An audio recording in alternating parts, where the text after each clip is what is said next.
And so let's get this one started. In 3, 2, 1, go. And we are back. Once again, this is the base game. We are not playing randomizer. We do not have any speed ups or hacks or anything. Just me and my Final Fantasy cartridge.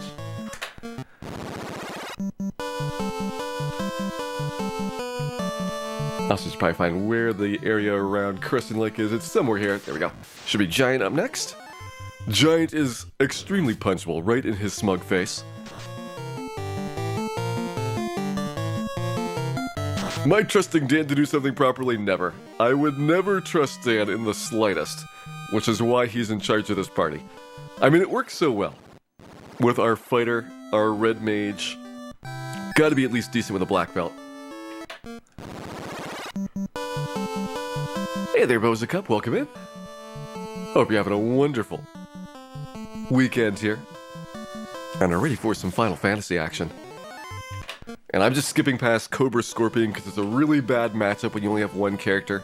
But this area has got trolls, bulls, giants, peds, and I'll be able to predict them. Like the first 3 battles are not good.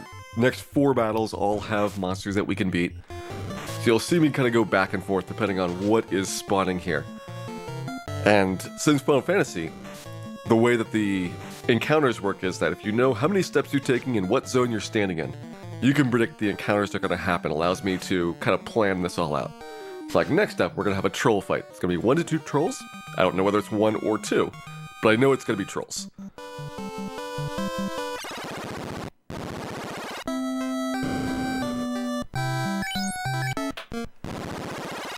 Hey there, Five Bears. Yeah, if you've only seen randomizer, if you've seen a lot of randomizer recently, it is a bit of a shock to your system sometimes to go back to the base game. Like, it is such a substantial difference for the randomizer, for how much faster it moves and animates and things.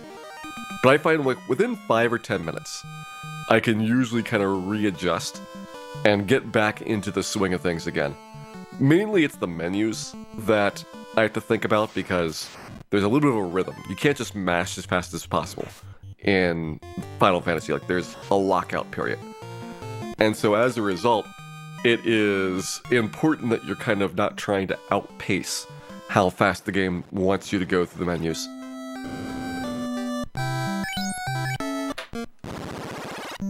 Hey there, Coach Day, welcome in. Hope you're having a wonderful weekend here. And Squawkameel, welcome in as well. Dan is doing his best to help everybody out here. The 3 character names, by the way, those were our top 3 finishers in Fantasy Final Fantasy Season 3.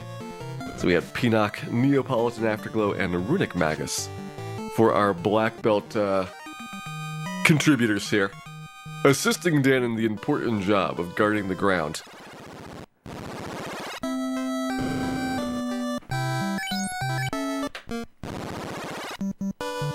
Alright, big stretch of Cobra Scorpions coming up here, but after a while, there is a big stretch of no Cobra Scorpions, which is what we want to see.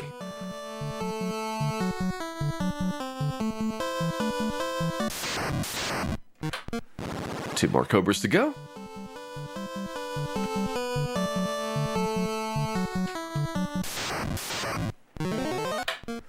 One more.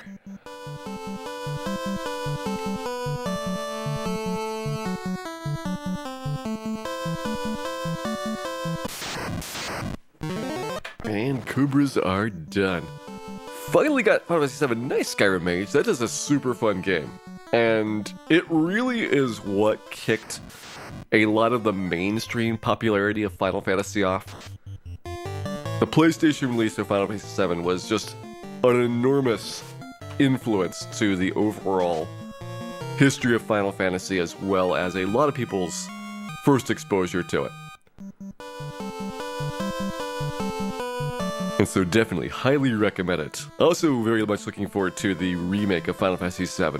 For a couple years I was nervous about some of the things that we were hearing about the remake, but the most recent reveals over the last, 3 or 4 months have been so incredibly positive that it just looks like, yes, they've got this under control, they know what they're doing. It's going to be amazing. and I'm just going to wait until it comes out, and I'm not going to worry too much about seeing what happens there. Oh, no. Didn't get it. Alright. It's okay. We'll get more trolls in the future. We had the max there. 2 trolls and 2 bulls, which is a 1 in 6 chance of them showing up like that. And that's also a specific formation. Like, this one is only trolls, so you'd never get a bull here. And it'd be 50-50 whether you get 1 troll or 2 trolls. So I know which ones coming up are like more or less dangerous than the rest.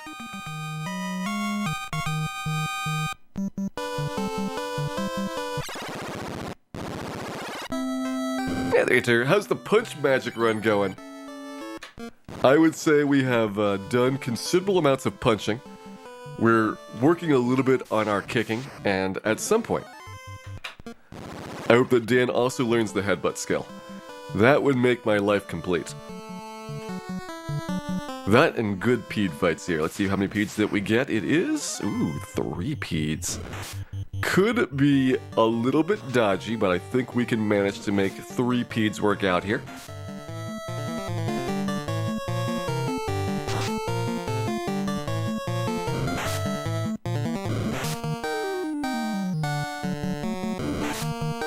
Ooh, that miss is pretty good. I do like seeing that. It'd be very nice, though, if a peed died here before it attacked this round. Another miss is great. Ooh, we got a decent chance. We have a very decent chance of getting all 3 peeds. We don't have a decent chance. Our chances have just gone to Dan. Dan outspeed the peed, and nope. Why do you gotta do this to me, Dan? Why do you have to do this to me? It's okay. We'll have more peed tries in the future. Dan tried his best. And his best, it wasn't good enough, but that's okay.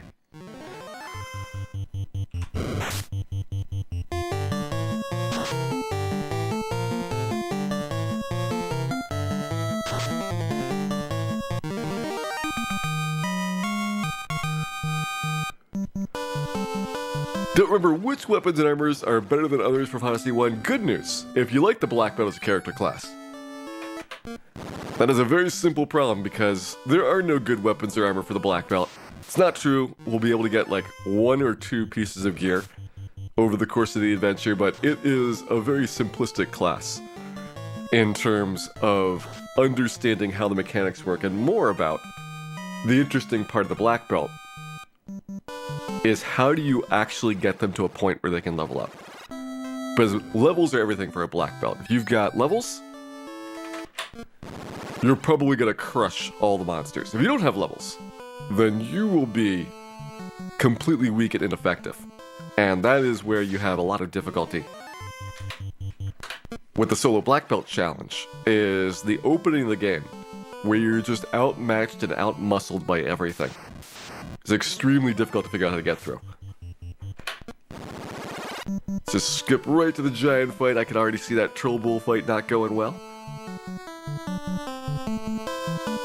Getting 2 trolls, 2 bulls, and an ambush is probably close to 1 in 60 for the probability there.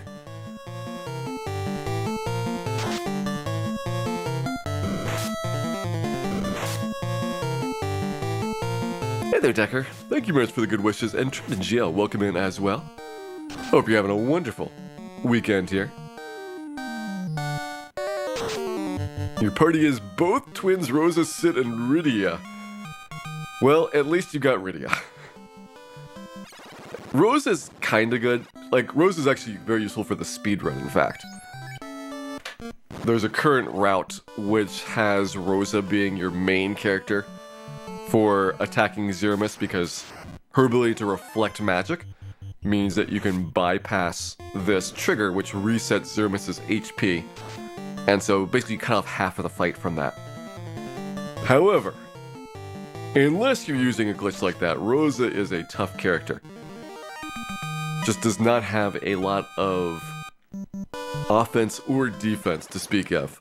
And white magic, although it's great overall in Final Fantasies, I feel like in Final Fantasy IV late game, you tend not to need a lot of healing overall. Like, you have a couple of different characters that can heal, and so even if you don't have your main white mage up, you know, Cecil does some healing, And at high levels, even like, I think he's only has like Cure 2, but you can have Cure 2 target everybody in the party and get like 1,000, 1,500 hit points back, which is more than sufficient for a lot of situations.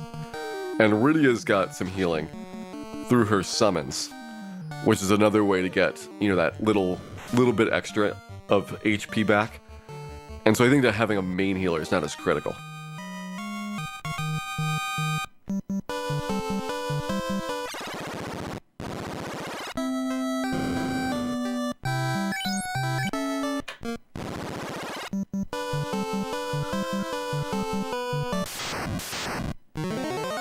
Decker, I'm glad you've been enjoying the randomizer here. Nice taking this little bit of a break, though. Doing some non-randomizer action. This case, continuing on our solo character challenges.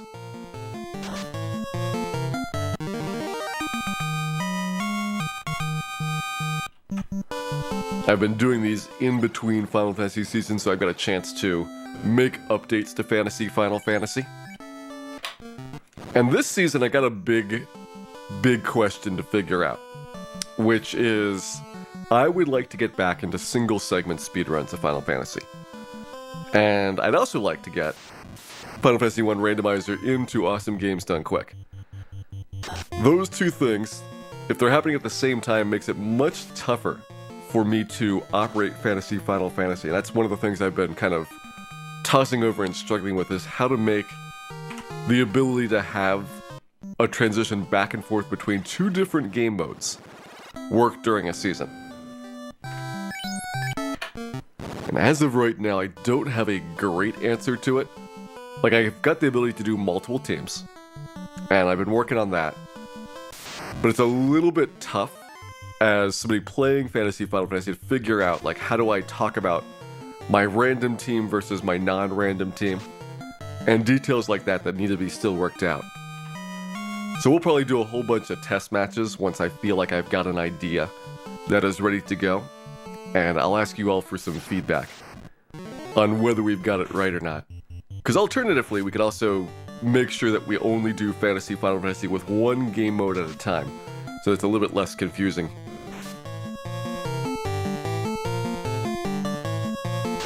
Hey there, Sherwolf, we are indeed punching all of the things. We won't just punch some of the things, everything will be punched, especially Melmond.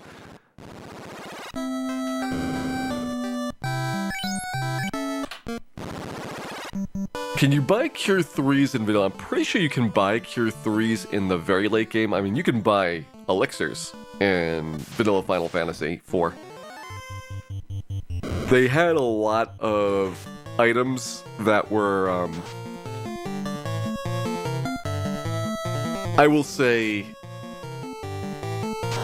somewhat complex, but at the same time would probably have been perfectly usable in the Japanese version of Final Fantasy 4.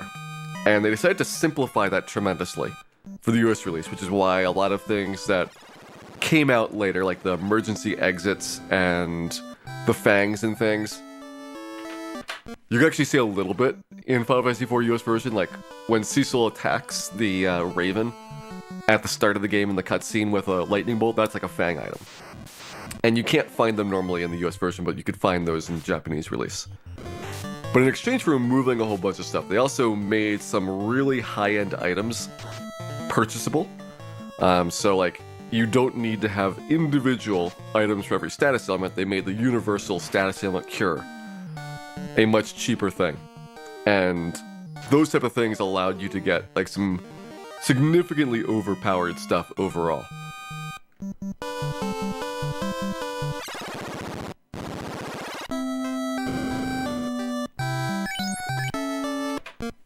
Yeah, elixirs on the moon. I think it's the Hummingway Cave that has the vendor with the elixirs at it. Basically, like, late game, dump your cash here, and if you did the money glitch to be able to get, like, unlimited piles of cash, you can just buy a gigantic stack of elixirs and be good for the rest of the time. So why play the Super Nintendo version of Final Fantasy IV over the GB or PSP version? One, I will say, nostalgia probably, for a lot of people that first played Final Fantasy IV on the Super Nintendo. To play it on that version again is probably going to be much more impactful to them than on the remakes. The other thing I would say is that there is a pretty significant bug in the Final Fantasy IV remakes with the active time battle system. And as a result, it makes the game much harder. And some people will say that's great. Some people will say I don't like the change in difficulty. But regardless of which camp you're in, it is different. And so I feel like Final Fantasy IV US version had pretty good balance in terms of the challenge level. And GBA and PSP, depending on what your speed scores are like, can be a little bit crazy. Like especially the boss fights, where the bosses are attacking extremely frequently. Those can have some balance challenges. Hey there, Rackman. Yeah, we're talking about the ATB bug in the remakes for like the GBA version of Final Fantasy IV.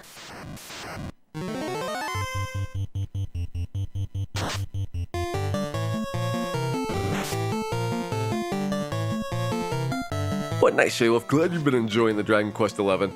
Have you been trying out the 2D mode? Or are you working on the original 3D style for the game, for what you have been trying in the demo there? Because I played through the PS4 version of Dragon Quest XI, it's like, what I most am interested in seeing is how 2D mode kind of changes the experience.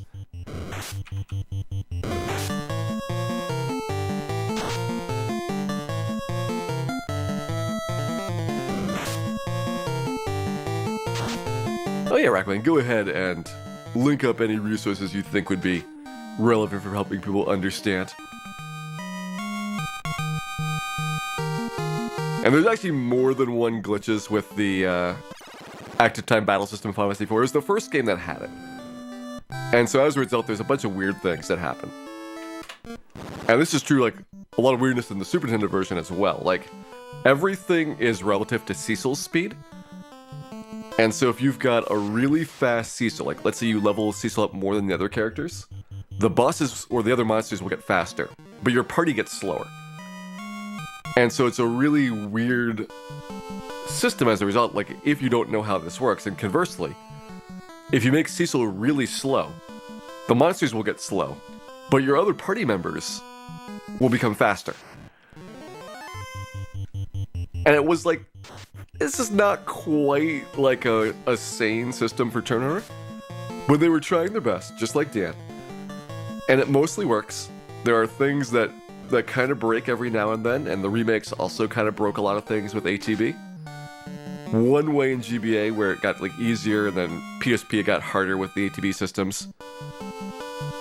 Was it PSP or the PC version? There's one that got like super crazy fast when it shouldn't have. That might have been PC, now that I think about it, the Steam release and the mobile port, rather than PSP. But in any case, ATB has been a challenge for Final Fantasy IV over the years. And probably will continue to be a challenge in the future as well.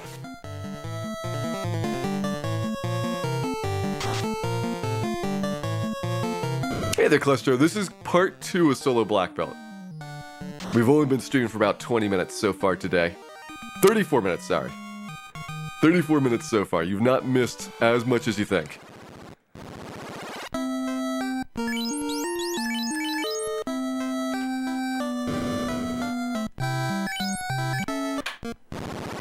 Alright, there's the P's. We got Giants here coming up.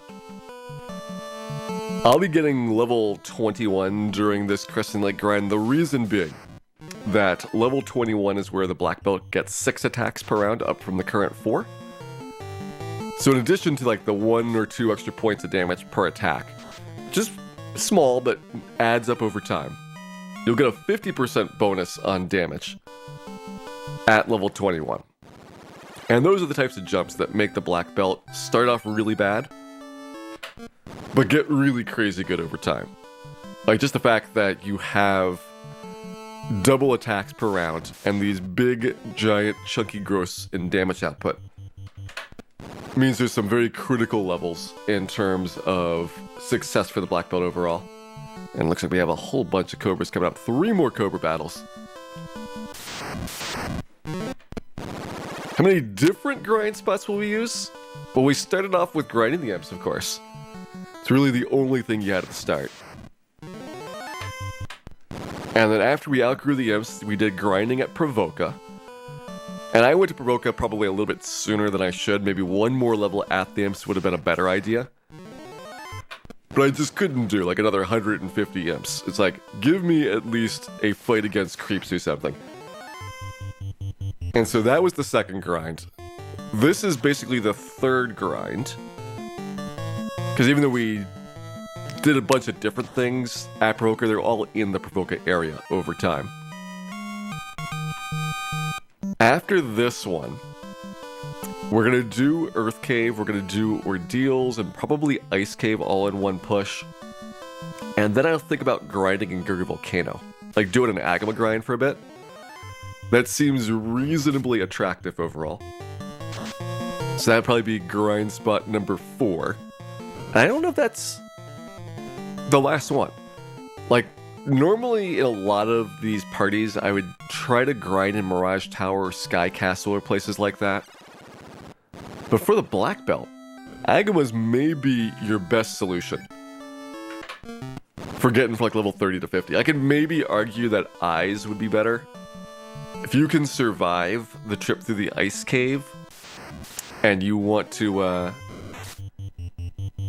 get a little bit greedy, because each eye is worth 1 1/3 Agamas, then maybe you could say you do a little bit of Gurgu and then you go to the Ice Cave.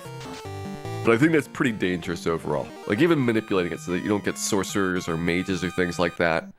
There's still a lot of difficult Ice Cave monsters that make that a risky proposition.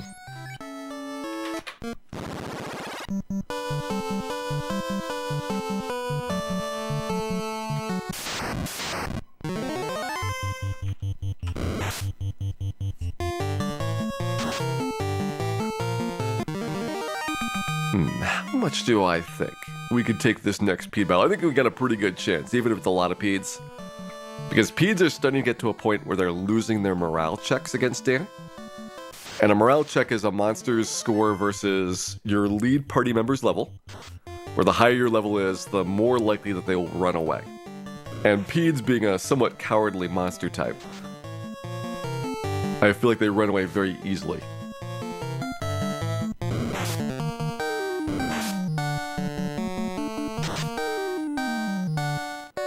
At what level do I think Agamas are going to start?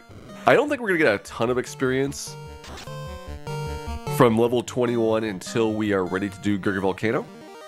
So I would guess we get maybe 2 levels going through that stretch, and then like level 23 or so, we're going to see if we can do an Agama grind.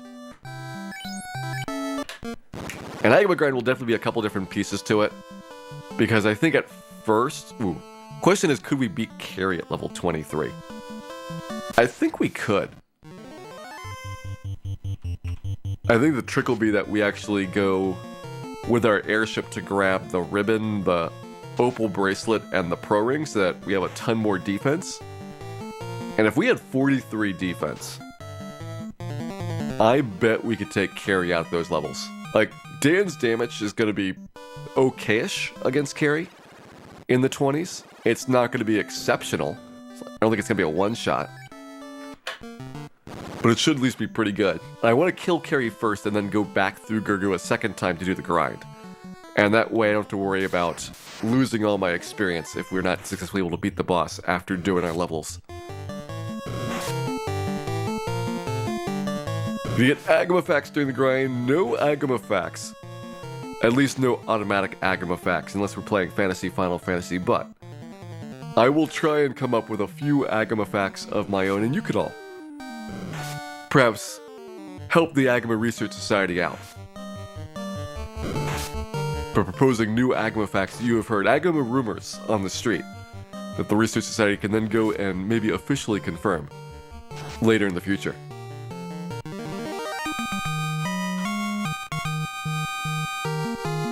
Why are the trolls holding their heads because they have a headache?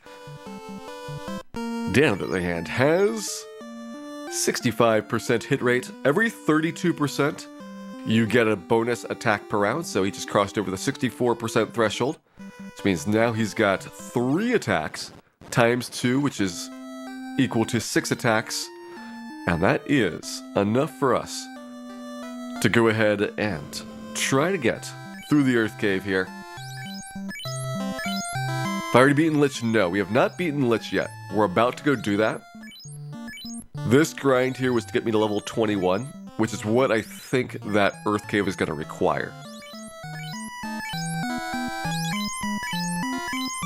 How many dragon swords are there? There is only one dragon sword in the game, in the base game. Dragon sword located in the locked room in the dwarf cave. In randomizer, could be anywhere.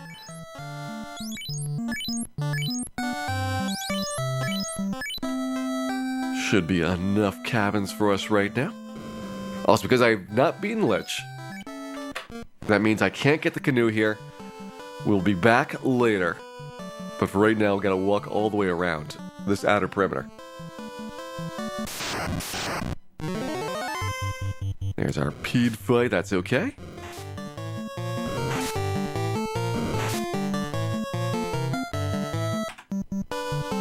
We have another peed fight and then a troll fight, I believe. Assuming I've gotten the right number of peed fights. Yep, peed fight and then troll fight.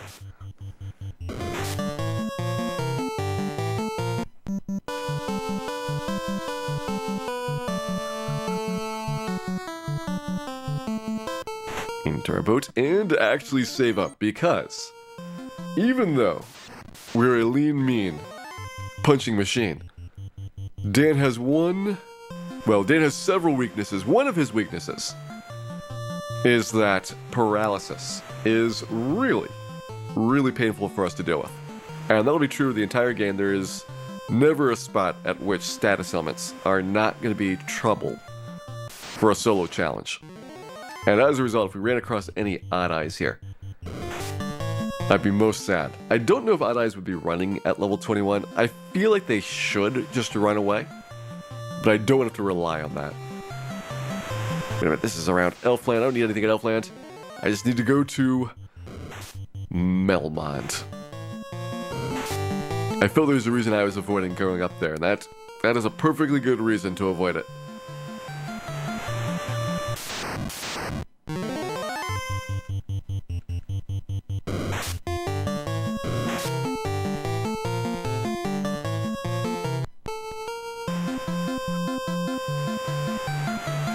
Nice, Wild Roger. I enjoy the Red Mage character class.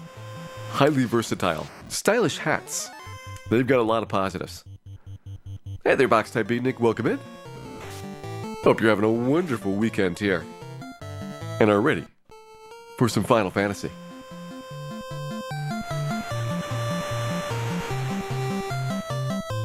Would someone repeatedly scream "burn to the ground" possibly be referring to Melmond? It's a strong supposition. I don't have proof, but it is very suggestive.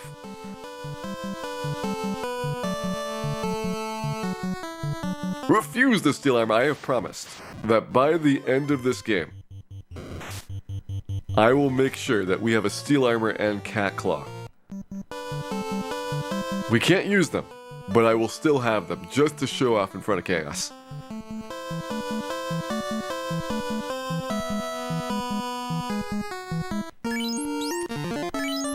Alright, so do we want to be at the beginning of the encounter cycle here?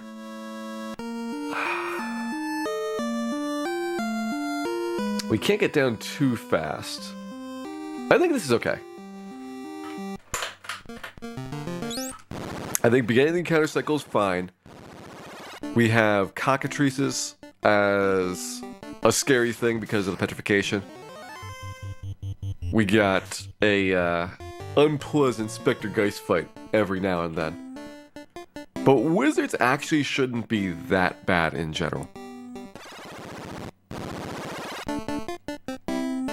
This bat, what are you doing here, bat? What are you doing?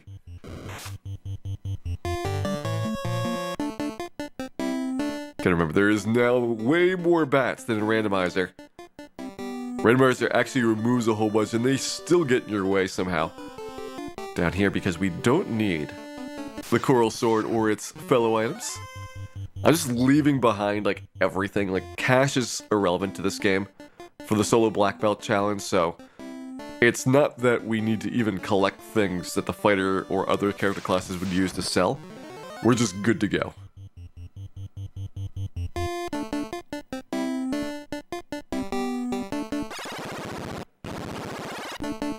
Arachnid, also pretty good to see there. You see an arachnid on second floor, that is cockatrice. On the third floor here, usually my cue for when I want to head down to this floor overall. What's going to be our endgame gear loadout? So we will have an opal bracelet, a ribbon, and a pro ring equipped, and we'll probably hold on to a steel armor, just for amusement purposes. For weapons, we'll have a cat claw, again for amusement.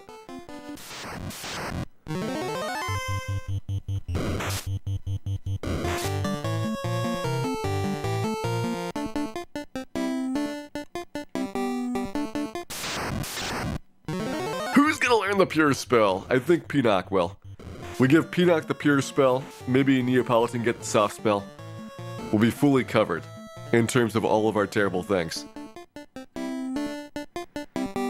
Do we not need any usable items? Not really for the late game. Like when you're going down to fight Chaos, something like Fire 2, Ice 2, those are not going to really help. I could put a heal staff on Dan for recovery. Maybe have a white shirt somewhere in there, but really these things are not going to make a super big difference when you are level 50 in this game. You're just going to punch things so effectively. Like there went that vampire at level 21, no problem. It's like punching smooth agama butter.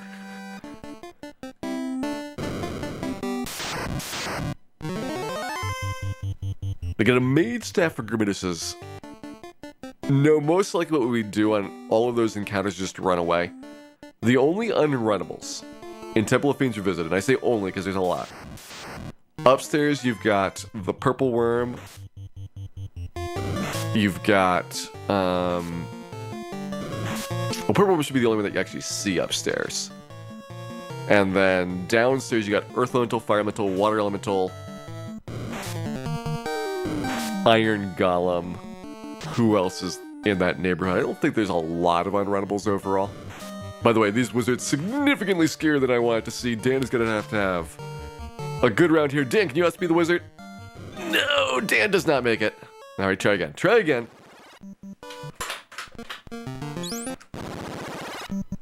Four wizards. A little bit too much for us at the time being.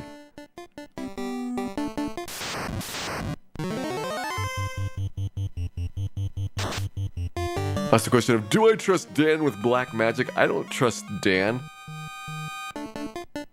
with sponges.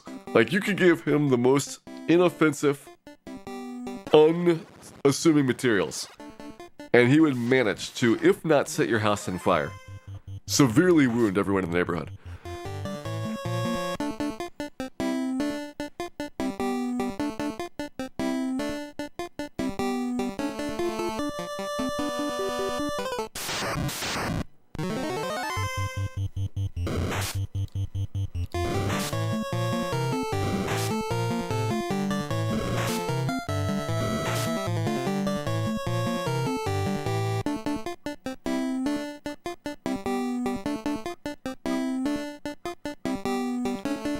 This should be our arachnid fight here. Again, arachnids equal cockatrices to the next floor.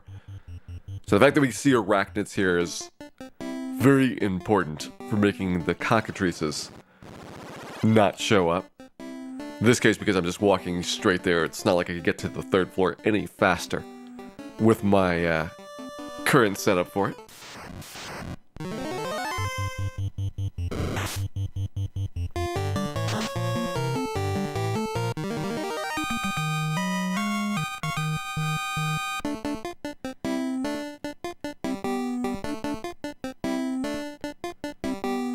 So far, so good. Bat, I will end you. Did you not see what happened to that vampire? Did you not see what happened to Dan? These are things which may be in your future if you do not get out of the way.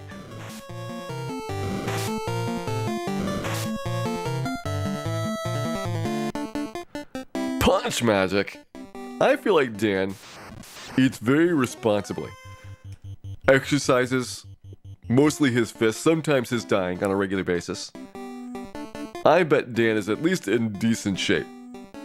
relative to most of the late warriors that don't even do any rowing. Dan does, at minimum, 5,000 miles of rowing every single week.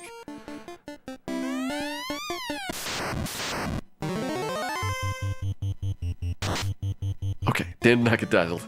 That would be the most scary thing Vampire can do. Dazzle is not good. Single target paralysis right there. We definitely don't want to see any of those go off. And Lich is going to be pretty similar in terms of scariness. His physical attack has a stun touch. And so if he punches us, which is a 25% chance each round, paralysis is a real possibility there. He also has single target spell for paralysis and for sleep for that matter, but sleep you at least wake up on guaranteed after one turn.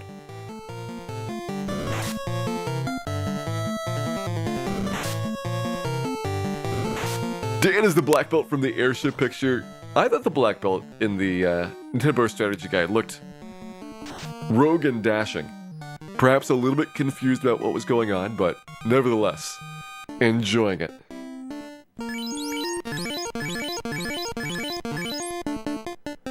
Hey there, T-Bo. Is this incentivized ruby required? Yes. The ruby is required this seed. Gonna take this ruby over to Side of the Sage and see if we can find our rod to progress on. Hey there, Timon. What level are we? We are level 21. 21 is significant because this is where the black belt gets 2 additional attacks per round. And so Dan went from having 4 attacks to 6 attacks at this level. That's why against the vampire, we're just able to punch his lights right out. Very big boost to our damage output. On the defensive side, each level is only 1 defensive absorb rating increase, so you don't get to see a lot of improvement. Over time, though, you will get stronger and stronger versus physical and magic attacks, though.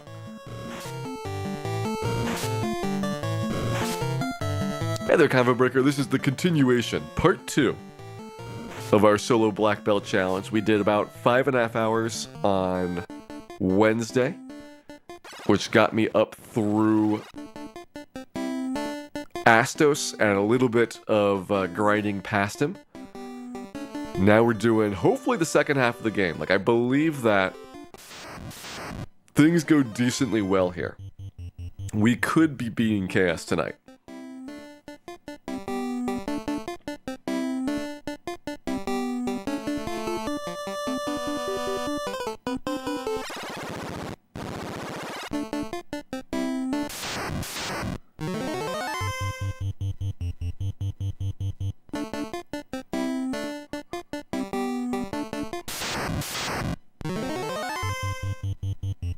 Can we trust Dan with an old man's walking stick? I feel like Sarda's faking it. I think that Sarda is actually perfectly capable of getting out of that tunnel all on his own. He's got a secret alliance with the Titans, smuggles in all the Titans' rubies. Sarda is definitely Titans' ruby dealer, and that is why they're trying to protect each other from Dan busting up this ruby smuggling ring.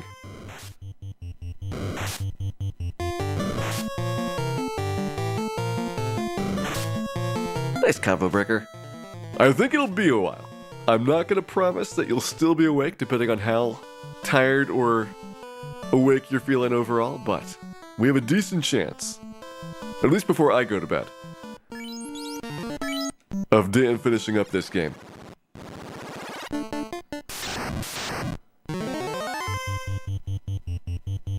Red Dragon's already asleep.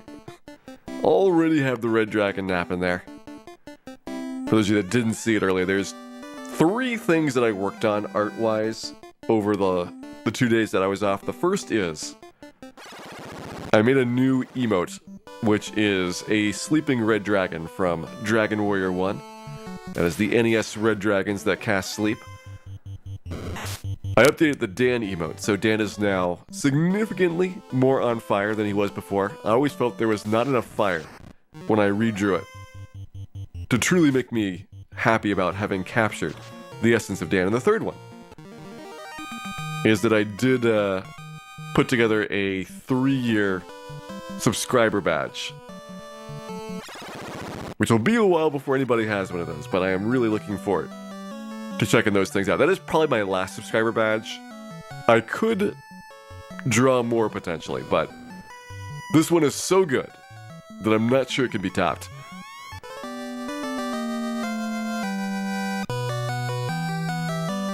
Hey there, Math, welcome in. Got a gift sub, congratulations. Hope you enjoy it there. I've been using September to give away a whole bunch of gift subs. I'll probably have one more gift sub blast later tonight. Essentially what I've been doing is once a year, sometimes twice a year, is figure out like how much I made in 1 month of revenue and try to give that back to the community in forms of gift subs or giveaways or something. And in this case, I've realized I'm about at the limit at which I can physically do that, because there's a point at which they'll just like shut your credit card off, because it's like, we think that somebody has stolen your credit card. It's like, no, I really want to give this much money away. But it is super difficult to do this much gift sub gifting. So I have to figure something else out for the future about what I can do overall. But it's been really fun. Just like, I am really thankful and grateful about everybody that helps support the stream, and I love kind of having the opportunity to give it back to the community as well, in various forms, some of which involve Final Fantasy, and others of which involve things such as gift sub gifting or other prizes.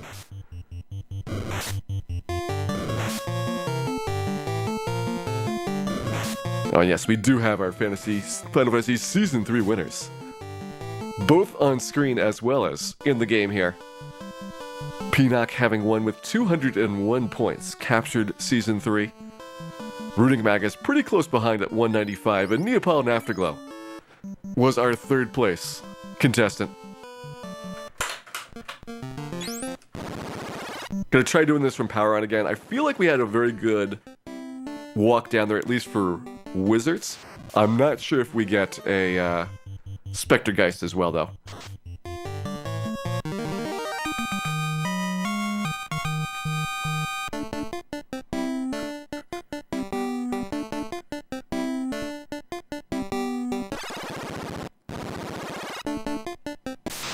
Cockatrice I'm not worried about Sandbag, because we have decent magic defense currently, and so I think we got a pretty good chance of not getting petrified. It's one that I worry about, but I think that Cockatrice might actually be less offensive than Spectergeist. Can you run away from Frostwolves in Final Fantasy 1 Vanilla? The Frost Giant Frostwolf formation? No. That one's unrunnable. The Frostwolves by themselves, which you see around Lufania, those are runnable. So there's 2 different formations that involve Frostwolves. One you can run from, one you can't.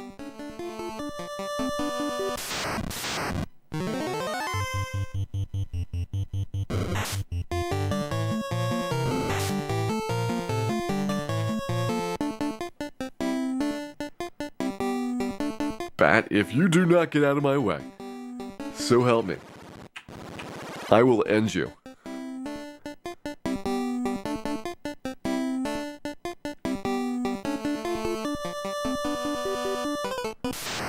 It's not even the bad bats. The really bad bats are starting on this floor. This is probably the worst bat overall, which is the bat that can get stuck in the vampire passageway.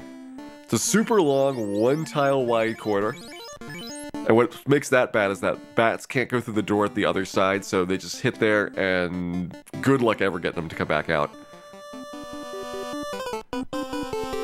There's a similar one like that on the 5th floor outside of Lich's room, but Lich's room has a much shorter passageway, so it's not as deadly and dangerous when it happens. Hey, there's some guy from the console. Hope you're having a wonderful weekend here, and welcome in.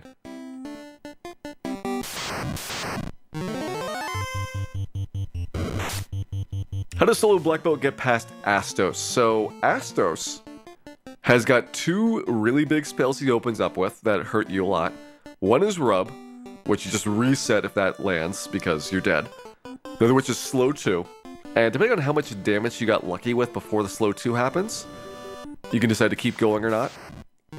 In this case, we got hit by the slow 2, but I'd already done about 120 damage, so I was able to still finish him off, despite being slowed. And he doesn't really have much after that. Like, he'll get to Lit 2 and Fire 2, you can survive those. And so you probably have like 7 or so rounds before Astos is going to kill you. Other than Rub right at the start. And assuming that you're doing a decent amount of damage every turn, that is reasonable. For like a level, I think 14 Black Belt we did it with. To just punch him down. Black Belt needs to be at a certain level to just do any damage to Astos. But very quickly you get to be doing like 20 or 30 per round, and that's plenty. Apogee79, thank you very much, by the way, for resubscribing there. Glad you're enjoying the show. Hope you enjoy. 1 month away from your next orb there. Hope you're looking forward to that, and hope everybody is looking forward to those 3-year orbs as well when those start coming out. I was so thrilled. I wasn't sure I would be able to truly represent my artistic vision in the 3-year orb, and it came out so beautifully perfect. But I just can't wait to see him.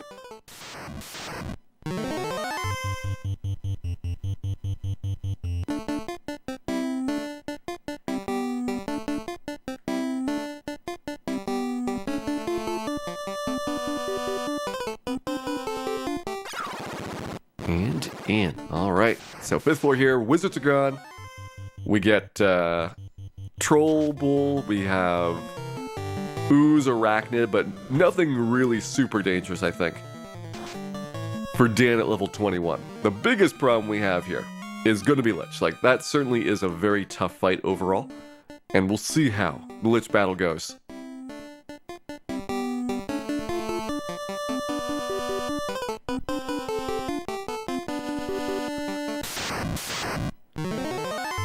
Do I pick up any easy experience that I can? Not really.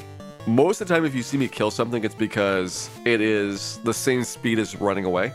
You have a very good chance of running, but not 100% here. So anything that I can kill at a single punch, I'll probably punch instead of run. The main leveling that I do is very intentional grinding, where I find a great target that I can just kind of repeat over and over. Just did a grind at Crescent Lake, where we had trolls, bulls, giants, peeds, all very good fights in general there. Okay, didn't get paralyzed. There's the sleep. And this should be it. Yes, first of our 4 fiends, Lich, has fallen. When I'm planning on doing another 4-White Mage playthrough, at about 10 hours, they're tough for my schedule. I would say that my long gaming is going to be pretty much dedicated to Dragon Warrior 4 for a while. Anytime that I can do like a 7-hour speedrun is probably going to be a Dragon Warrior 4 night. So I tend to be trying to do like once a week or so. Once I finish getting everything kind of practiced and polished, is to start kind of figuring out how do I actually make enough time for a Dragon Warrior 4 run to happen. And those will probably last at least until like the end of the year. I imagine at minimum I'm going to do like 15 or 20 Dragon Warrior 4 speedruns. And I want to see what kind of time I can get in that range to find out if I want to keep going or if that was good enough.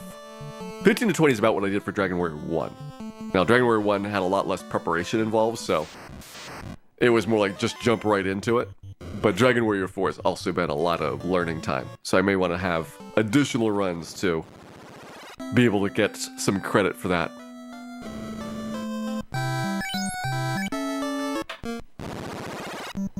Alright, there goes our first fiend down. Let's grab our canoe here and start thinking about our trip to Ordeals. So that has been worth picking up in solo Black Belt. Solo Black Belt, no. Because by the time you get to Temple of Fiends, your fists are going to do so much more damage than the Mazmune that there's actually no benefit whatsoever to grabbing it. And not needing the Mazmune does make it a lot simpler getting across the bottom floor to Chaos. I won't have to delay at all, which I had to do for some of the other character classes in order to pick it up.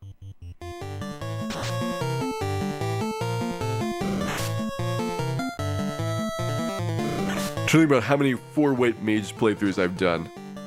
I've done 2 of them with class change and 1 without class change, I believe.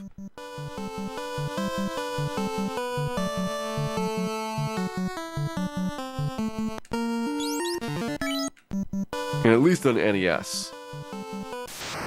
I feel reasonably comfortable with my quantity of white mages. I've done more on GBA, where a 4-weight mage run is more like 5 hours or so. Those are a little bit easier to kind of grind out and see what I can do for times.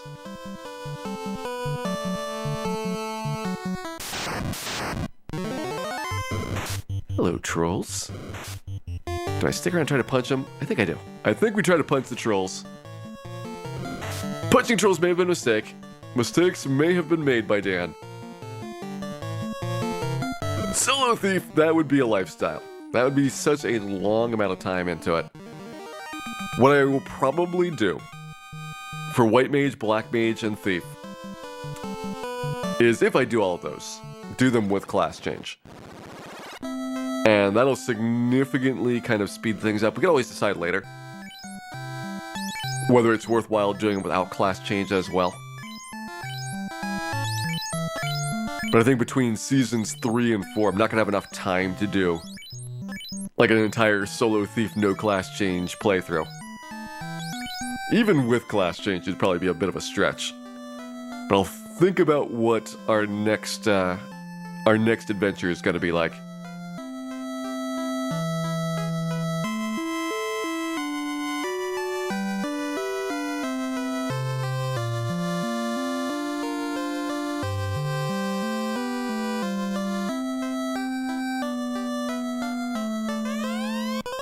I was gonna say, where are the confused old men? Somebody has given them their medication today. The men have been unconfused, and I will just grab my canoe and head on out. NES, I believe, did them with class change. You basically have to be level 50. There's no point doing Solo Thief at anything less. And even with level 50, Solo Thief is very, very tough.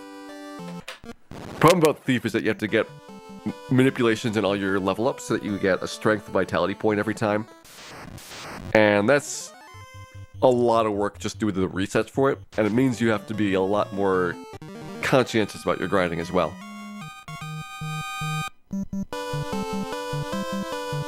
Hey there, Vicarian, welcome in. Hope you're having a wonderful evening here, by the way, and are ready for some solo black belt.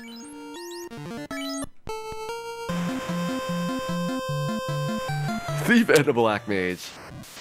That would be significantly easier. Like, just Black Mage would probably be enough. You could kill the Thief, leave the Black Mage dead for a little bit, but I would probably just get like the Black Mage leveled up and then kill the Black Mage off so the Thief could level up. If you want to do anything with a character combination like that.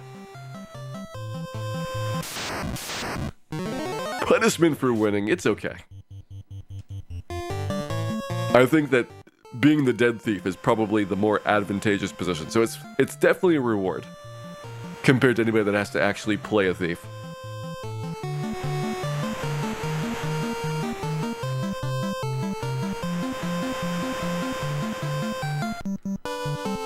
Slip on in here, and what do we want to do with our ordeal setup?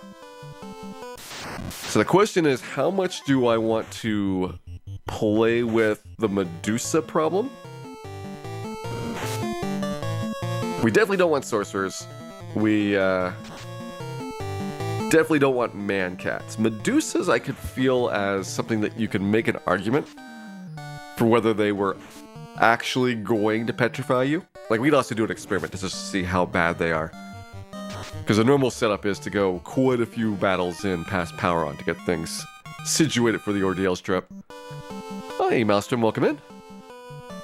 Hope you're having a wonderful weekend here. Oops, one more. There we go. Make sure that we're all healed up. So this is start of the encounter cycle. We're sitting outside of ordeals. So if I'm willing to do Medusas, and it seems like I am, I believe we can try this 3 battles after power on. It's a bit sketchy, but I think it works. Remember the black belt before we did fighter and red mage? There was a vote at the end of season 2. I was going to do fighter, and I let everybody vote between red mage or black belt. And red mage won the vote for season 2. So we didn't do the black belt then. We did the black belt here at season 3. And we'll probably have a vote for what to do next in terms of challenges overall before we do season 4 for the start.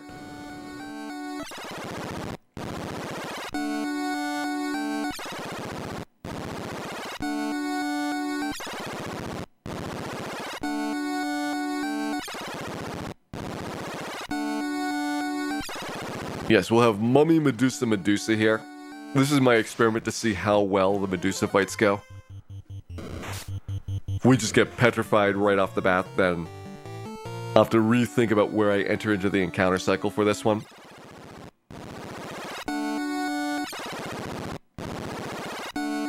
How these different from the solo challenges I've already done. So what I did before was 4 of the same character class.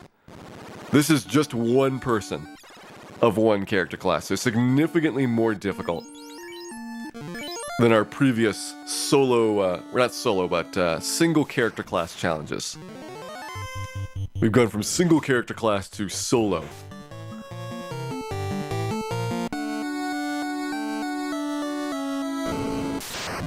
I kind of want this heal staff. I'm not sure what this does to my steps, though. Could be uncomfortable.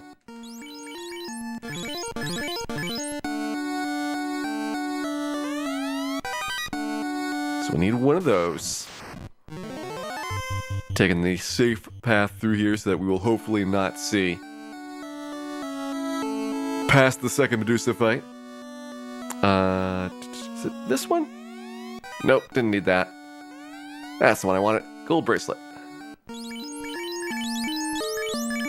Nice circle toss. No point carrying that thing around. Gold bracelet is an upgrade right now over our current attack power, or current defensive power. So we went from 24 to 32, and Dan gets petrified. Good job, Dan. Good job. Alright, so that was this battle in. Let's burn off to the next safe entry point. We'll see if we can do this with less Medusas this time.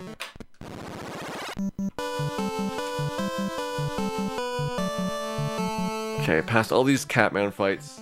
4 of these.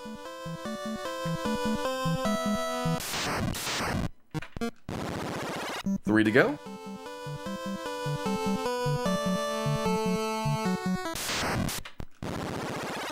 Two to go.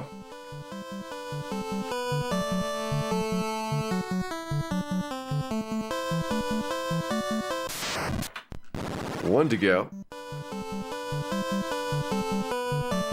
And this should be our final Catman battle here. Alright, so now if we entered in, this is at B. We have Zomble, Wiz Mummy, Medusa, Mummy. We'll see how this goes. This would be like a more normal start. Actually, normally you'd be one more battle past this. But we'll see what it's like doing the Zombles. I think Zombles should be doable here. Hey, there, Inzelt. Of course you can get attached. There is never a time at which attachment would not be appreciated. And yes, Mirage, two new things to, 3 new things to talk about. For those that weren't here earlier, we have an update to our Dan emote. I always felt like Dan was not sufficiently on fire when I redrew him. And so I redrew him, this time with even more fire. Just to make it clear, he is extremely, extremely burning.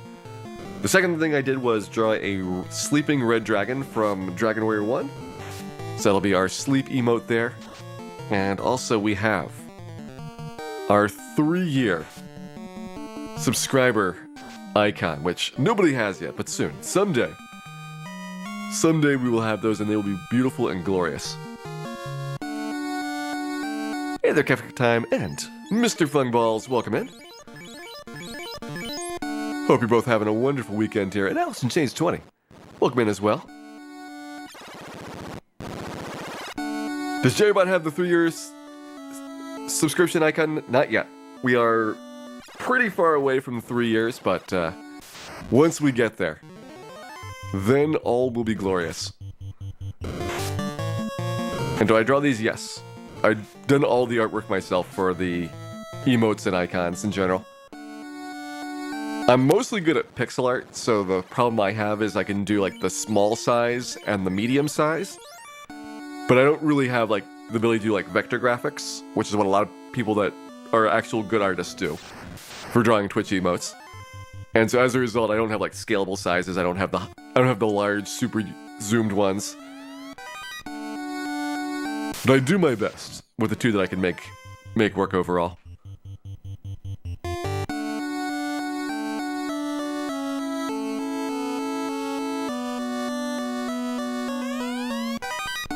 There's our gold bracelet.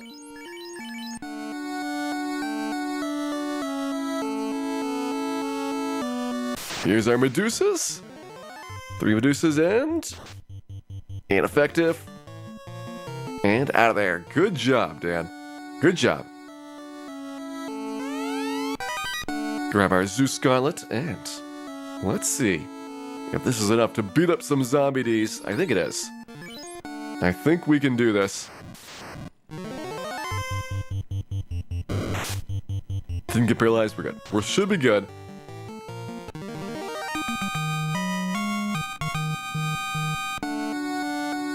An Ultra Dan emote, 99% fire. That might be overstating things. Even Melmont is only 97% fire. The other 3% is a mixture of poison, sadness, and despair.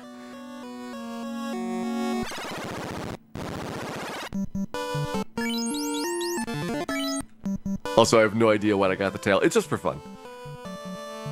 I am mostly there for the gold bracelet and for the Zeus Gauntlet. And now that we have those, we are well equipped to start taking on the ice cave here. What do I create the emotes in? So I used a couple of different programs. A lot of it's done in GIMP. But for the pixel art one, particularly the 28 by 28 size, sometimes I will get programs that are specifically for doing pixel illustrations. And unfortunately, I haven't found any like really good ones. They were kind of designed for like Windows icon editing and other things that have like specific specifications for how the colors work and so on. So I'd love to have better programs in general that are very well suited to working at the sizes Twitch uses, which are 28 by 28 and 56 by 56. For palletized, non-transparent for the most part, pixel artwork. I've started doing a little bit of transparency, like the Sleepy Dragon has transparency, whereas most of my previous emotes have not used it.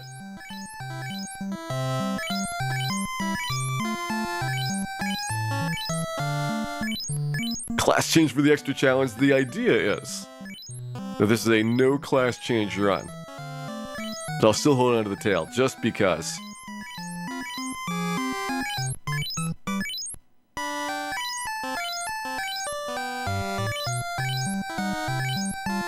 So how many heal potions does this guy drunk? Come on, Dan. I knew you had a heal potion habit, but this is excessive. We haven't even gone through the big dungeon for heal potions yet.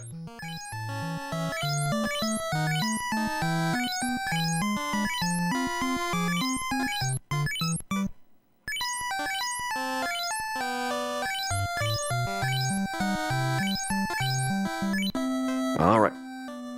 Heal potions recovered. Should be good. I've remembered, don't buy any soft potions. They don't help.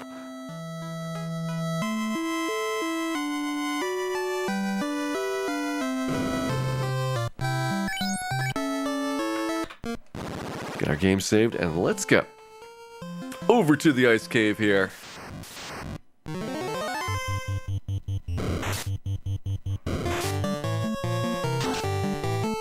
Does the shopkeeper print receipts for every single potion? Yes. And they have these big giant lists of coupons that Dan does not need attached to every single one. It takes hours just to print them out and have Dan sign them all in triplicate.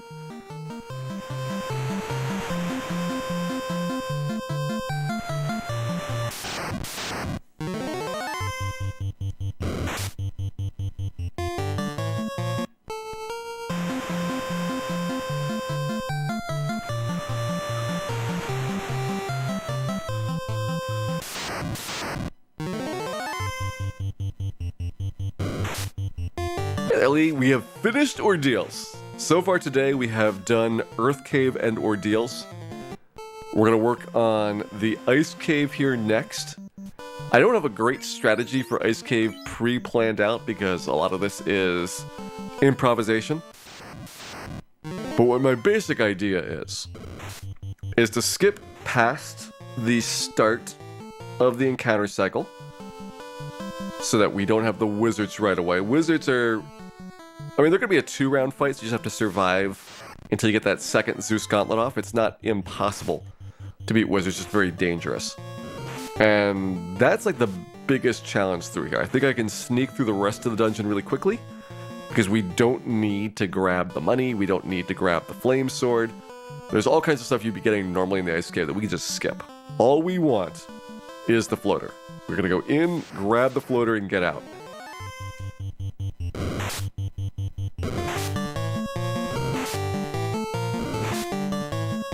Did I do ordeals for the heal staff and the gold bracelet? Yes. We have the gold bracelet, which is actually just breaking even more or less. Like it's +2 defense right now. Yeah, +2 defense over what we'd have. Not a big deal yet. Soon though, soon it'll be nice. And we will get a opportunity to use that heal staff most likely when we're in the very late game. You know, going through Temple of Fiends and places like that, you want to have the heal staff so that you can go to recharge during battles once you get buffed up for evasion.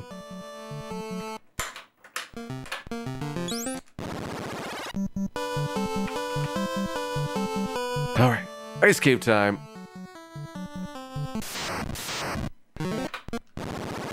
There's one skip.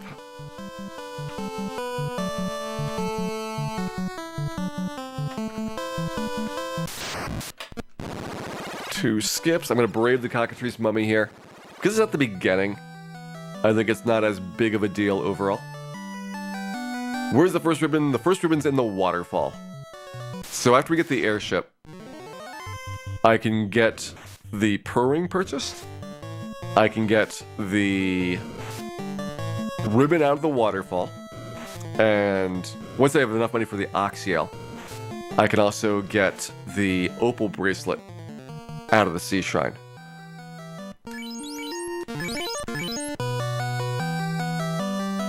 Yeah, heal staff and the defense sword is going to be our combination.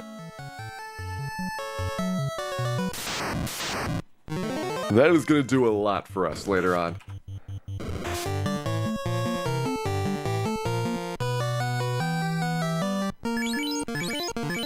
Punching is just our backup, sandbag. That is when we can't negotiate a peaceful and successful resolution to the mutual satisfaction of Dan and the monsters. Violence is only a last resort, not a first.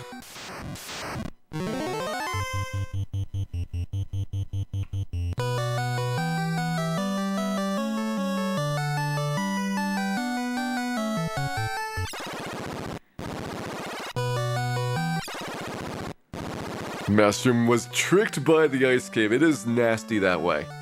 Such a hard and dangerous and really, frankly, unpleasant dungeon. It seems like it's going to be such an easy and safe and fast time when you first get here. We got the full house. So these frosts are going to hurt a lot. The frost giant is going to hurt a lot. And Dan needs to punch some lights out in a hurry here. So we got frost at once. Not gonna get frosted again, but not many rounds to do this giant here. Come on, Dan, you can do this. 393, yes, there we go. There we go.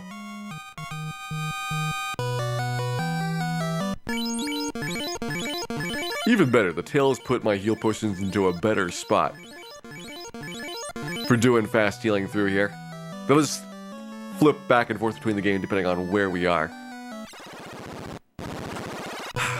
I'm gonna get another Frost Giant Frostwolf. Probably shouldn't drop down right away. There's some slight mistakes and regret for my choices here. Actually, I would have had to... Ooh, yeah. There's a lot of bad stuff all over the place. Never mind. There was no good solutions right there.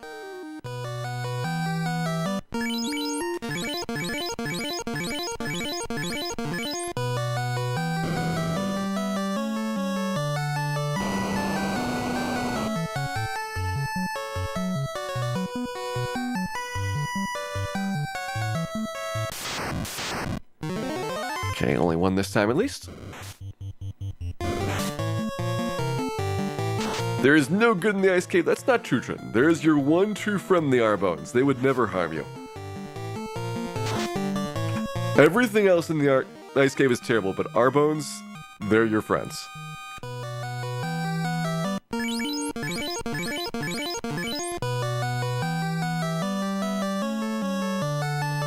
Would I rather have Cockatrice, Mummy, or Race? I'm gonna risk the Cockatrice Mummy here.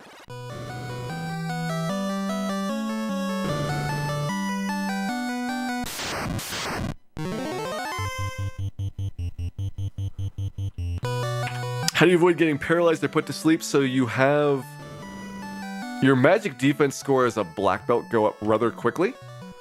And magic defense also applies to status ailment applications by monsters. So you can get a pretty good chance of not getting hit by those status ailments if your black belt is at least in the 20s. Look at how good these Arbones are. They're beautiful. Wouldn't you want to have more Arbones like that? I certainly would.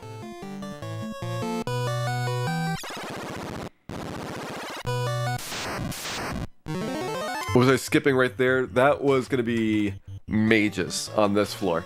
Or more Frost Giant Frostwolves on the 3rd floor. Neither of which would be particularly good.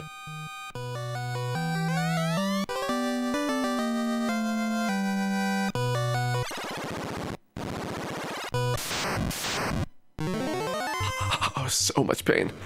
Why is there so much pain here?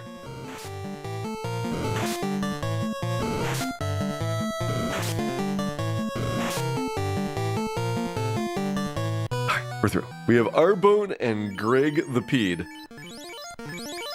as our 2 fights here. So this was my improv work, which is to try and get through here with as many Arbones as we could.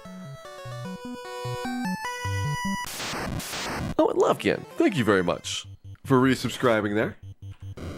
Glad that you've been enjoying the show. Hope you enjoy many more in the future as well. And welcome in.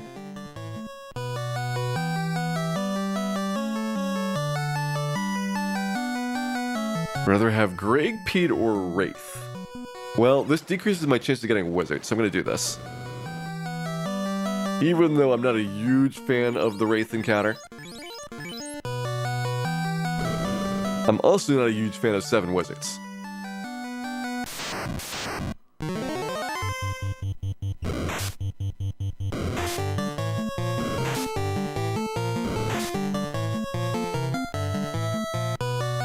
There we go. Easy every time. We have a nice, quick, and painless ice cave experience. First try through the ice cave. Why no eye grind? Maybe later. Maybe at some point we'll grind eyes instead of Agamas. I'm currently leaning towards an Agama grind in general. Just because if I can kill Carrie and clear out the exit from the volcano, an Agama grind is much safer once you have reached your limit in terms of heal potion consumption to go and finish the dungeon off and get to safety.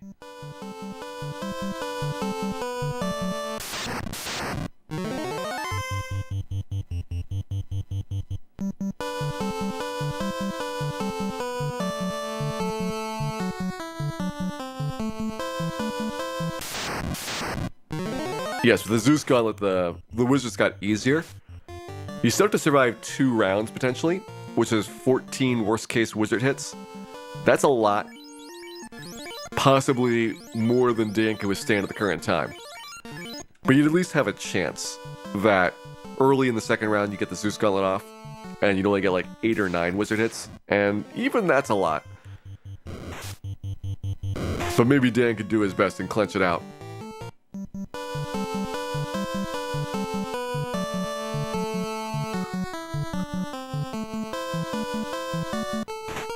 Do an Agama grind and then kill Marilith. Well, I want to have Carrie done first. I don't know if it's reasonable to kill her here, but with the defense sword and the ribbon, I think it would be. So if we can get through Waterfall, then I think Gurgly Volcano gets much easier afterwards. Also, Shody McFaddy, thank you very much as well for resubscribing there. Glad you two have been enjoying the show. Hope you enjoy many more in the future. And thanks again for all the support. Much health you need for XXXX to not kill you. 301. If you have 301, then you're safe.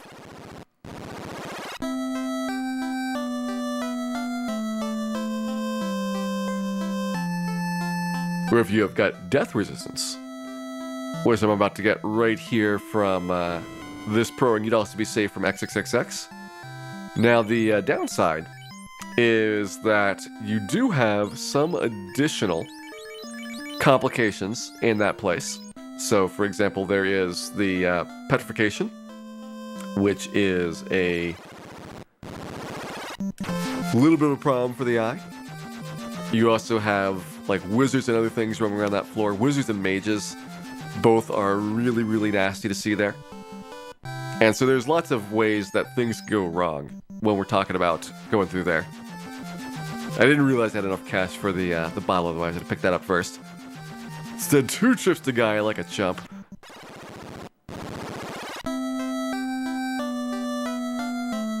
Let's be honest, this is definitely the way Dan would do this. He would try to work in another 7 trips as well, just in case he was short on coffee. What element is Medusa petrification? It is poison. So the petrification is always poison / petrification. An Aegis shield blocks it. The ribbon, obviously, but that's about it. There's not a lot of things outside the standard fire, ice, lightning that you have for resistances. Aegis being a little bit unusual with poison petrification. I guess death is a pretty common one. And then black shirt protects against time magic, which is a super unusual one to have.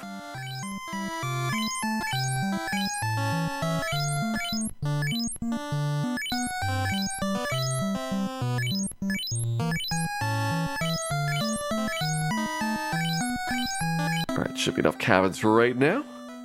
We'll be all set on cabins for a little bit here. Hey there, Peanock, welcome in. Hope you're having a wonderful weekend here.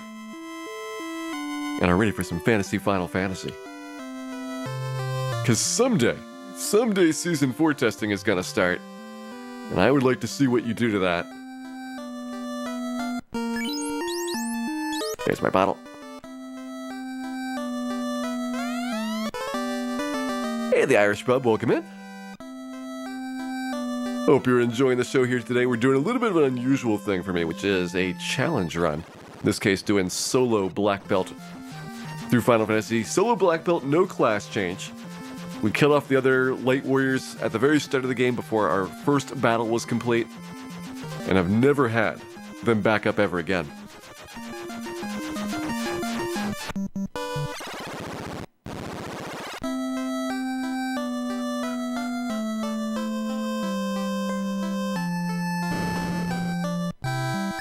Nice Irish Pub. I generally have enjoyed Final Fantasy challenge runs. Over the years, I've done a whole bunch on GBA, PSP, and NES. But this particular series, which is doing it for the solo characters, so one of each character class, has been something that I haven't done ever before on stream. A long time ago, I did most of these. I don't think I ever did Solo Thief. That one's the crazy one. But I think I did the other ones. And now I get a chance to hang out with cool people while showing you the fun aspects of Final Fantasy here. No class change, that is right, Battle Dawn. We've done Fighter and Red Mage so far. Black Belt, there's actually no point to class change. So you're not really losing anything by doing a no class change with the Black Belt. But the ones that are rough, White Mage, Black Mage, Thief, those are character classes that get huge upgrades from class change. And so they're gonna really struggle for a solo challenge. What cool people am I hanging out with? Don't worry, Bad Road, they should show up pretty soon. Hopefully.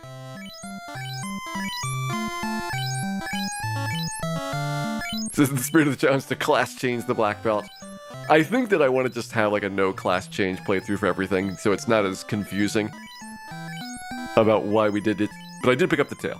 We do have the tail in hand, if we ever want to show off class change one day.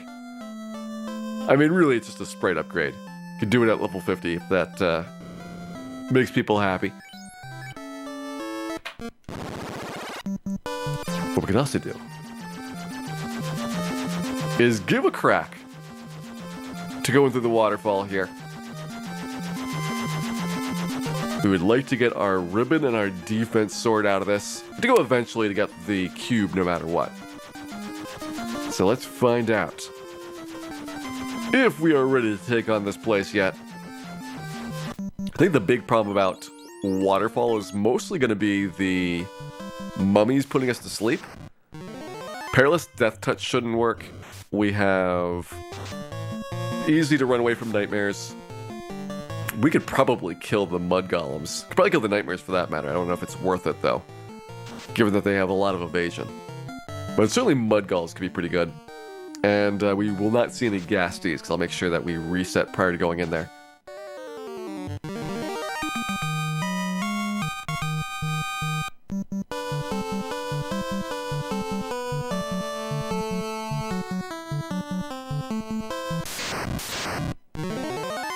Trying to picture the solo thief making a final kill on Chaos. Well, if you want to see some butt-clenching action with thieves, my 4th thief no class change run was pretty exciting at the finish. And 4 thieves, even though it sounds like, oh, that'd be much easier, probably isn't that terrible compared to a solo thief. Like, there is a huge gap in terms of survivability with 4 thieves, especially at like the Astos fighting early on. Late game, 4 thieves is basically 1 thief, because you only have 1 good set of gear for everybody to use.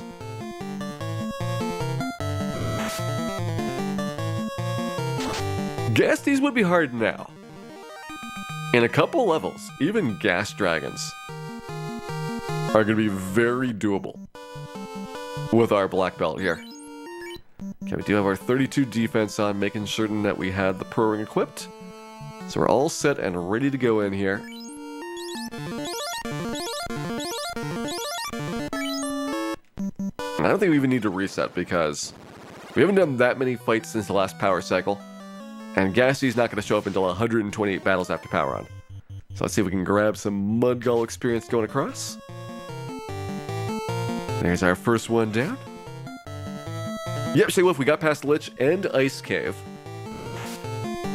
So those 2 places are done. We got Waterfall here, and then we try Carry. And assuming Carry takes a reasonable resolution, then after that it's going to be an Agama grind. If we don't kill Carry on the first try, I'll have to think about where I want to try to get my levels. It'd be a little bit risky to do Agama grinding, but maybe I could do like Waterfall here. Like, these Mudgulls and Nightmares are 0.44 Agamas each or so.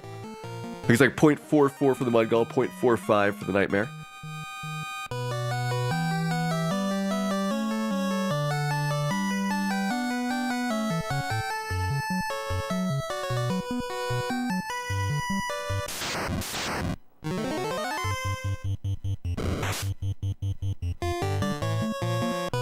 Great, out of bounds bats. We have yet to make contact with out of bounds bat. Someday though, we will make it out there, and that'll be the day of dreams. Hey there, Stated on Melmont. Hope you're having a wonderful weekend here so far. Does Thief have a single redeeming factor? No, not at all.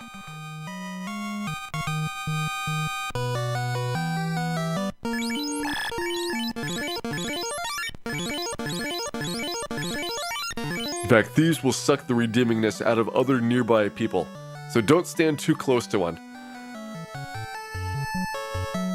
Who is 3.142 Agamas worth of experience? I mean, you could get that with a 2 Mudgull 6 Sorcerer battle in Sky Castle. A little bit more than you can get with your 6 Slime fight up there. Maybe Triple Whizvamp could have it.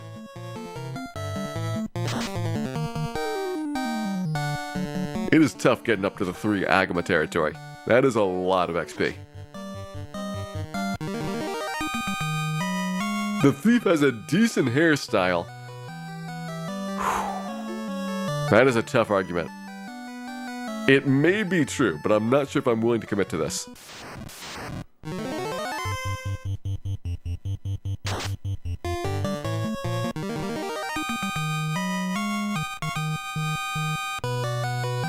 Let's see, do we have an out-of-bounds bat here today? We do! Look at him! Beautiful, majestic, extremely out-of-bounds. What is he even doing out there? That is out-of-bounds bat. And it is good that he has decided to give Dan some helpful life lessons. Such as, why did you pick up that tail, Dan? You totally didn't need that.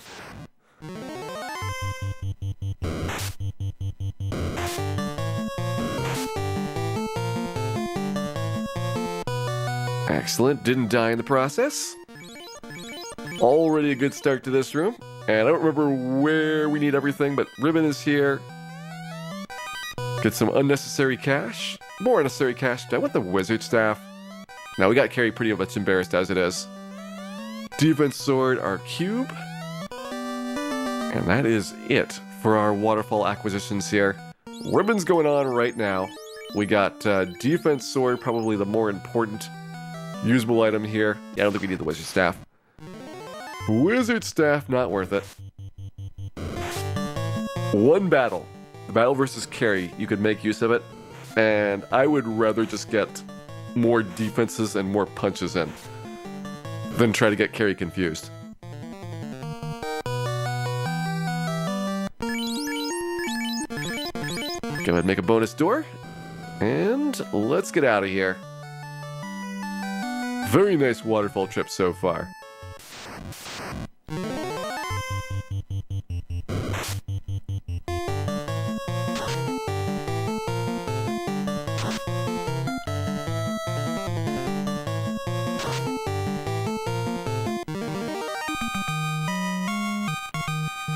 I feel like Dan has done some solid work here today. Which means that there is something up his sleeve. Probably a fist, but if there is, it is not a fist that we want to see. Hey, I'll take more nightmares. I mean, we could use that little bit of extra experience going into the Gurgir Volcano stretch. I am marginally nervous about the Carrie fight, mostly because of Dan taking a lot of damage. Even though we have recently upgraded our gear quite a bit, we're still well below what a fighter would have leading the front of the party in most games. So we're going to take more damage from Carrie's physical attacks. We'll probably be pretty safe from her magic attacks overall, but the physicals I worry about.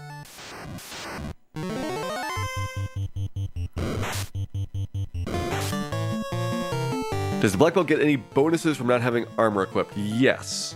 I've been using that almost the entire game, but it doesn't make sense to do it at this point forward. And the bonus is that you get 1 point of defense per level. So right now we're level 24, we'd have 24 points of defense, which is the same as the gold bracelet. And I've got gold bracelet plus pro ring plus ribbon, which is 33 total. So we would actually lose armor rating by taking off the gear. And we lose the elemental resistances, which is the important thing. This will remain true until level 44, at which point there is no gear in the game that would give the black belt that much defense. However, you would still have to deal with the lack of elemental resistances as a complicating factor for going naked at that point.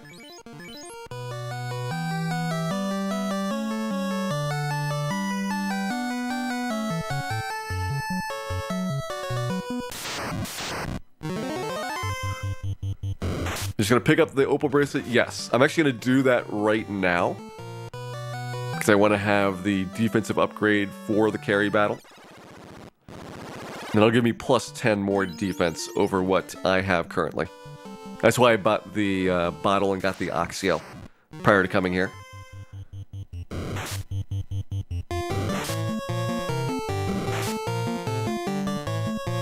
Does the ribbon make the armor worth it for the rest of the game? I would argue yes, by the time that you're in the 40s, it probably doesn't matter. Like, your magic defense as a non-class change black belt is going to be ridiculous at that stage.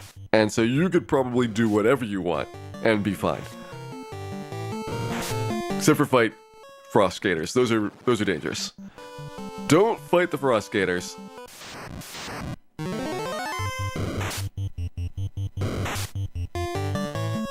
If you fight Warmech naked, Warmech would be easier naked, yes. That is because Warmech is not an elemental for his physical attack as well as for his one skilled nuclear. So there's no advantage having gear. If you have a little bit more defense with the naked black belt, that would be the way to go. 60 heals, that's enough to get through this. I'll restock my heal potions somewhere that has it near the top of the item list so I don't do as much scrolling. Onrak has heal potions in slot 3, and cabins in slot 1.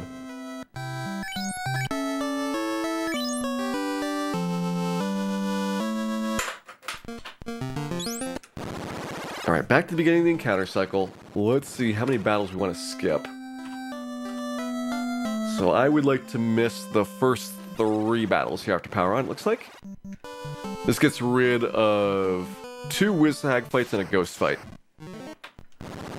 So there's 1.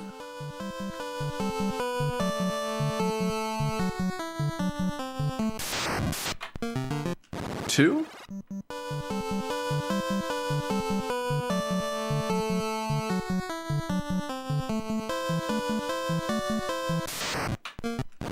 3. Would I take that Wizhag fight? No, we'll skip this one as well. Let's get one more. We're gonna go for 4 skips.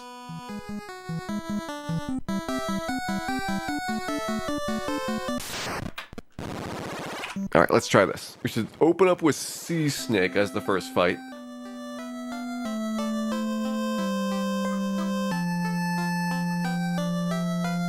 Is there a bug to get the naked defense and the ribbon? Yes. There is a calculation glitch in the NES version. If you level up and you never look at your armor menu, you'll still have the stats from the level up as well as the resistances from your armor.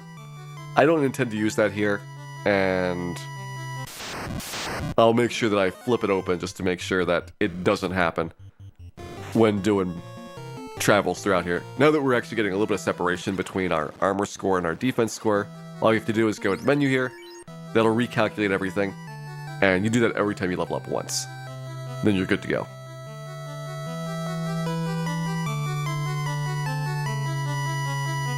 Alright, next up, another Sea Snake fight. We have Water Elemental coming up a little bit scary. Certainly is going to be a pretty tough battle, but if we get 1 Water Elemental, I think it'll be no problem. It'll mostly be a challenge if there's a 3-pack of these things. Unrunnable, decent damage, lots of health. 2's okay.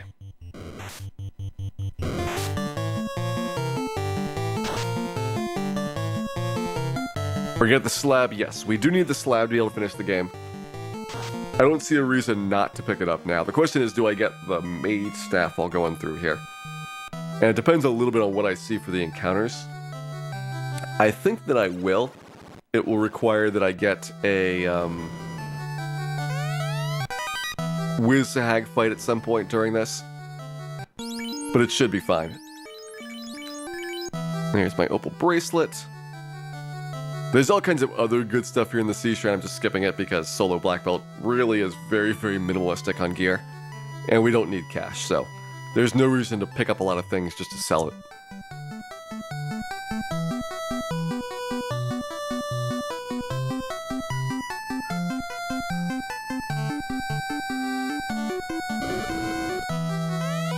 There we go, 1 music loop through there. Here's our slab. Enjoy the music loop on the way back, and I think we'll get the maid staff. We have some Gershark fights, 1 Wizhag battle here. And we'll see how this goes. Gershark actually is a legitimate contender for replacing the Agama grind.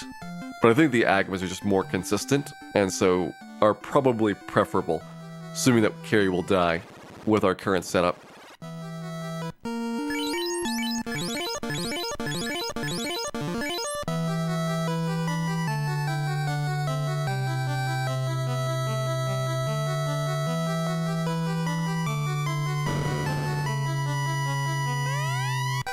Mage staff obtained. Last one I could get would be the black shirt, which is in Mirage Tower. Black shirt gives me Ice 2, and then I'd have Fire 2, Ice 2, and Lit 2 as options.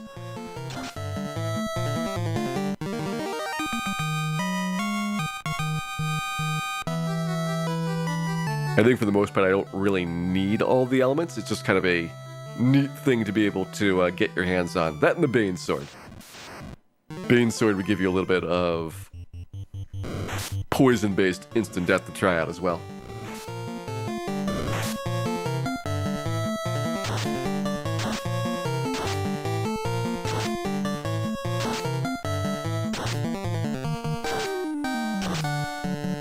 Speedrun would be 3 times faster with the dash speed.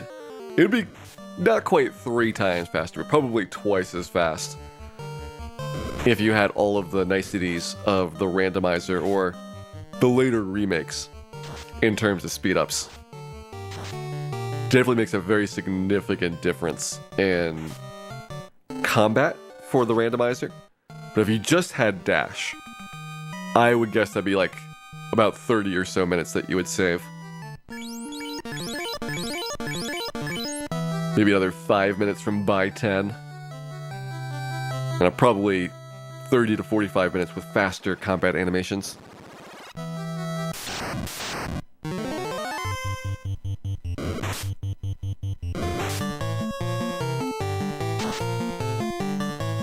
Final Fantasy IV was where dash speed was introduced. Final Fantasy V was the first game that had dashing, really. There's some cutscenes where characters dash in 4, but there's never a time where character-controlled dash is in the game. And then 5 and 6 started having faster run speed with sprint shoes. And it's just like at the very edge of your control, which is an extremely technical challenge. It's like if you are moving so fast you can't precisely follow step routes, then getting through those games is really, really tough. We do another Wonder Swan run. I mean, as fun as the Wonder Swan is, I have to admit that there's really no prospects for ever getting Wonder Swan capture.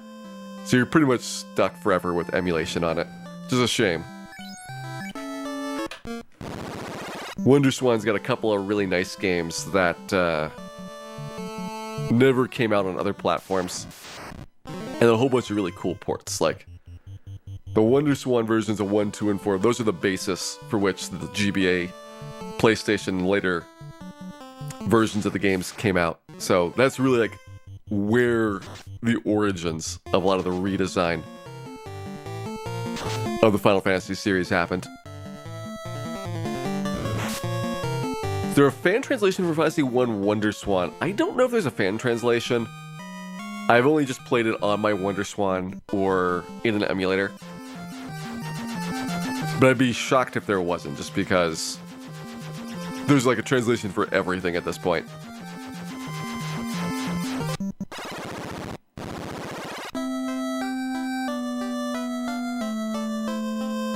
And speaking of which, one day, I don't know if I'd do the translation, but one day I'd like to do the DS version of Final Fantasy Legend 2. So the Legend series, which was called the Saga series in Japan. The first game, Final Fantasy Adventure, does have a Wonder Swan remake to it.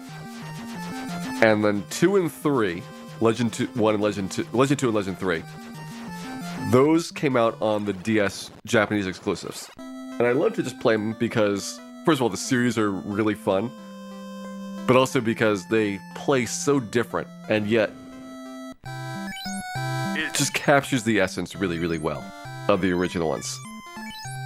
Imagine like a 3D version of Final Fantasy Legend 2 where you can see the enemies on the overworld and have to dodge them rather than running away from all the encounters. And the final battle against the last boss is crazy ridiculous.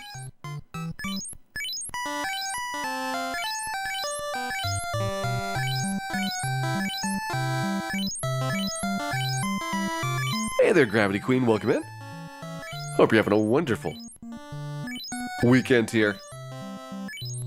I'm ready for some serious punch action, because we'll be punching, kicking, and scratching our way straight to chaos here. Starting with a little bit of unpleasantness, the town of Melmont, where we just got our slab turned in. I need to go over to Lufania next to get the chime, to be our next major quest item.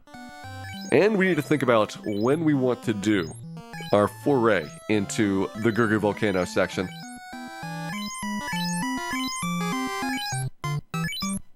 Hey there, Black Knight, welcome in. Not all the 6 hours was tonight. I did 5.5 hours on Wednesday, which got me past Astos and a little bit of grinding pre-Lich done.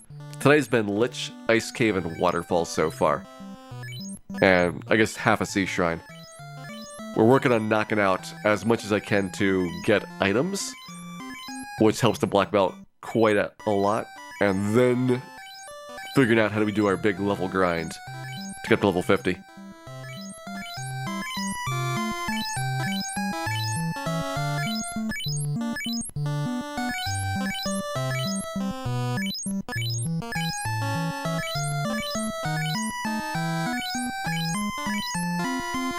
What is the incentivized chest in Martian Vanilla? A silver bracelet. That row is like silver bracelet in the incentivized chest, silver knife, and something else that's not very good. You would never want to go back there. Don't do that in Vanilla. You have so many better things to live for. Is there a way to break down Saga Frontier? No. Pretty much after Saga 3, the Saga series went completely ridiculous in terms of storyline. And I like the style of those games. They're just very, very hard to follow. Let's do this. Actually, yeah, let's do this now. Because I got my heal potions in a good spot. This is where I want them to be at for an optimal trip here through Gurgur Volcano.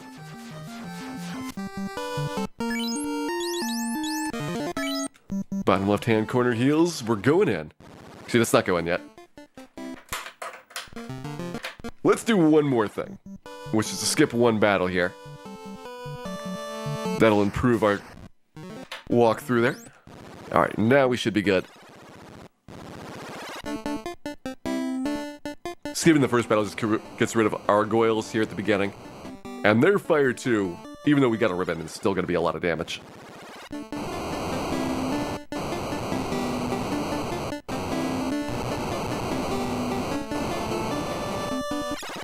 Gurgur Volcano is your favorite song. It's pretty good. Gurgur Volcano and I think Matoya's Cave seem to be the two most popular songs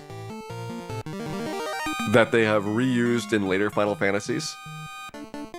I really like the Sea Shrine and Temple of Fiends in the Past themes, which are very similar but slight differences to them. That'd be probably what my favorite musical track of Final Fantasy 1 was. But this plus Matoya are the two that I hear the most in like remixes and in, you know, if we need one track for Final Fantasy for like Final Fantasy 9 or Final Fantasy 14, those seem to be their go-tos.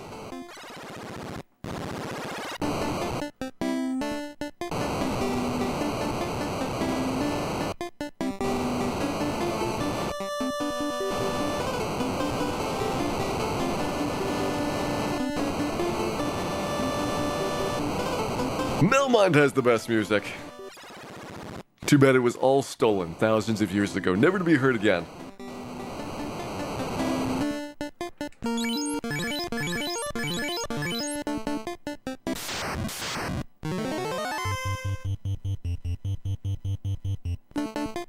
Does Twitch not play nice with 60 FPS? Are you on source quality, Neapolitan? Anything except for source quality is 30 FPS, so even if it says 720p, it's 720p 30. If you're on source, it'll be 720p 60, and that's what you want to have. I want some Agamas. I want some Agamas so bad. Alright, I'm going to make a compromise here. We're going to do a few Agamas, and then we're going to punch carry.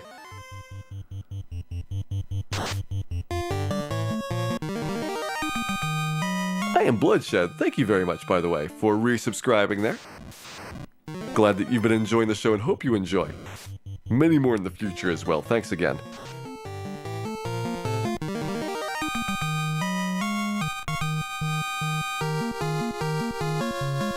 They ever use Gurgir Volcano in later games? I'm pretty sure 9's got the Gurgir Volcano theme.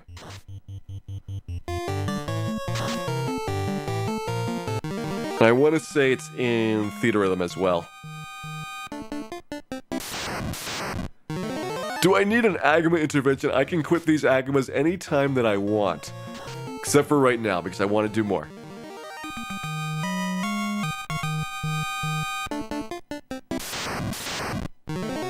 That's interesting, Neopon. I have not seen any problems with the lava flashing, but I can always go check it out. I did have a different capture card in 2017. I think that was about when I got the current capture card, but the current one's actually much better quality in terms of, like, visually looks a lot better than the old one does. I think I got it in 2016 or 2017. Around that time. Oh, if anybody, they used the dungeon itself ever again? I don't think so. I mean, these are generic places, like a volcano, a waterfall.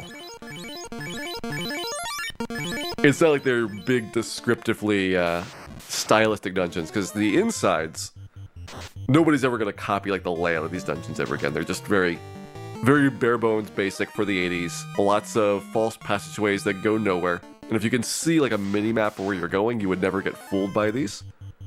The only reason they had any impact when this came out is because you can't see where you're going for the most part. And you don't know what's in the treasure chests. And until that information was available, this kind of dungeon layout worked. And so you see it a lot in 1980s RPGs. Early 90s, yes. But late 90s, when people had internet access and like game facts and things started happening, they stopped doing dungeons like this because there's just no point.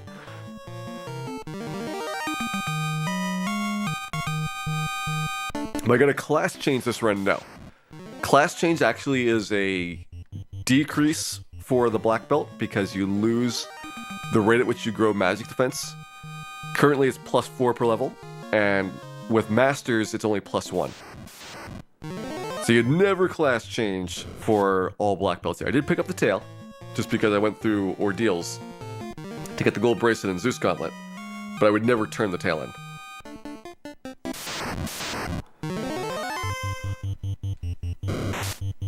Hey there, DizDog23, welcome in.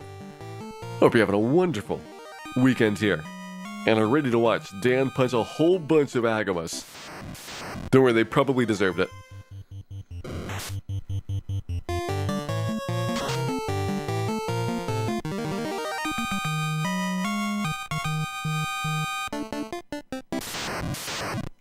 Dragon Quest Reuse is a little bit different. Dragon Quest has always had consistency of art style and music throughout the whole series. And even though Uematsu and Amano worked on all these Final Fantasies, Uematsu did intentionally have different musical styles for every game.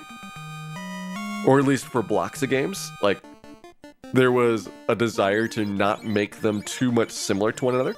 And Amano did the character designs, which was the design part of it. But when it comes to actually turning those designs into in-game graphics, that was always some other part of the Square art department.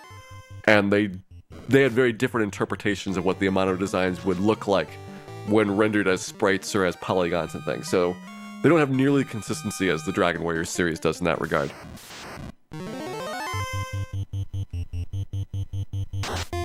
What level is Dan going to be at the end of the game? Level 50, which is the maximum level for Final Fantasy. No reason to go less than 50.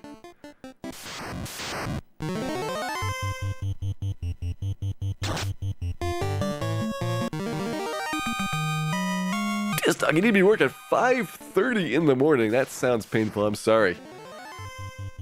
Hopefully you can enjoy some relaxing sounds here today, and if you need to snooze, we do have a brand new emote just for that purpose. There's 3 things that I drew over the couple days when I was out. One is this sleepy emote, which is a red dragon from Dragon Warrior 1, known for its use of the sleep spell and a really big annoyance.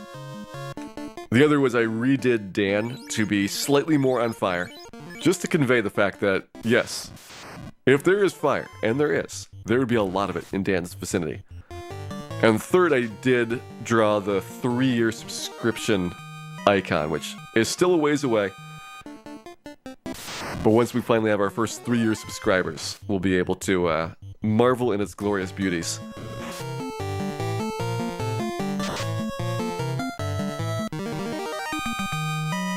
Nice, Kaiden. Eating tacos and murdering Agamas at work is probably about the best kind of job I can imagine.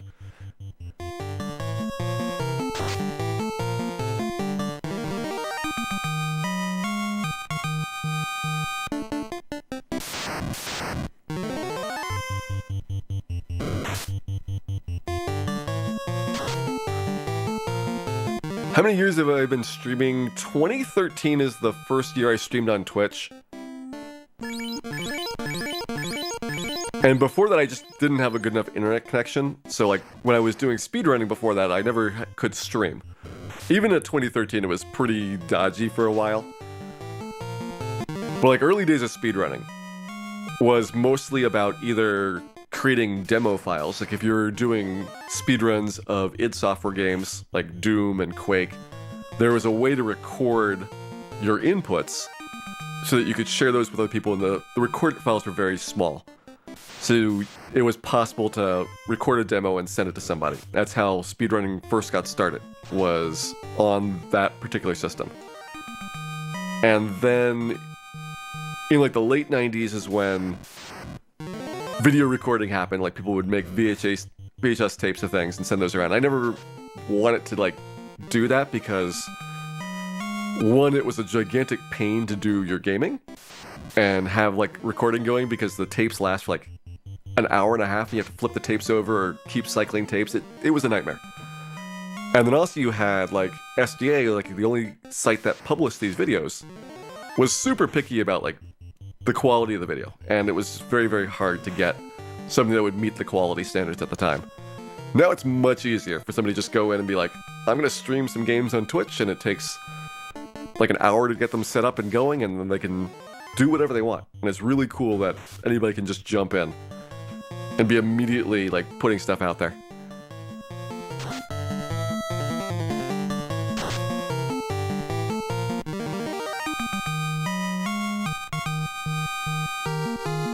Nice, level 28 there. That should be enough. Let's see if 28 works for our carry battle here.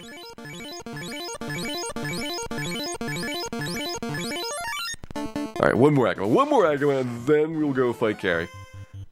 I can stop anytime, as long as it's after this Agama.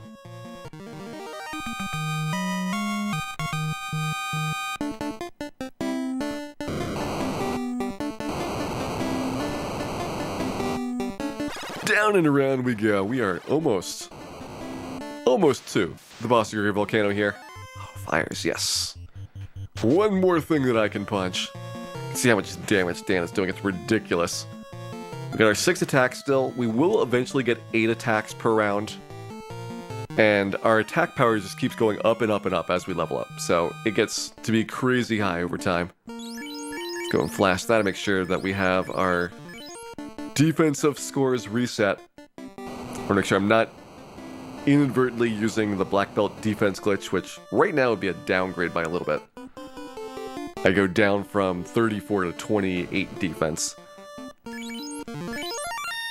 And let's do this. So, into the carry fight. Gonna begin with the defense sword here. 2 defenses should be pretty good at dodging all the physicals. The ribbon means that Fire 2 is not going to do much to me. And let's start the punching action. Oh, 3d5, that's a lot. Carries should be pretty easy here. Punch me through the defense sword, not a problem. So criticals will bypass your evasion score. No way to block those, but you only got one. And as a result, our second of the 4 fiends has fallen. Let me grab some more heal potions, and then we will get some additional Agama grinding. I'm not going to go to level 50 right away, because it's too much to do in 1 or 2 trips. But I do want to get some Agamas knocked out here, and then probably start looking at where we want to push forward on the storyline. Bottom half of Sea Shrine would get a 3rd fiend out of the way. We go to Mirage and get the Thor hammer done. And then I have my Lit 2 source in there. Is there any reason I couldn't just keep the Zeus Gauntlet forever? Oh, Black Shirt. I want to have Black Shirt there, and then Thor and Mage and Heal come from the weapon side. That's right. That reminds me of what's going on. That and the Bane Sword. Can't forget the Bane Sword on Tiamat. How was the Ice Cave? Ice Cave was great. It was a very nice cave. I skipped a couple of fights at the start to get rid of some of the Cockatrice battles. We had a close shave with a Frost Giant Frost Wolf, but everything else went super nicely. And you're in there so little because you don't need to get the chests that it probably cuts like 3 or 4 fights off as a result.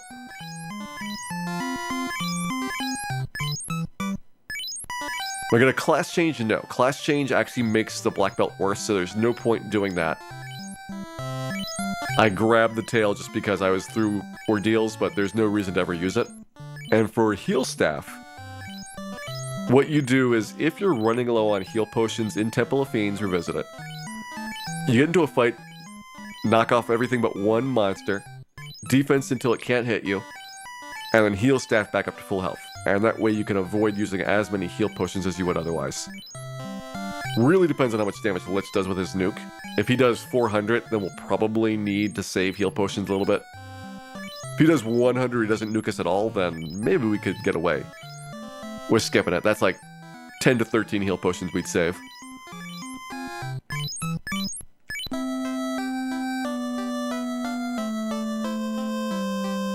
The black belt class change a bug? I would say probably. However, we don't know what the value should be.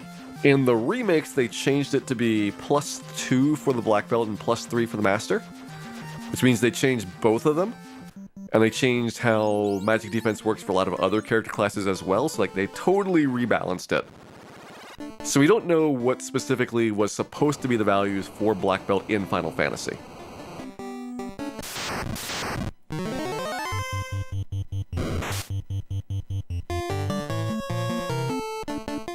Is magic defense a hidden stat? Yes. You cannot see your magic defense, but if you know your character class and level, you can just calculate it. There's a starting amount that you have for each character class, and there's a fixed amount per level up that you get for each character class, so it's a simple table. Just look up what the value is. What tends to happen is the mages, like red, white, and black mages, start with good magic defense, but their growth is lower. And things like the fighter, thief, black belt start with bad magic defense, but their growth is higher. So it kind of works out like around level 30 that they're all about equal, and then in the late game, the mages are actually worse than they should be. I think it's not the right values, but again, they totally read it in the remakes, and so we don't have a good reference for what NES should have been.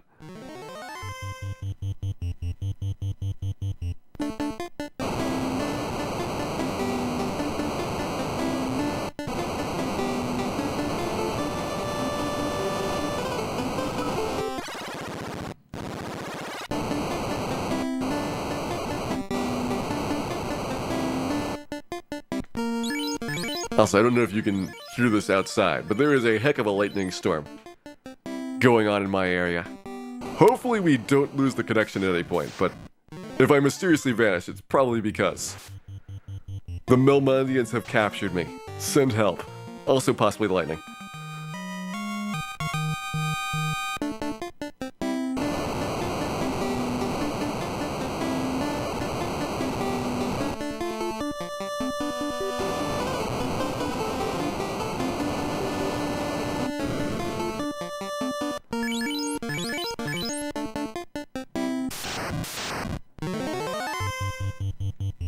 Could be the Agama's band here. That is also a possibility. There might be an Agama stampede happening in the neighborhood. We walk on the lava to avoid fights? Yes. On the lava tiles, you don't advance the step count at all for the encounters. And so you'll never get a fight there, and it doesn't make the next fight happen any sooner than it would otherwise. So it's... the fastest way through this dungeon is to do as much lava as possible. And the one damage you take is not a big deal. Like, that'll be very easy to fix with a handful of heal potions. It's much better to not have the encounters.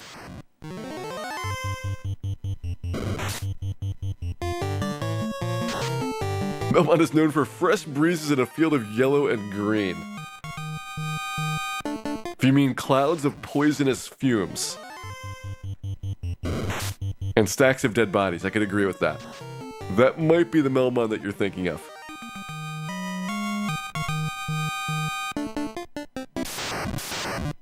Stay safe there, Box-type Beatnik, if you do get knocked out.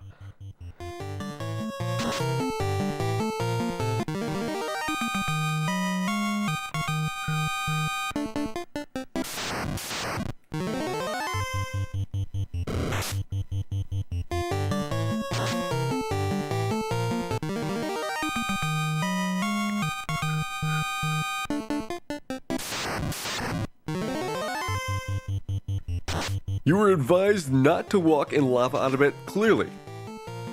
They were jealous locals that didn't want you having any Agamas. They wanted all the Agamas for their own, which I can understand. Agamas are beautiful and wondrous creatures. I like to have an exclusive monopoly over all Agama products. But I can't. I have to share. I have to show the world how awesome Agamas are, just so that you can all have them along with me.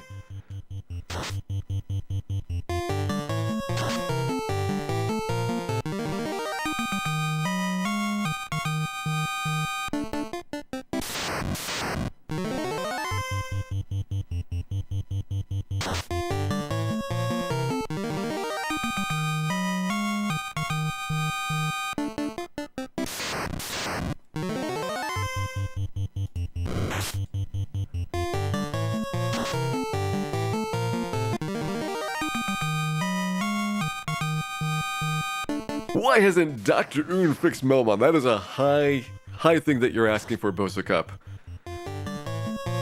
If anybody fixed Melmond, that would be a legendary achievement. Something that even the powers of Dr. Oon, I think, may not be up for.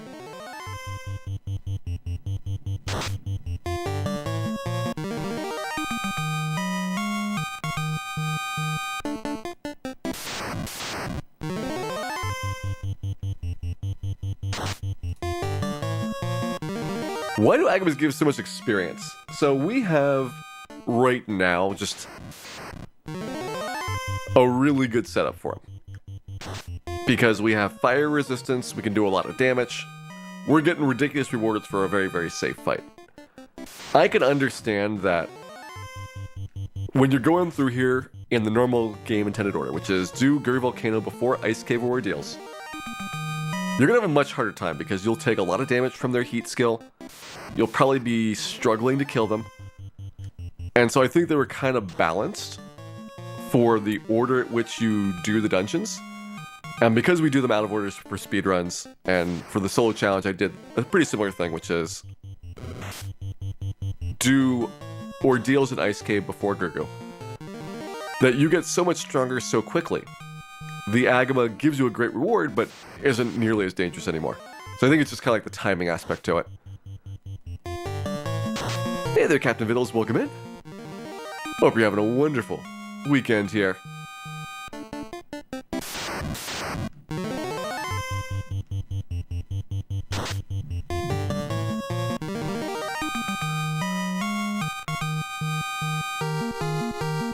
There's level 30. We'll see how this plays out for this round of the Agama grind.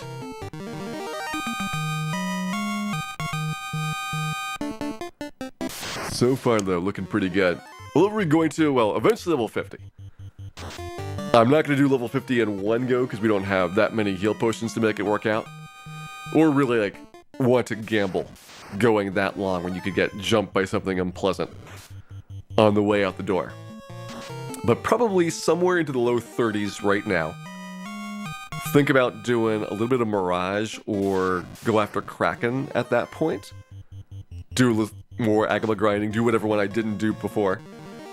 Then do more Agama grinding, then probably T-Mat, probably a War Mech, and then do Chaos. So I foresee a little bit of grinding, separating each of the chunks of the game that are left. Oh, for this grind session, I'll probably do like 32 or 33. That seems like a reasonable amount for right now.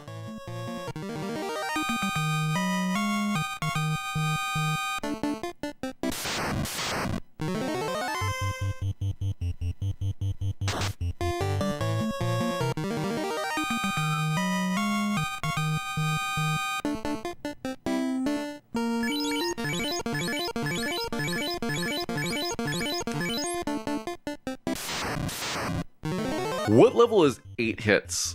So it should be level 32, if I remember correctly on that. Like right now we are at 92%, yeah, it'll be 32. So 31 will be at 95%, 32 will be at 98%, and it's every 32%, so 96% is when we cross over, which will happen at level 32.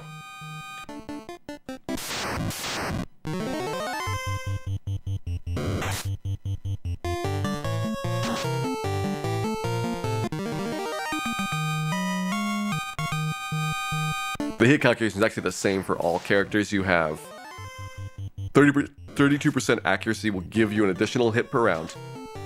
And for other characters, you're kind of factoring in what their weapon bonus is on top of their natural growth rate, so it's a little bit more complex. It'll depend, like, do you have a Mazmune? Do you have an Ice Sword? Do you have a Rapier? That'll influence the level. But for Black Belts, it's just 3% per level.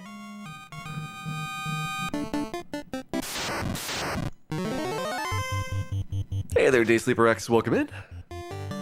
Hope you're having a wonderful weekend here. And are ready for Dan punching out some Agamas.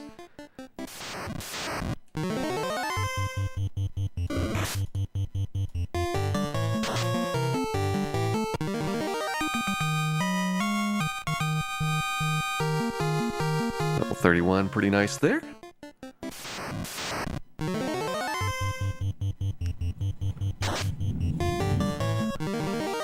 What is the maximum hits? Yeah, for max out you got 10. But you'll have kind of an incremental amount because in most games you'd be having somebody that had the fast spell, which gives you double hits on top of what you get right here. So you have your base fists, you get double attacks with your fists as a bonus for the black belt being unarmed, and you have double attacks again if you get fasted on top of that. So you're actually getting a little bit less attacks per round than you would normally see for a black belt with a team.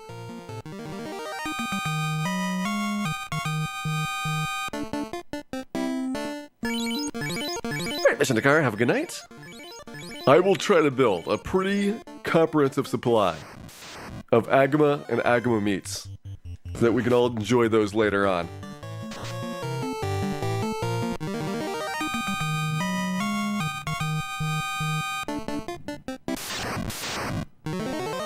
How does fast work? So fast is basically just times 2 your base number of attacks. There's a multiplier score whose values can be 0, 1, or 2. By default, it's 1. If you cast slow, it decreases by 1. If you cast fast, it increases by 1. It multiplies that value by your attacks per round. And if you have 0 attacks, it gives you 1 attack. So you can never have actually 0. It will always be giving you at least 1. And that's how the slow and fast spells interact. In the NES version, at least. In most later Final Fantasies, fast is about making your ATB gauge fill up more quickly. But this game doesn't have that concept because it's still just round-based for the combat.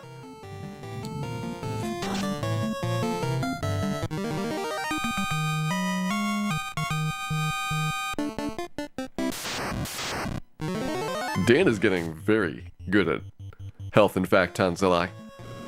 Black belt is guaranteed to be 999. I think that even if they get the worst possible rolls for HP growth every single level, they still hit 999 by level 50.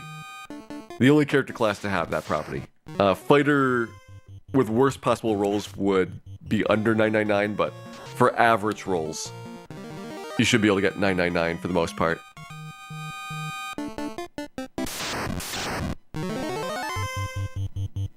Red mage, white mage, thief about 750, and black mage about 500 for how it shakes out. Maybe a little bit higher, maybe like 550 to the black mage, but it's still pretty bad.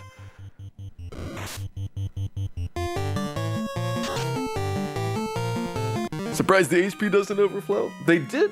So what's interesting is that even though 999 is your maximum health, they did correctly program the case of doing 4-digit damage. So you can do more than 1,000 damage with a single attack, and it will display correctly. One of the few things of this, like, really nice achievement, and it's strange with all the other things that are broken, but I guess that's the type of calculation that'd be very easy to test and specify. So it's not surprising that if they thought about the case, there we go, 1,009 damage right there by Dan, that, sure, we'll make sure that works.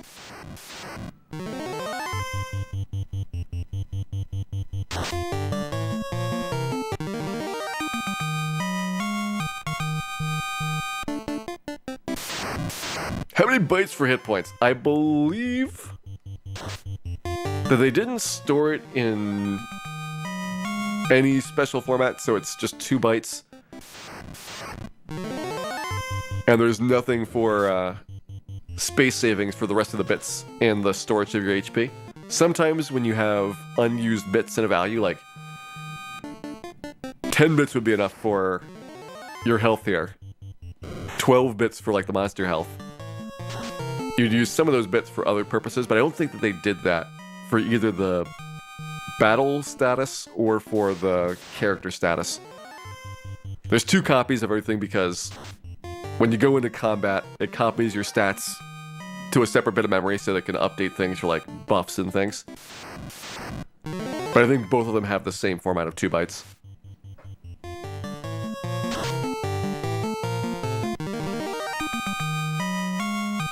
Yeah, KS is at 2,000. So he definitely needed more than 1 byte. I mean, there's actually a couple things that are over 255 health. So you need at least 2 bytes. But they didn't use anywhere close to the maximum for it. Till the remix. And they gave KS 20,000 health instead of 2,000.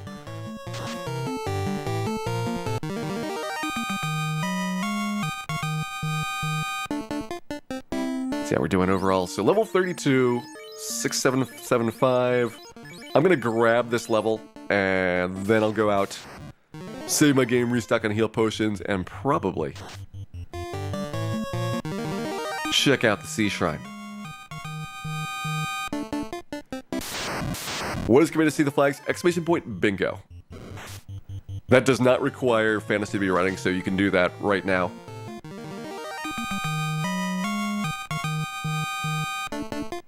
Basically everything that's not fantasy, Final Fantasy, I put on Nightbot, so I don't need to have anything actively engaged for it to work. Pretty sure I could beat the game at this point. 33 probably, although it would be difficult in a lot of stretches. Like the 30s are a pretty good level for the black belt. This is when your fists are roughly equal to the Mazmune in terms of damage output. But it's still tough. You don't have a lot of healing, you don't have fast, you don't have backups on everybody. So it's certainly a little bit of a scarier situation than if you had even like 5 or 10 more levels to go. Also, this is unrunnable, the Cerebus just didn't show up. Let's go ahead and punch these guys out.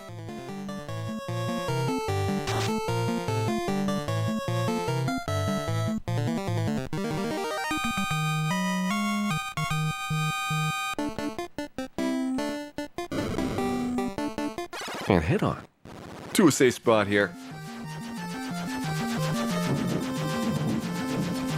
Yeah, Wizogre Cerebus is unrunnable. And because I'm not playing randomizer, it still just says run. So if you're used to the randomizer telling you when you cannot run away, that is something that doesn't happen in the base game.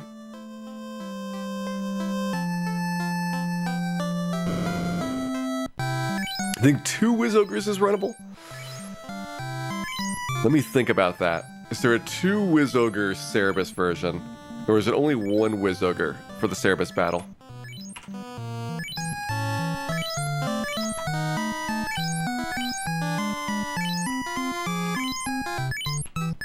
No, it's 1 to 2 Wizogres, 0 to 1 Cerebi. So you can see 2 Wizogres. And if it's the 0 Cerebus of the 0 to 1, then you still have an unrunnable battle there. Oh, nice. Glad you can hear that thunder. It is super crazy right now. I'm actually kind of shocked the power has not gone out yet. Which, now that I said it, it'll probably happen.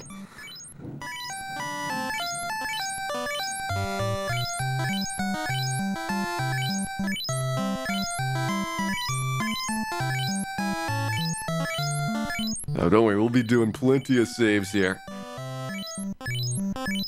Making sure that things are okay. Yeah, tonight if I go offline, there's a reason. It's actually calmed down a little bit, even though it's pretty loud right now. Like, a couple minutes ago, the lightning was so intense for the strikes that it was shaking the floor. Like, I could feel it on my feet. How much, like, shaking was happening.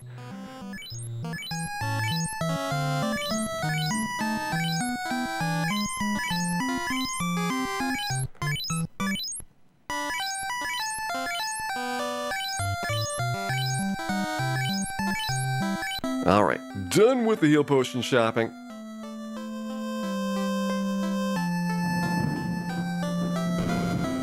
And yeah, Captain Bills, hope your parents are in a good spot there. I know there's a lot of people that are getting impacted by the East Coast hurricanes right now. Even though it didn't really hit into the land, there's still just a ton of exposure to the storm surge.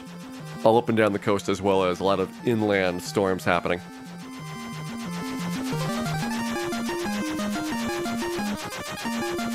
Dan angered the gods. I don't think they could be any angrier at Dan than they have been in the past.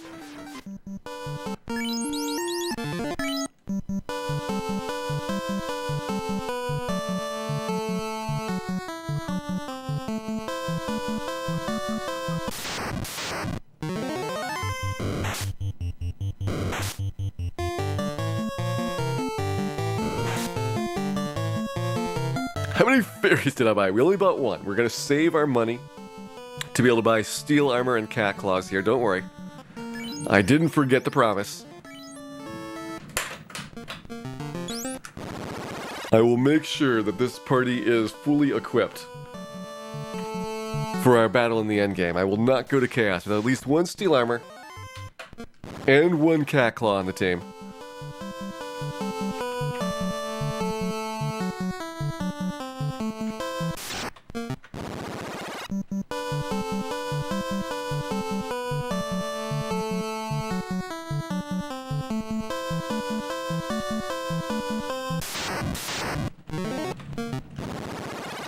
What am I doing right now? I'm skipping past encounters so that we get rid of a bunch of Naga and Wizahag fights in the Sea Shrine.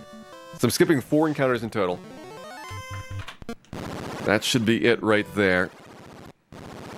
And let's go down to the Sea Shrine to see what we can find. Already have been up to the slab section. The mermaids are done. This trip is to go down and try and kill Kraken here. Why are Nagas bad? They cast Lit too, which at this point is not a big deal. That's why you avoid them in the base game. And there's a bunch of Nagas interspersed with Wizhags right at the start of the encounter cycle. Do we need 16 cat claws? That may be excessive.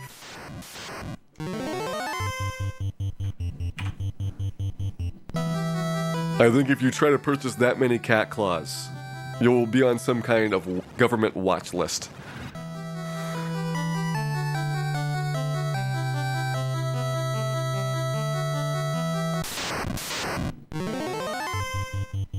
Hey there, Miss Soap. Am I going to level Dan to 50? Yes, eventually.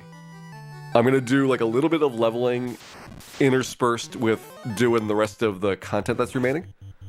It's like we just got to level 33 right there. We're going to do Sea Shrine, we're going to do some leveling, do Mirage, and grab like the Thor Hammer, do some leveling, do Tiamat, do some leveling, do Warmech. Just like kind of go back and forth so that we can break up our grind a little bit.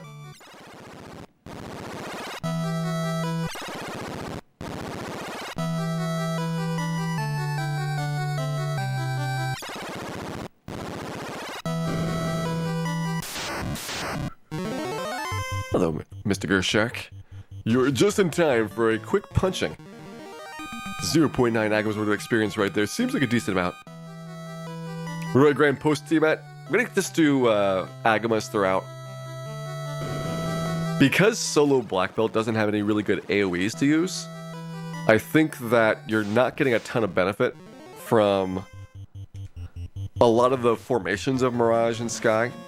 Like, it's super fast killing Agamas with a punch. One-shot kills. And as a result, unlike, say, a Red Mage who needs a couple of rounds to attack things, a Black Belt just gets near optimal XP per minute from the Gurgu fight.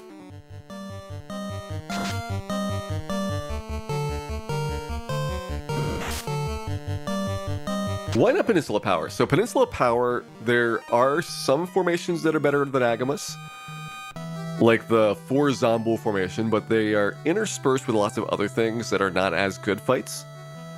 And individually, each monster is a little bit weaker. So you have to walk back and forth to get the encounter. You might get a good encounter, you might not, so you're going to lose some. You're going to get several encounter formations that you don't want. And is killing 2 Zombies really much faster than killing 1 Agama and getting another battle? Slightly, because you save the victory animation. But for the most part, you're not gaining that much time compared to just doing the Agamas on the trap tiles.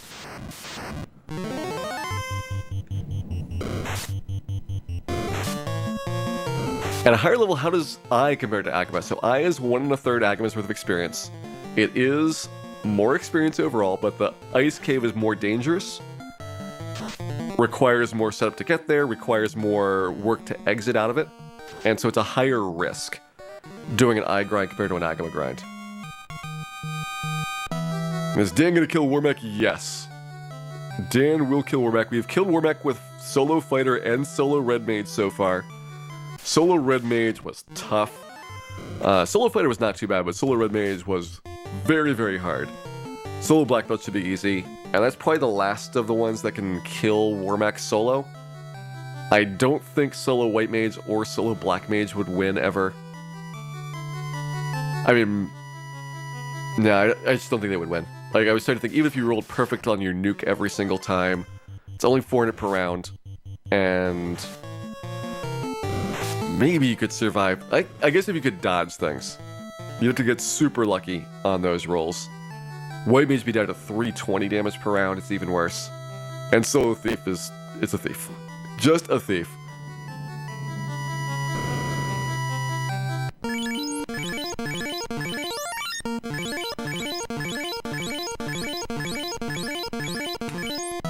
How did I kill Warmech with solo red mage? So we started off by buffing with the defense sword, healed with cure 3, and hoped that he punched and missed a bunch of times.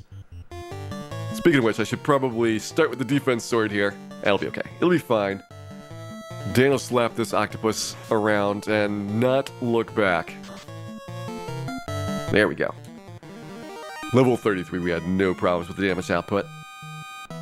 This is where we're in pretty crazy territory there. You see that 101% hit rate, which means that we're getting 8 attacks per round. Just beautiful. Beautiful damage. See, I can just save with a cabin. See, I can buy cabins and then save with a cabin. That makes even more sense. Let's do things smart here.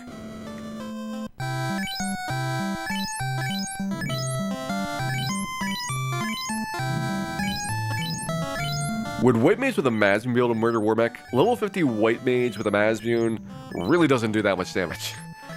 The only reason you even kind of contemplate on it is because there's no way to get Chaos killed off without anything less. Your Fade spells just are not going to last through 2,000 points of damage there overall. But like Warmech, you can probably bum rush with Fades faster than you can Masmurin, I would guess.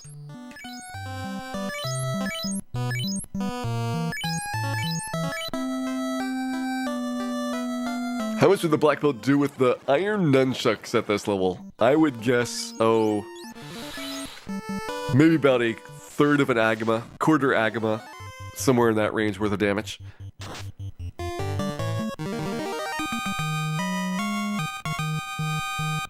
Because you keep a wizard long enough to fear Wormech away. So Fear's got a 3 in 256 chance of landing. That's approximately 1 in 80. Closer to 1 in 85. And you have to land it 3, maybe 4 times. So no. There is no chance you could Fear without a tool-assisted speedrun.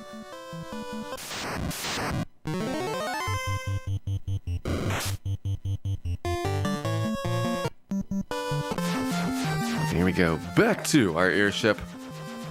We got the Sea Shrine conquered. Let's get our heal potions restocked here.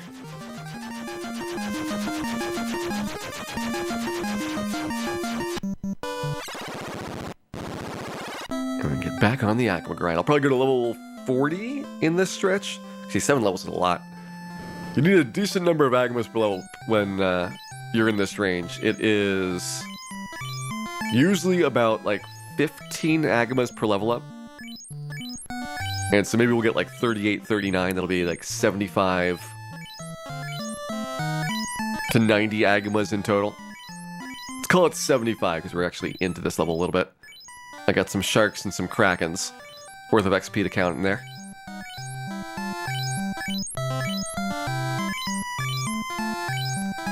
So we'll get that done. Then we have to do Lufania and probably grab the Thor Hammer out of Mirage. Just so that we have that bit out of the way. Ooh. Is there a reason why I wouldn't get the black shirt right now as well? I suppose we could. I might end up just getting the black shirt on the way to Tiamat and not worry about the steps too much. Is that a good idea? If I don't get the adamant, then black shirt doesn't really change much. I'm not gonna have the warp spell here, so it increases my number of steps to take. I need to get the Bane sword as well, because why not get the Bane sword for Dan?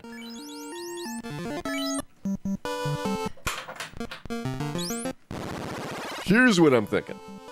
I might have to do Sky Castle in a couple passes. First time through to get items, second time to kill Tiamat, and the third time to kill Warmech.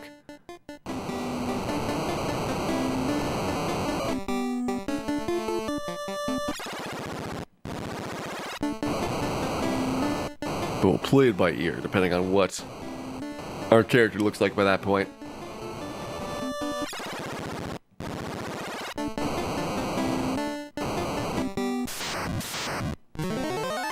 What pump-up montage song would we play during an Agama grind? I think any time that you've got Dan on your team, it's probably the Benny Hill theme. But, if you're specifically doing an Agama grind, now we got some more options.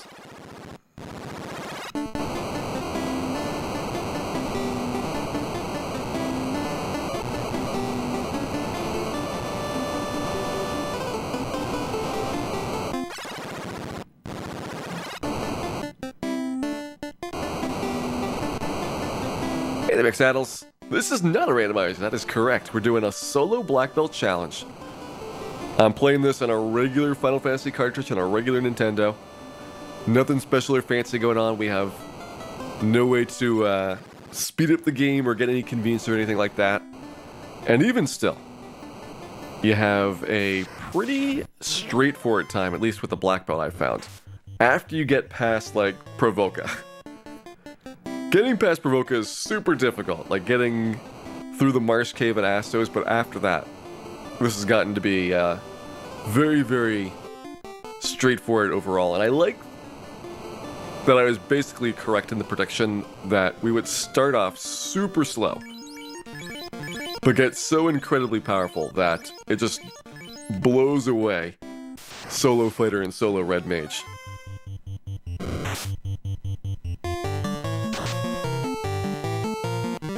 How has my cart survived? Well, first of all, I've got 4 copies of Final Fantasy. And there's been certainly swapping over the years. I've changed the batteries out in the cartridge. I burned through 1 set of batteries on like 2 or 3 of them. But once I replaced the batteries, and maybe that was like 2 or so years ago, I've had no problems. This is about the time where NES batteries are going to be dying. Super Nintendo batteries probably pretty soon, and Game Boy batteries after that. Except for Pokemon. Pokemon batteries are probably going to die earlier because they used a real-time clock, and that drains the battery continuously, as opposed to most games which only use the battery up when saving, and have a very, very small load when you're not actually playing the game. But all these are replaceable. Like, every single cartridge that Nintendo's made, you can open it up. It does take a little bit of soldering work, but you can desolder the old battery. Your save game will get deleted then. Put a new battery in, and your save game will be fine for 25 years after that.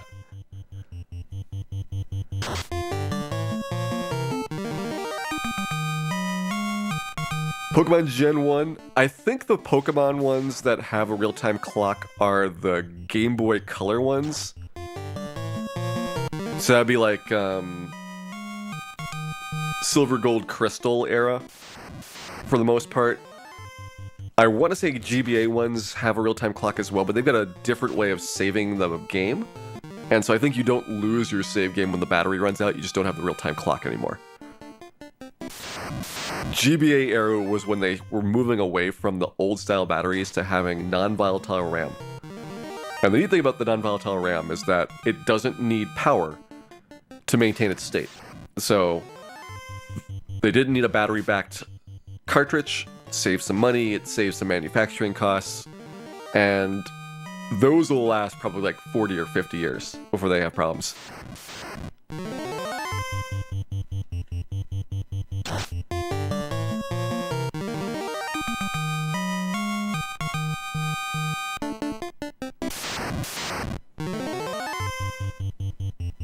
I think a lot of retro game shops, expensive foreigner, will replace batteries for you. They'll charge a couple bucks. Like the batteries replacement, it's a $1 part. And it's a couple minutes of labor if you've done it before. If you haven't done it before, you should practice a little bit on soldering, but it's not like a super complex thing. And so a lot of stores I've seen charge like about $10 or so to replace the battery. And with the labor, that's probably not unreasonable. But again, like, if you just want to buy batteries yourself, you can buy, like, batteries for $1 or $2 each. Plop them in yourself and solder them down. And within a couple minutes, you'll be able to get it.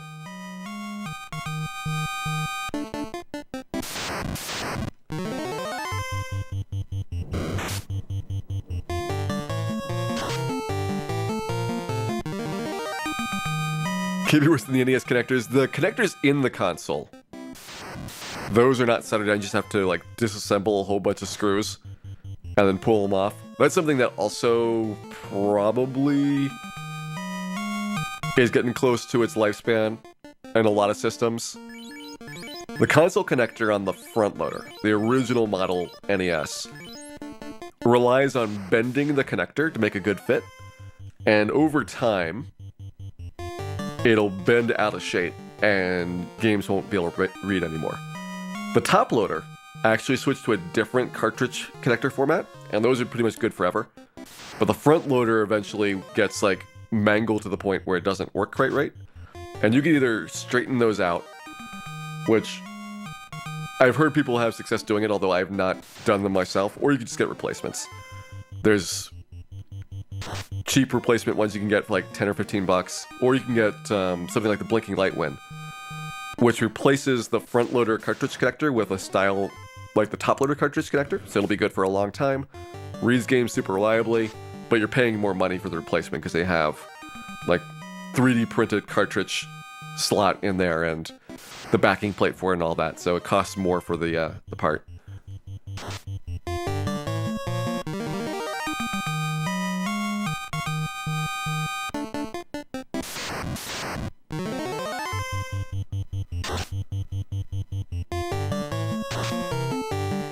Can you find batteries that last longer? Not really.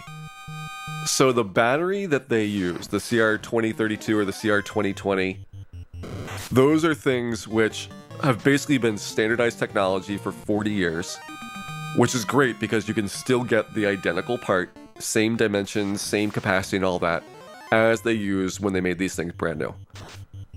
And that battery shape, like the coin, they're sometimes called coin-style batteries. You might have seen them before in other systems or in flashlights or things at times. Those are super common, super standard, but they don't really have much work on the density because they're going to be replaced by the same battery chemistry as the original ones, so it's not like they're going to last much longer than before.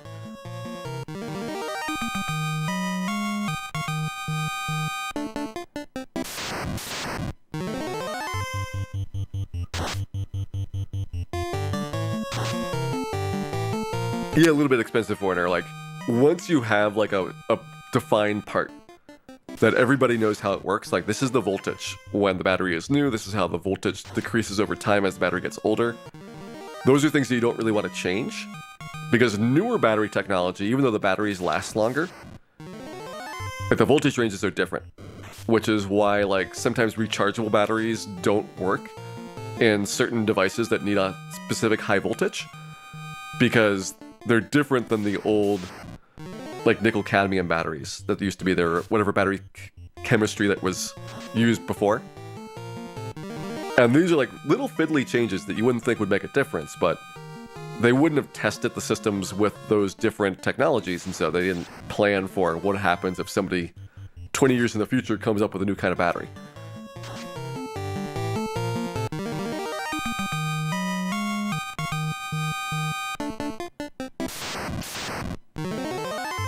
Oh, nice, out of it. Soldering school in the Navy. So, do you have to solder while standing on a platform they're shaking you around pretending you're on a boat? Like, I'm wondering what specific skills you need for nautical soldering.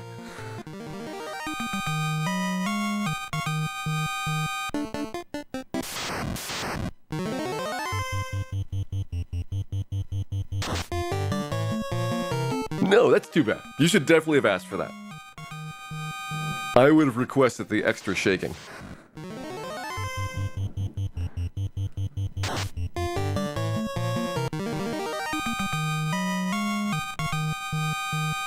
How early are we grinding for? Probably we're going to go to like level 38, 39 right now. And then start cleaning out the bottom of Mirage and Sky. Go up to like 45. Take out Tiamat, go up to 50, take out Warmech, and then do Temple of Fiends is the plan. Just trying to break it up into a couple of pieces so that we have convenient spots to save as well as get things recovered while the grind is going on.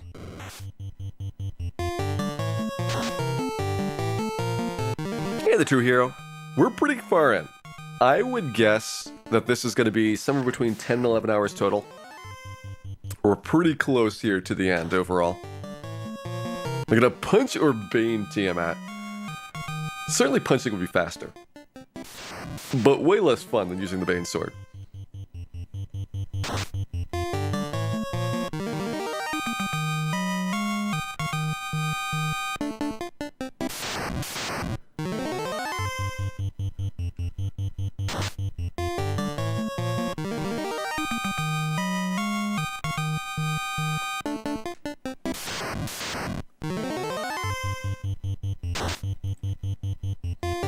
These Akimas still bringing the heat.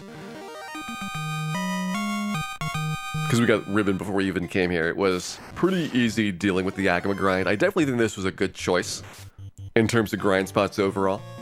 Could maybe make the argument that after the first grind, once you're into the 30s, that you would have the magic defense to survive doing an eye grind in the ice cave for slightly more efficiency. Again, 1 1/3 Agama per eye.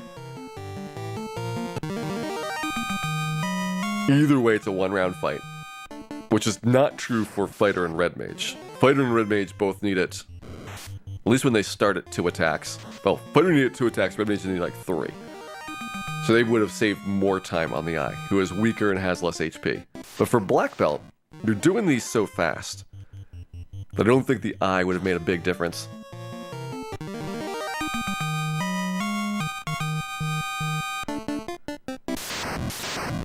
And right in the quick welcome in. Hope you're having a wonderful evening here.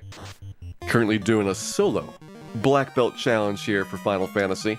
I've got 1 Black Belt, and we must beat the game with just this guy.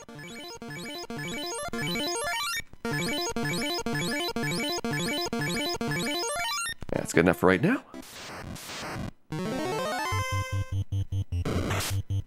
Can you have enough magic defense to completely neutralize the eye? So once you're at 301 or higher hit points, XXXX is always going to miss. And I've got a pro ring, so that gives me death resistance on top of that. Petrification can happen, and magic defense will help block petrification when he uses like the Brack spell and things.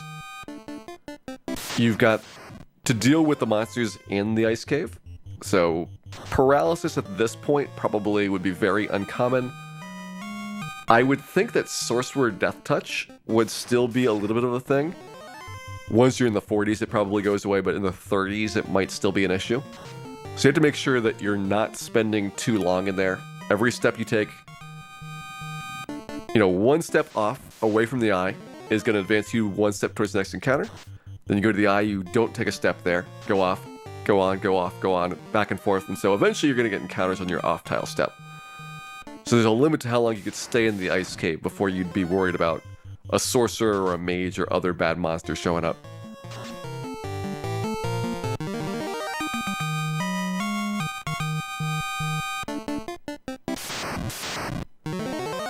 Yeah, basically the challenges happen in between Final Fantasy seasons. Sometimes I'll do an end-of-year thing. Like in the past, we did a Christmas special for 4 White Mages. We did a Black Friday special for 2 Black Belts, 2 Black Mages. Things like that, but those are more like one-offs. In between the Final Fantasy seasons when I do more of these challenges overall. And currently I'm on a little bit of a kick doing the solo challenges. We did Fighter and Red Mage in between seasons 2 and 3. This is our first challenge between seasons 3 and 4. And I think we'll do another solo character challenge, but I'm not certain if I want to do a no class change one for it. White Mage or Black Mage with class change I think is probably going to be the next one. And once we get this done, I will let you guys vote on which of the White or Black Mages that you would like to see for that challenge.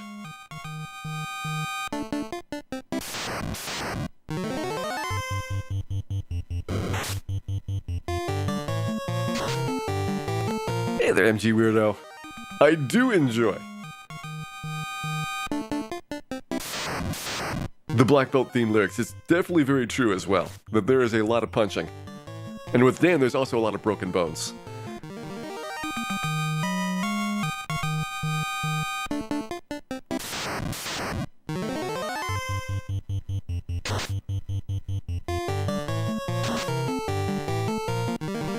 Vanilla gas dragons are hard? Yes, we will not see any gas dragons. When I go through here, I make sure that for the dungeons that make a difference, which are going to be things like Marsh Cave, Ice Cave, Ordeals, to some extent Sea Shrine, definitely Sky and the Temple of Fiends in the past. Those are going to be manipulated through. I don't plan out what the route is in advance, but I've done a lot of these for speedruns, and so I know a couple of good starting points, and I can usually figure out pretty quickly what the encounters are going to be like. And so I make sure that we don't have any bad fights when walking through them. And is Solo Thief possible? Yes. Solo Thief is very, very hard, but you can beat the game with any character class combination, including every class solo, no class change. It has been done on streams. Not on my stream, but on other people's streams.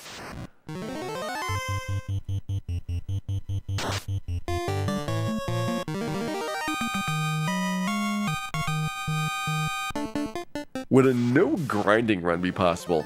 I don't think that you would have enough levels with no grinding at all. But it depends on what you consider grinding. Because if you're going to be taking every single encounter, you're not going to be able to do dungeons in one go. You're going to have to walk to a spot, grab some chests, walk back out, get more encounters that way. And so by the end of it, you might have a lot of fights, but you probably actually did more battles than if you had just done a grind on, like, here's a specific area with Agamas or Ogres or things that are really high XP.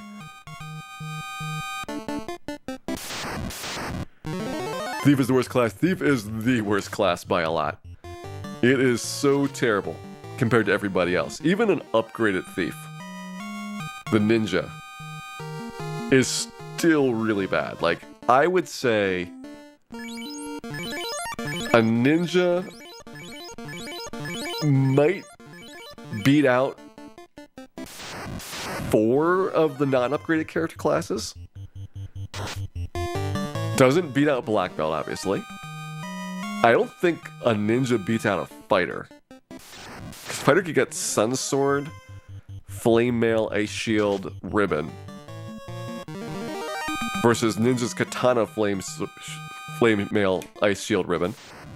So pretty much the same setup, but Fighter would have more strength and more hit points. The Ninja's advantage would be casting fast a couple times, and some Fire 2s and Lit 2s. It would be close. Like, I would have to argue that the Ninja might be slightly better than the Fighter, but not by much, and certainly not enough to justify the pain getting the Ninja in the first place.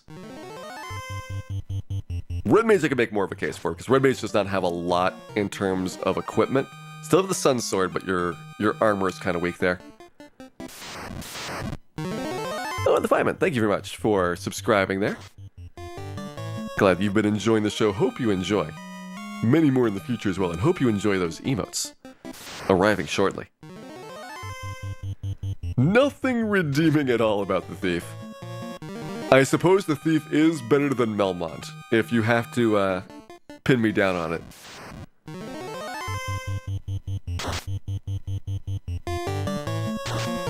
Any tips for someone that wants to try a solo class run? So the biggest tip is just to not be afraid of grinding. Like, when you start the game off, don't be afraid to fight imps for a while. Depending on your character class, like, figure out what their path to grinding is going to be. Like, if you have Red Mage, White Mage, Black Mage, you're going to have access to either Fire 2 or Harm 2. That's pointing you towards getting to Peninsula Power at a reasonable pace, like around level 6 or 7. You might be able to survive battles up there and you'll get levels super fast. If you're a fighter, make sure you have the best gear at all times, and look for single target monsters that you can kill. Same thing with Black Belt. Look for good opportunities, and if you have a Thief, well, good luck. You're gonna be in a lot of pain.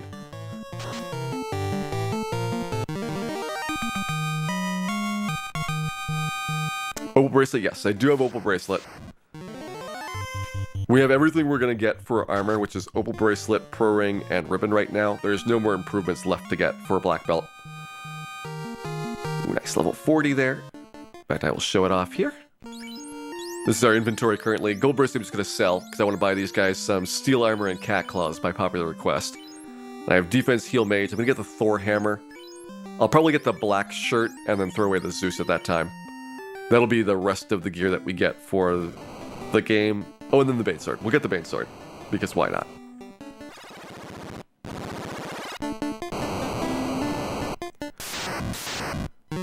Fighter, Red Mage, or Thief? Well, I don't want to dissuade you, True Hero, but I wouldn't start with the Thief. Fighter is pretty good. Fighter is like the easiest one overall, because you start out pretty nice. You're pretty good in the late game. And you don't have any special abilities, but you're just so tanky and can do decent single target damage that most of the game should go pretty easily. Red Mage was a little bit tougher because in the late game they are tough to survive with. Like their damage output just doesn't increase after a while.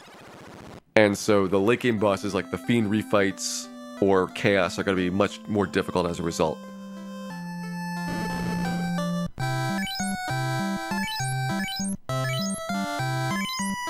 Pro Cape worth it? Pro Cape is basically a replacement shield type. For mages and for the thief, it's your best shield item by far, 8 defense, compared to the buckler, which gives you 2. Black belt cannot use any shield, so Pro Cape and buckler, Pro Cape and buckler are both out for the black belt.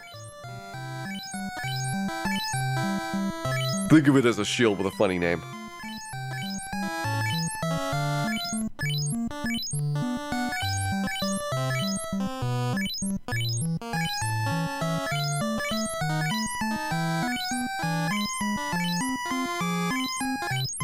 To get the Pro Cape for a solo mage, I would.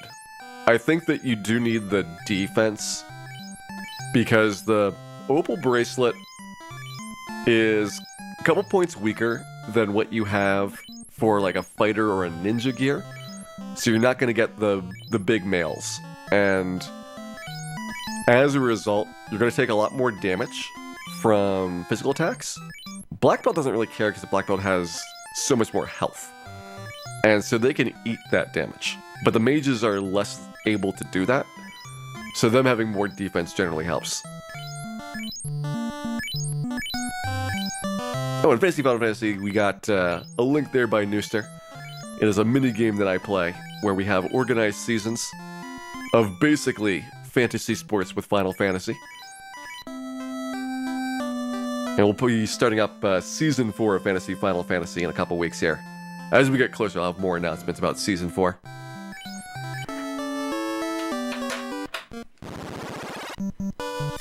How much grinding do we have left? Well, we're level 40 right now, and the maximum level you can get in the game is level 50. So that should give you a pretty good idea of what our progress is like.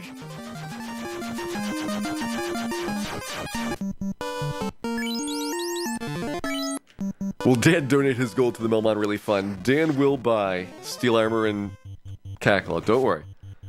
I will make sure we have at least 1, if not 2, if not 3 of each of those.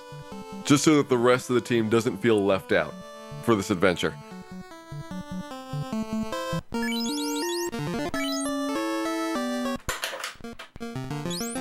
Alright, back to the beginning of the encounter cycle here. So Mirage, Vampire Guards, this is probably fine. Oh, never mind, I need to get the chime, then we go to Mirage. Let's do this in the right order. Forgot we never went to Lufania after talking to Dr. Oon there. This will be fast, though.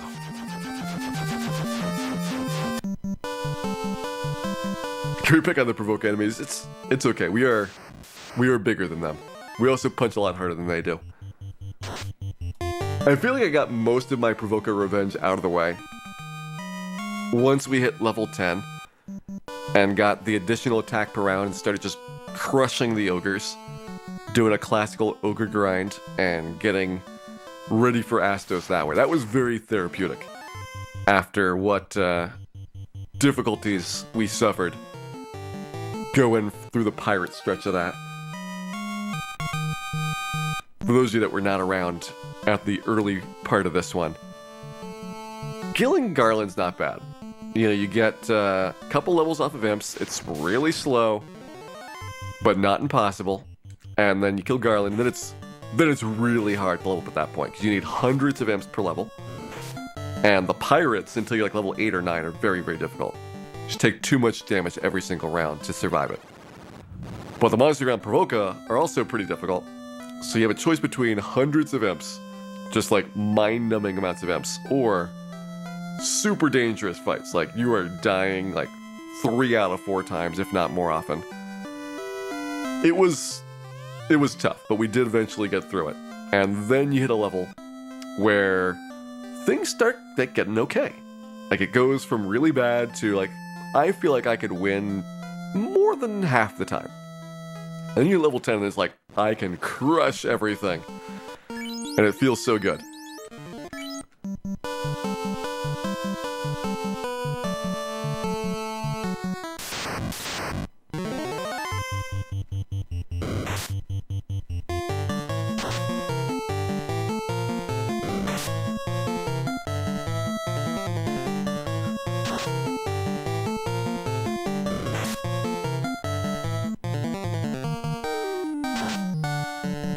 Yeah, once the Final Fantasy season starts, I'll publish a new table of values for the Season 4 monsters. We update in between every season what the monsters cost based on their performance in the previous round. And there's usually a couple days that are open drafting, so that you can get your team in place for it. And that'll happen probably starting in like a week and a half or so, is when the test games will get rolled out there. And the money cap really is just a way to make sure that everybody's got an equal sized team. It doesn't actually cost any money to play Final Fantasy.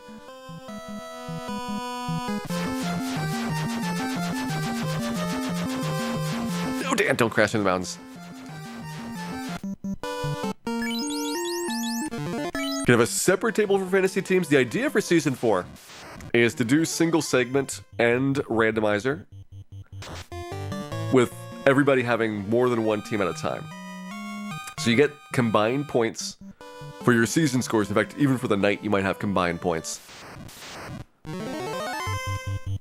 But in random mode, you'll have a different set of monsters than you will have in the single segment mode, which is like a big change for me to actually manage a single person having more than one team at a time.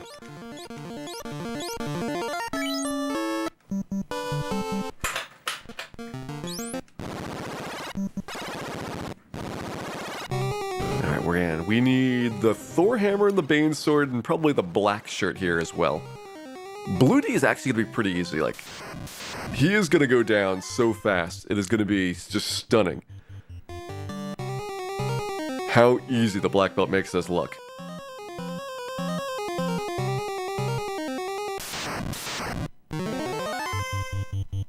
I don't think we want vampires.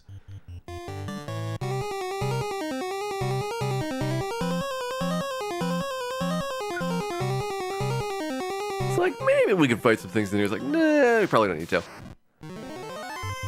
We're getting in such good fights that I don't want to mess up whatever RNG is going on right now. So down here, let's go grab the Thor Hammer. Let's see, Thor Hammer left side middle, I want to say. I'm so used to picking up three things here. We got Thor Hammer, Sun Sword, Dragon Mail, and you need those in like every single speedrun, right? You just get all three of them. It's just Thor Hammer though. It should be the first of the three.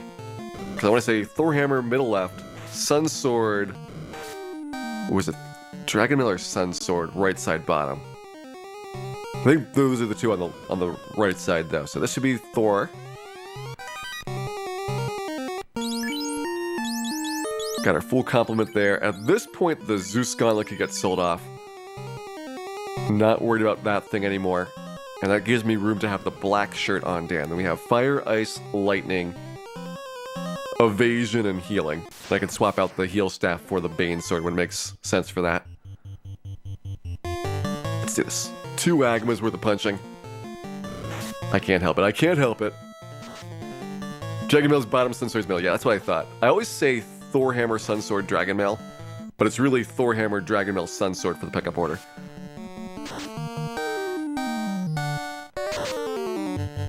Team of 25 Agamas.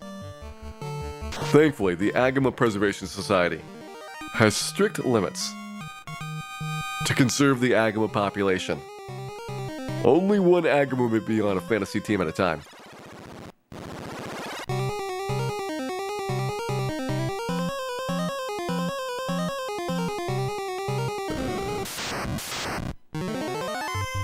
Fantasy Final Fantasy for randomizers. We've done it for both randomizers as well as for speedruns. The concept works the same. Done it for marathon safe runs as well. Just different ways that you play the game, and as long as you can beat chaos, then you can play fantasy.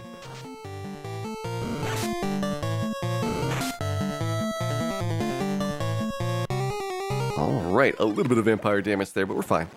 We are mostly unbruised. Pass. I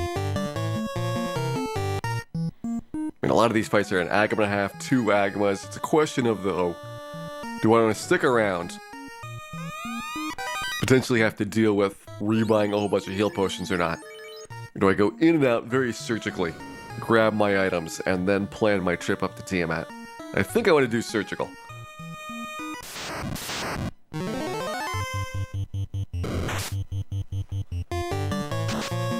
Are imps only good randomized here? I would say that imps are decent in the speedruns because you have a lot of can't runs at the start of the game. Early on, you fail to run a lot. And can't runs are 1 point every time it happens for the monsters. It stacks up. You could easily see imps with like 20, 25 points. They might not do any damage to you, or they might do very little, but they'll still score. And it kind of gets reflected in the monster point values depending on the game mode. Point values for monsters is what I use to find out, like, how much do they cost.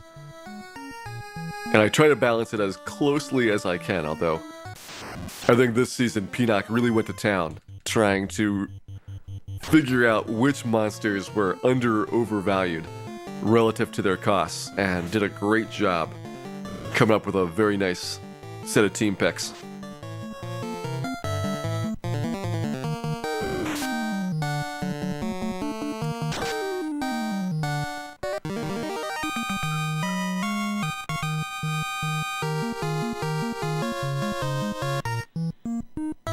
How does can't run work? That is if we try to run and fail. So let's say you got 4 people. All 4 of them are trying to run from the monster. The first one fails. That's +1 for the monsters that you're fighting for a can't run. Second one fails, that's another +1 for the monsters. The third try you succeed, and then that's the end of the fight, so they get no points. White shirt. Not the one I wanted. Yeah, I'll just throw it away. There's no conceivable reason why I'd ever want to have the white shirt. Black shirt, on the other hand, that I can imagine using. So there we go.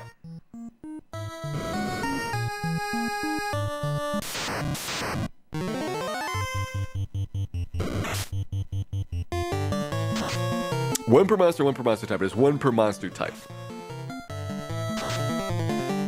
So let's say I'm fighting these 2 nightmares here and I get a can't run. Nightmare gets +1 for the can't run.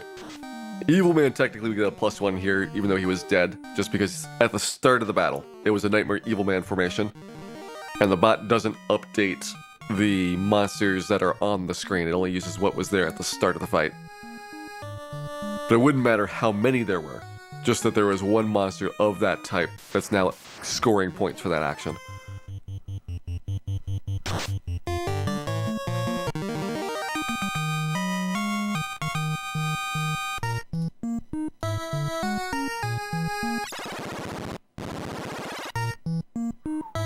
And back down we go. So we got our Bane Sword, our Black Shirt, our Thor Hammer. That is everything I wanted to get for items in here. And the reason I'm picking up items, which is a little bit unusual, is because as we're going through here, normally I'd have Warp to avoid a bunch of backtracking. And without Warp, it is going to be harder to get the steps to work out to get up to Tiamat safely. So I just need to make sure that when I get through this, that I'm not going to have any problems getting through like the 4th and 5th floors. Because we don't really want to fight bonus Warmechs right now. We will fight Warmech eventually, but not yet.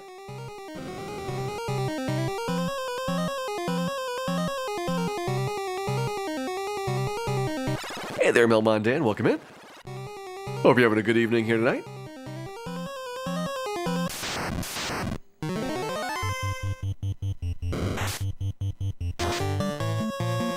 If you fail to run 3 times, and then you run, the enemy would get 3 points.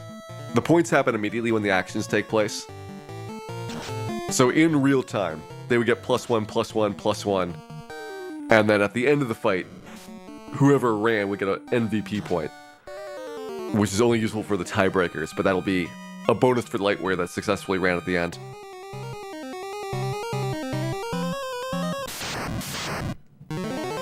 The monsters, though, don't really care for the most part for a lot of actions, like just regular attacks doesn't get scored anyway. It's more of the special things that happen. Status ailments, deaths, anything that is an obvious failure. Those are the ones that get fantasy points overall.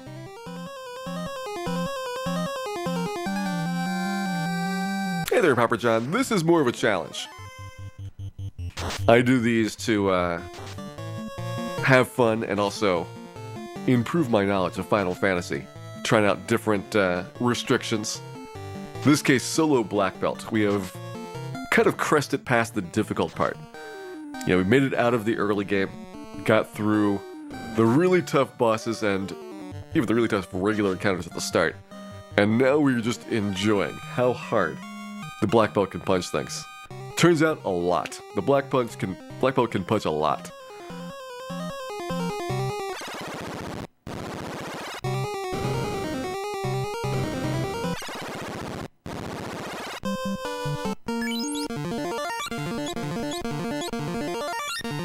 Alright, I'll heal up. 86 heal potions is enough for the top. Let's go take Tiamat out next.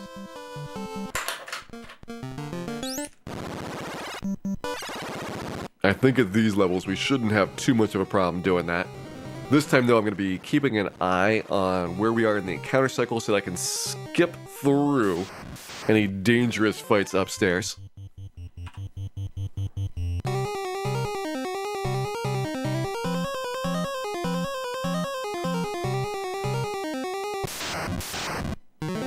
How does the bot work? Let me give you the info for that.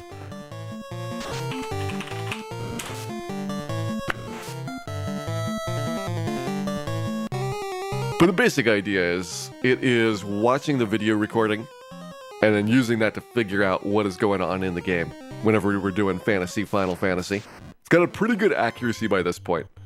Took a while to get to the position where I was comfortable with how accurately was able to assess everything that was going on. Then we started the actual seasons at that point. Before that we did lots and lots of games, just doing single nights.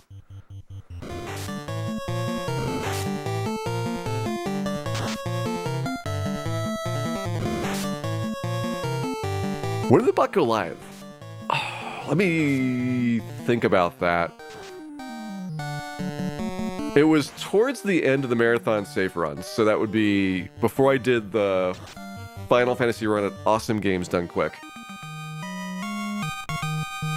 Which was, I think it was Awesome Games Done Quick 2018, when Fies and I played Final Fantasy. That would have been definitely at that point, the bot running for a while. But I don't remember like when the very early ones were like.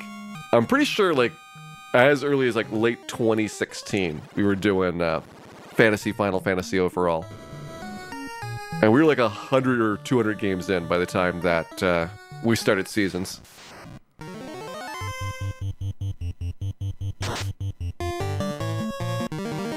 Just white mages and black mages. Who takes the Masmune? It would be a white mage that has the Masmune. Because the white mage has got more health. And the black mage can cast faster than the white mage. So usually a better target overall to go after.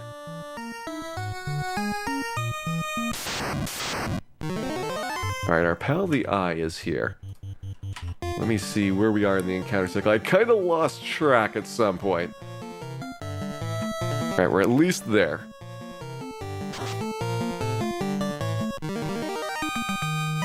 Trying to make a call about whether I want to stay here for a little bit longer. I think I do. We got a big stretch on the 4th floor coming up that we can't deal with. And so I would like to get some more XP if I can on the way up.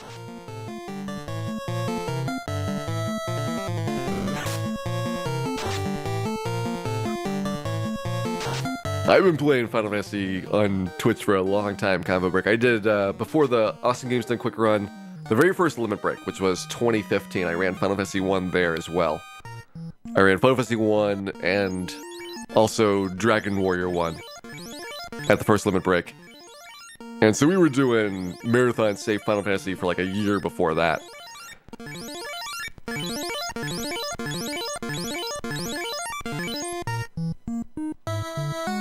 Okay, Rock Gull out of the way. Evil Man Nightmare versus Hydra. Let's go for Evil Man Nightmare. It's very unlikely that we'd have the Evil Man cast nuke on us. The actual first Limit Break, Shaywolf, the precursor to Limit Break was kind of Crystals for Life, which was an event in Canada run by Poxnor, and that was 2013 and 2014 for Crystals for Life. And then Limit Break started in 2015. And that's run by Puexel as the main organizer for that event. You better believe I'm getting the hardcore Manticores.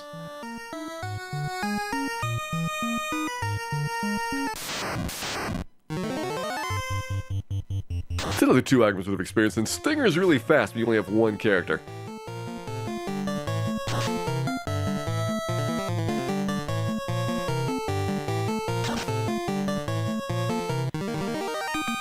I thought Crystals for Life was enjoyable to watch, but there were certainly a lot of problems from the attendee side, which was the big impetus which started Limit Break, was to get something that had kind of better organization and was a little bit more optimized for being attendee friendly.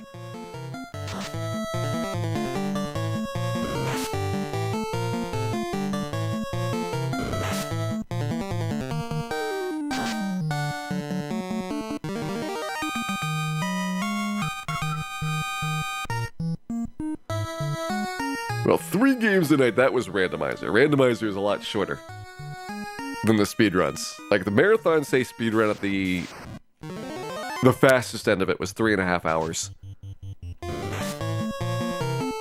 Whereas Randomizer, if it's above 2 hours, then probably something terrible has happened to you. So it's a little bit different for the number of games that you can do per night. When I was doing, like, the marathon safe run practice, it was just 1 game a night. Because at that point, 3.5 hours was pretty much my entire stream. So we come on, we do a game of fantasy, Final Fantasy, and then that would be it for the night. For Randomizer, you have the ability to just do more of them because they're short enough to kind of fit into convenient-sized chunks. That it makes sense to do like 2 or 3, and now we do Dragon Warrior 4 as well, when we're not doing the Randomizer. But we're working on it.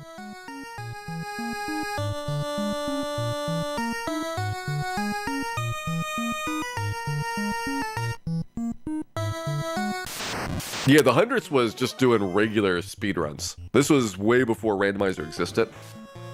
But we did it over the course of like 2 years. So it's not like we had to do 10 games a week to make that happen.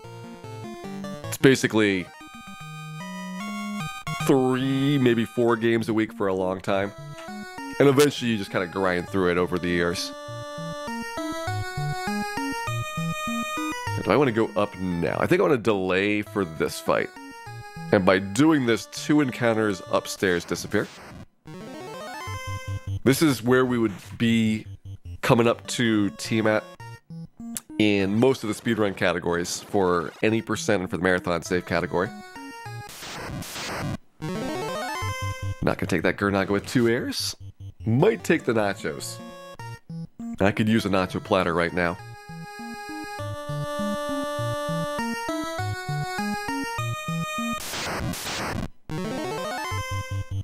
Also, 1.4 Agamas of experience apiece. For some reason, for a long time I was convinced that 2 nachos was 1.4 Agamas when it's 1 per 1.4. And so I thought this was a terrible fight. And then once I realized I had been shortchanging them, that's when nachos got to be a little bit more attractive in terms of a lot of these fights. Go ahead and get healed up. Alright, we got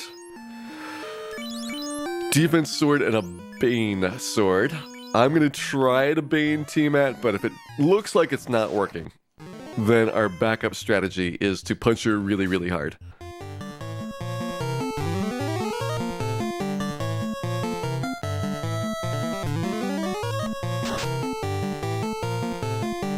Was it like thinking that the nightmares were worse than the Mudgulls? Yes. Except those are very close. Like, Mudgull is barely lower XP than the nightmare is.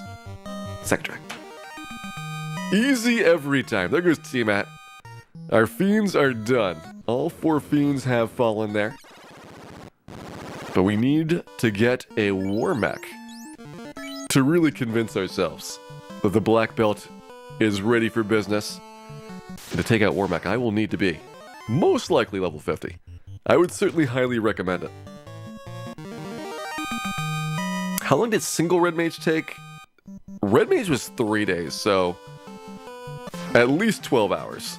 Probably closer to 15 for that. And then for red mage, after I beat Chaos is when I went back and did war mech. So put another 45 minutes on there if you want to include the time with war mech for the red mage. Fighter was like 2 full days. This is going to be comfortably less than 2 full days. I think we have a shot to do it probably around the low 10-hour mark. Somewhere between 10 and 10.5 hours, I would guess. So looking pretty good on this solo black belt challenge.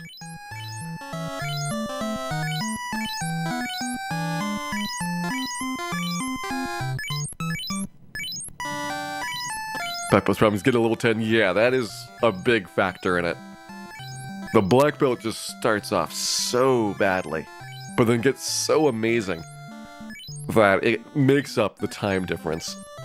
I usually spend, 3 times as long with the black belt killing Astos as the red mage took, but the red mage was early grind at this point, like probably level 30 or so. And had a long way left to go for leveling, as well as taking out like T-Mat and Kraken once we're at the 9-hour mark.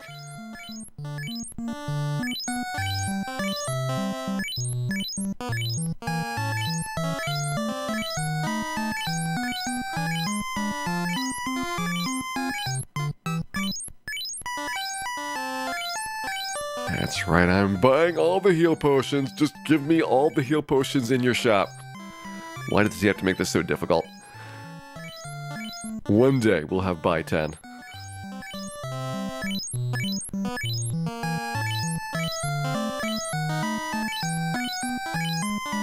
Red Mage beat Astos at level 11. Yeah, it's not that hard because you've got Fire 2, Lit 2, I mean even just like Ice 1. A couple casts of that'll do it. The thing about Red Mage is surviving. So you have to be able to live through Rub. You want to hopefully not die to the very first Fire 2, so you have an extra turn or so to get things done. But it's not like Red Mage is going to have any trouble damaging Astos. Fighter's got more problems damaging Astos, but once you get the Silver Sword, the Fighter's attack power just goes ridiculously high.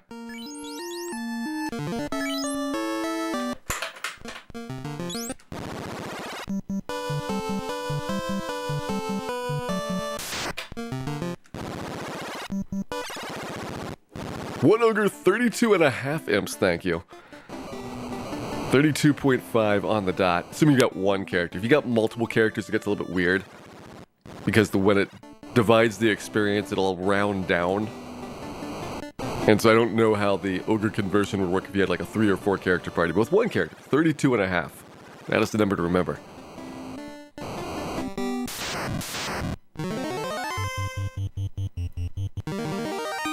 What's Black Belt versus Master upgrade difference? The Master gets worse. 1 defense, or 1 magic defense growth per level, versus 4 for the Black Belt. So you never want to class change the Black Belt. This is the only one of the 6 where no class change is actually not actually a hindrance in any way. The other character classes, no class change significantly makes it harder. Like not having the knight gear or the knight weapons is a huge pain. Even just missing out on the Cure 1 and the Cure 2s, like that is like 12 or 16 heal potions you lose. That's pretty big when you are so tight on healing. Red Wizard misses out on mostly spells, like you're not going to get a couple of the white and black magic spells at 5th and 6th tiers that you'd like to have. Gear-wise, it's not a big impediment, but the spell difference can hurt you a little bit. And the other mages, whoo boy. White Mage, Black Mage, Thief, they all have huge upgrades. Especially the Thief.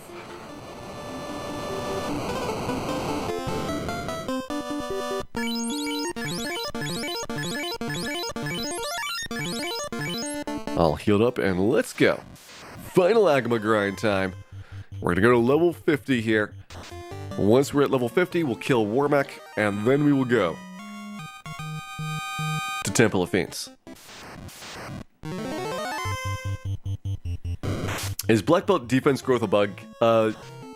Almost certainly yes, but we don't know what the true value should have been, because when they did the remakes, they totally redid the magic defense system growth rates.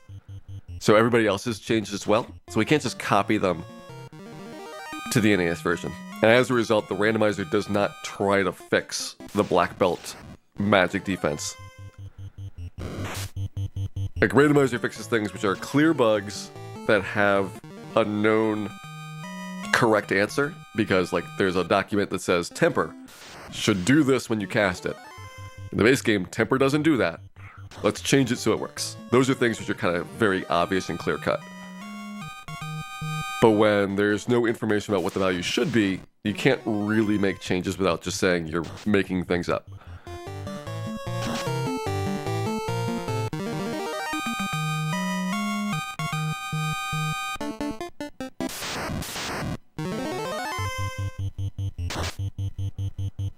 Agama's still bringing the heat here. NES does not have any impact on turn order from levels or agility or anything like that. So you're just as likely to have the Agama outspeed you as you did before. Most of the later Final Fantasies, and the remakes as well, generally the more powerful you are, the faster you get. So at a certain point, you'd be just going first every single time, or near every single time. Oh, nice. Dan, I think broke 2,000 for the first time right there on damage. 2,076 on that punch.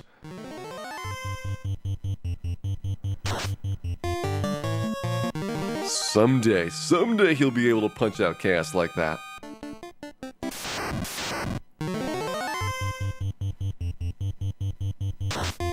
What about Lock 2, the best spell of all time? The funny thing about Lock and Lock 2 is they actually make the monsters more agile, or they would have if it wasn't broken for applying status changes and buffs to monsters. So it's broken like 6 different ways.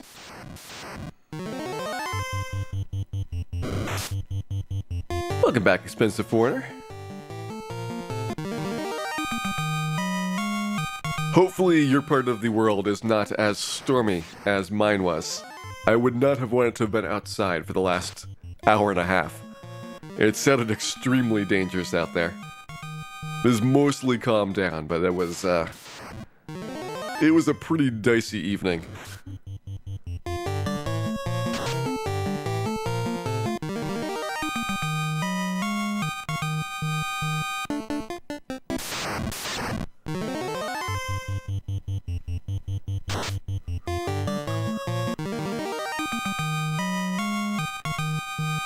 Typhoon in Japan? I know Korea has a typhoon coming. I don't know if it's going to hit Japan as well. I have not kept up with the Pacific forecast maps as much as the Atlantic hurricane that's going on right now. Would I ever consider getting the Pure spell? No. I can't imagine a circumstance in which Pure would be useful. Just because you can buy Pure potions for so much cheaper, and you really only need like 20 for the entire game. That's probably even still being conservative, so the Pure spell would have to be significantly cheaper than 20 Pure potions. And you'd have to have like slots for it. It'd be so unlikely to make sense.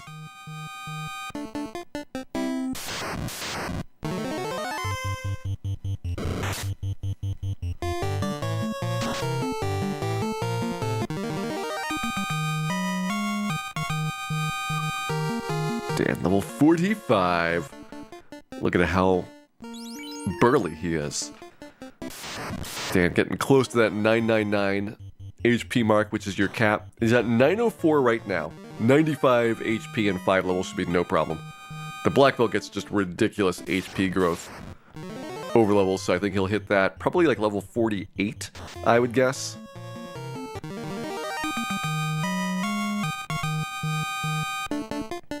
All spells are chosen for you. That'd actually be kind of interesting. Playing with mages, having 3 random spells at every tier, you just start with them. Don't have to buy any spells and just see what you get. Kind of like just having a set of 4 weapons and 4 armor pieces in everybody's inventory, and like, good luck. There are no shops or items.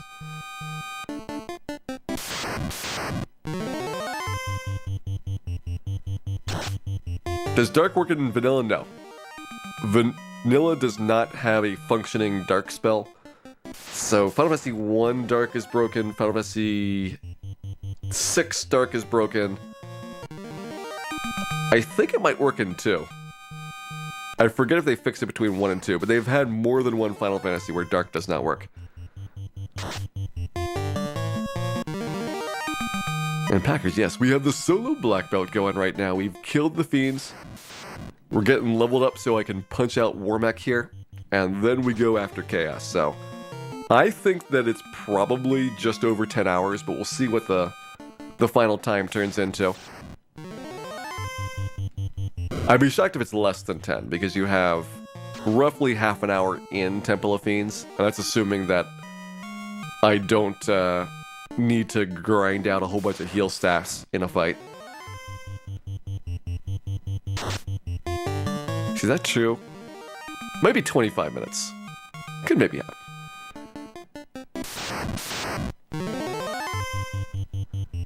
We have like 15 minutes of grinding, 15 minutes of Warmech, and 25 minutes of Temple of Fiends. We could maybe just barely squeeze in there. I think that'll be between 10 and 10.5 hours. I would still consider that a respectable bit of punching.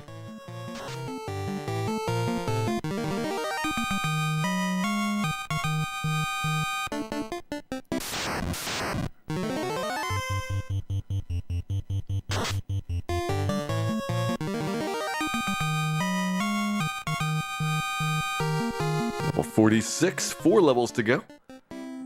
And I do open up my armor menu every time. That is because there's a bug in Final Fantasy with the black belts that when you level up, it recalculates your defensive score as if you didn't have any armor on.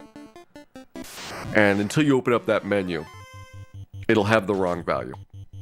And that actually is helping us in this case, but I'm trying not to actually take advantage of that bug. So every time we level up, I just go into the menu and reset it to the correct amount. Have I done Warmech yet? Not yet. We killed Tiamat. Warmech will be after level 50 here. Warmech is going to be just demolished by this. We are going to tear him apart with our bare hands, and it is going to be very unpleasant for him. I don't know if we can one-shot Warmech, but we could probably two-shot him. We get lucky, it could be a one-shot.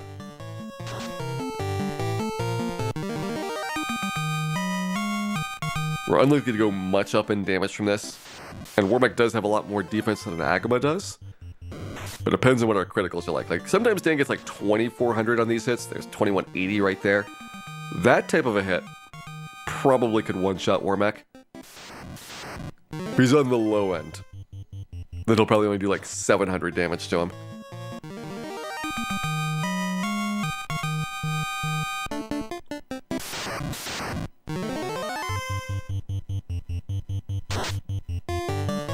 $23.55, almost a new record. I want to see what Dan can do when he is fully operational, which will happen within a couple levels from now. We are probably less than 50 Agamas from the end of our Agama grind here.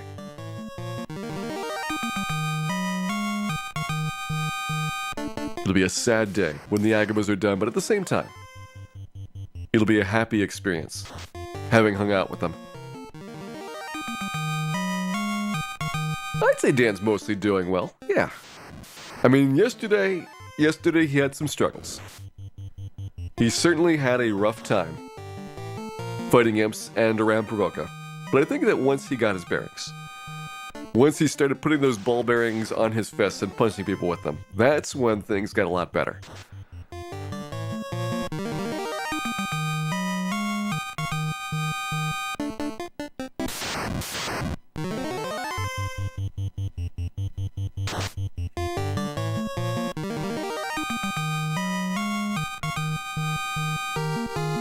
$47, 3 levels to go.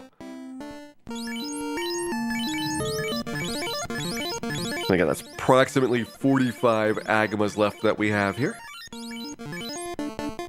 So let's get to it. Damn, punch those Agamas. And we'll see if he gets a new high score for his damage here as well in the process.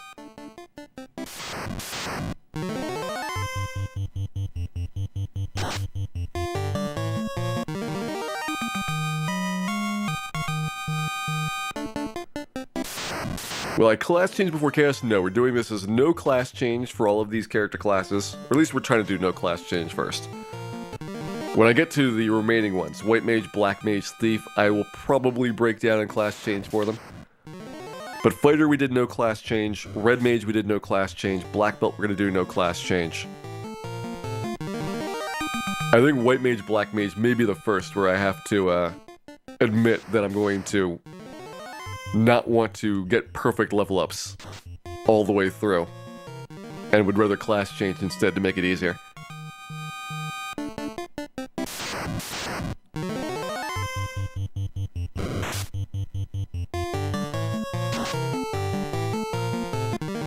I don't know, Dan's damage seems to be a little bit anemic here at level 47. A lot in the 1500, 1600 damage range. It's kind of sad. How would you beat the game without class change with the mage as well? First of all, you make sure that every time you level up, you get a strength point and a vit point. And that means right before you level up, you save the game. If you don't get the stats you want, you reset, try again. Essentially manipulate those to be perfect, and that way you have plus 50 strength, plus 50 vit. You'll actually get 999 hit points in that case, I think, with both the mage types. Well, at least with White Mage. I'm not sure if you get it with Black Mage. But Black Mage would be doing his best. And 50 strength with a Mazmune can take out Chaos. It'll be rough, but White Mage has got Cure 4 to help you out. Black Mage has got Fast to help you out. These are things which will make a pretty big difference and will kind of offset the fact that you have way less strength and accuracy for the most part than the fighter is going to be. That's with the Mazmune. Pre-Mazmune, you have a fun time. So it's going to be extremely hard taking out the Fiends. But we did it with 4 White Mages, non-class changed. I feel like it's just buffing up a whole bunch. You know, defense sword, so they can't hit you physically. Try and chip away at them with your usable items, so like Zeus Gauntlet, Mage Staff, Black Shirt, things that are going to cast spells on your behalf, and that way you can just knock away 40-50 damage around, and it takes a long time. They have to cooperate, they can't do a lot of big spells and skills at you, but eventually you'll take them out. White Mage gets Cure 3, so they wouldn't get Cure 4 unless they class change, but White Mage would get Cure 3. They also get Heal 3, although it does not help with a solo character challenge. Are we punching it at a Warmech this run? Yes, Warmech will be punched once we hit level 50.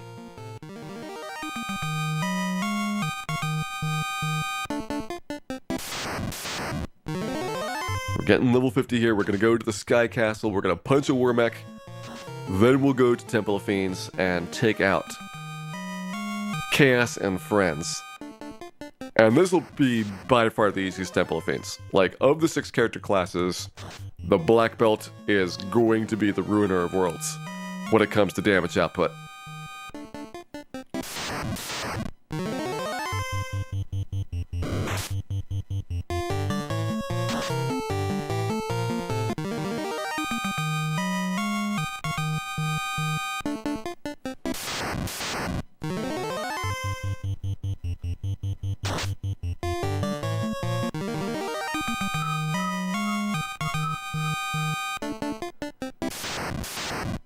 Getting close here to our second to last level up. Dan outspeeds Lich 2 would be so nice. Not getting nuked there would probably save me a round of heal stops. Do trap tiles move the encounter table? No. Whenever you're on a square that you get an encounter on for a trap tile, it's never going to have a regular encounter on top of it.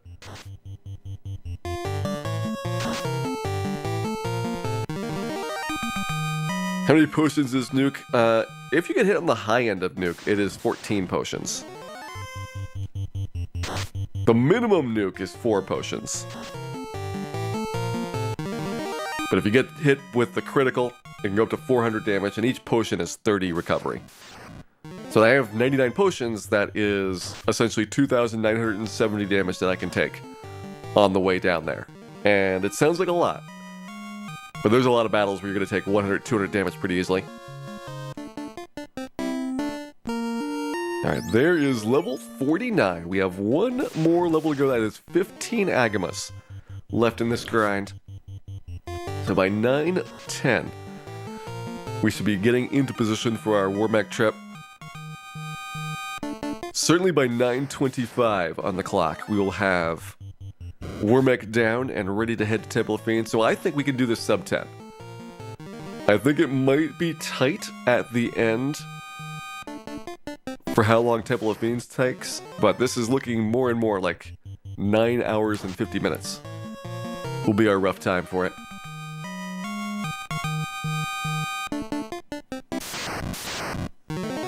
If Dan punches your year of birth, then it's as if you never existed, Nemo.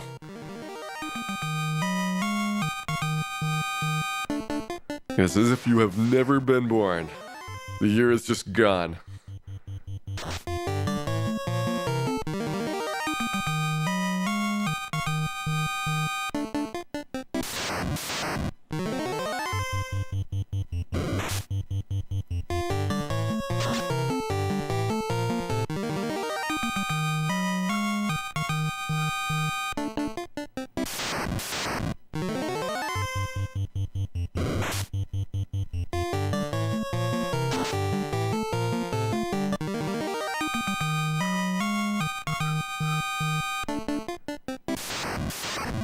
I think I did flash the armor screen already for 49. Just making mental note.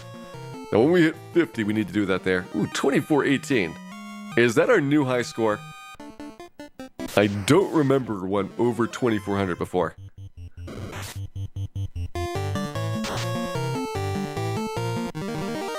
That could be a new personal Dan record.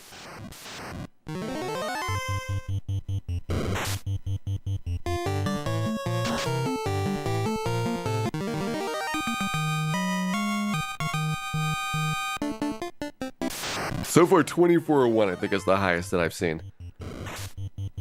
Clearly, we get the 2400s. We'll find out if Dan can go higher. Like at level 50, might get one more point of strength. That's another 40 or 50 points of damage.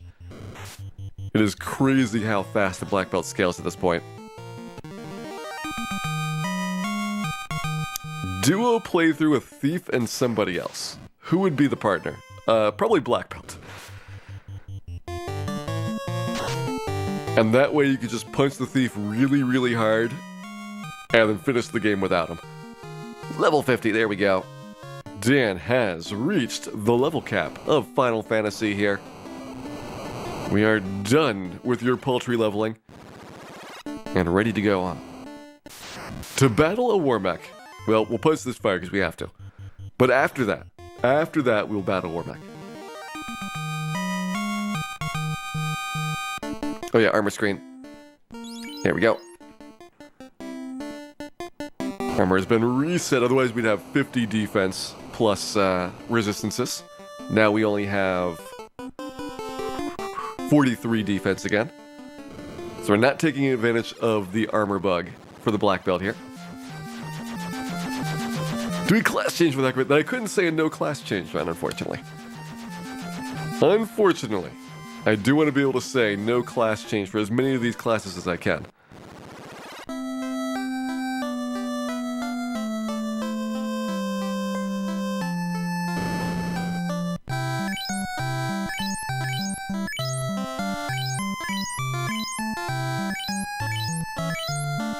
Not even for the cool looks, although I will do something for the cool looks.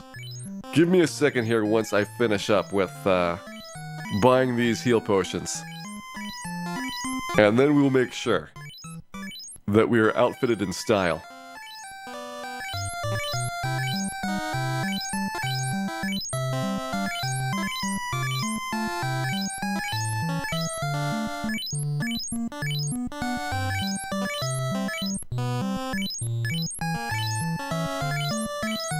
There we go, all set on heal potions there. Ready for our Sky Castle trip. Let's head to Melmon. We are buying the steel armors. That's right, steel armors for the rest of the team. If you are not helping, you are getting a steel armor tonight.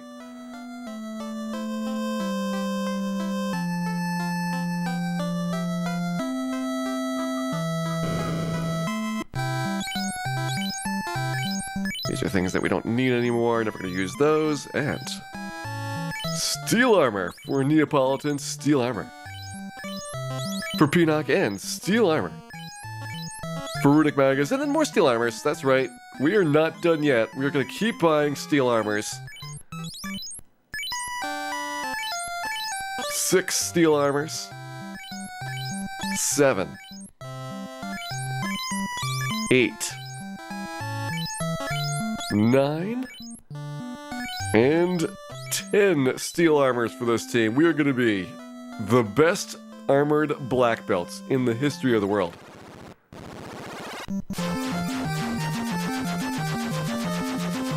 What have enough for cat claws? We'll get 32,000 gold for punching Warmech.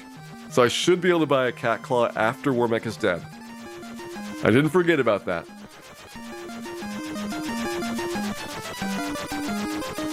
Buy 10 steel armors, yes. That'd be the dream. Look at all those beautiful steels. It is a steel. How convenient that was.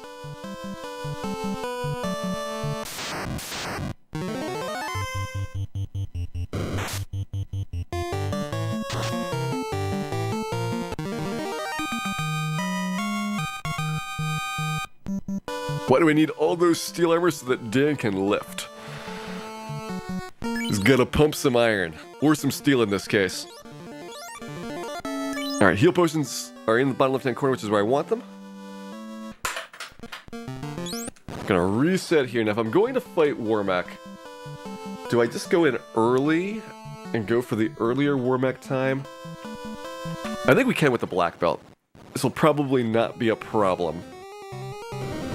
Other character classes I would delay outside to make it a little bit faster overall, but black belt should be able to deal with the stuff in here, no problem.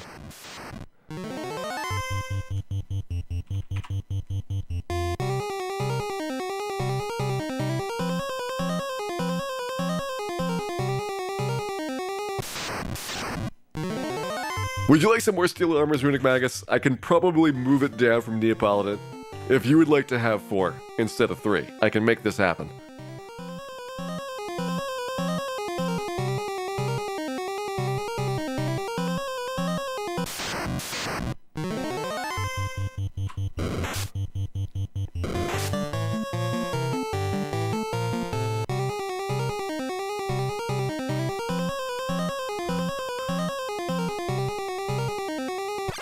That is true. Runic Magus did win the Melmon Participation Trophy.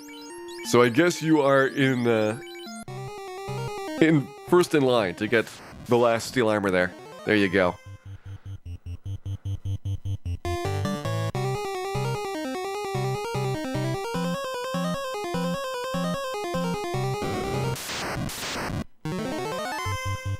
Blue D and dead.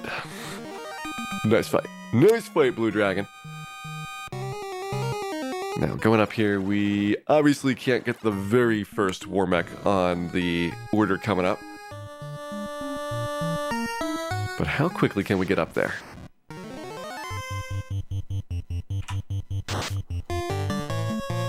Is the trophy an etched piece of steel armor? I can't afford something like that, Shea Wolf.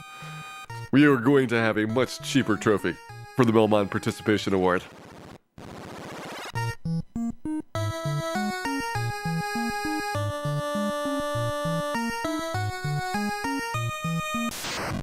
There's our pal, the Eye. Alright, so that gets rid of the man-cat fight. Alright, we have a ways to go before the next Warmac fight. So I need to spend some time here chilling out. I'm gonna skip you. You hit me with slow, like jerks.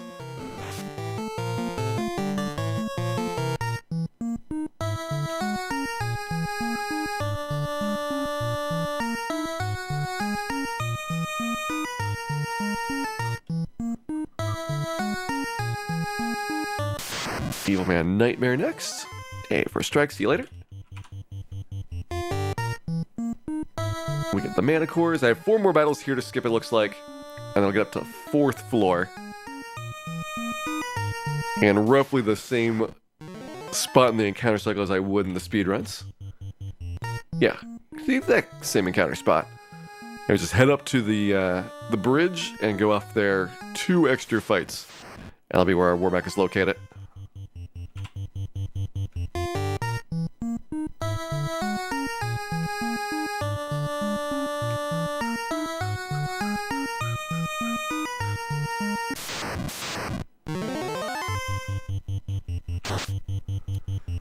Snorting. I feel like I deserve a little bit more respect for a level 50 black belt.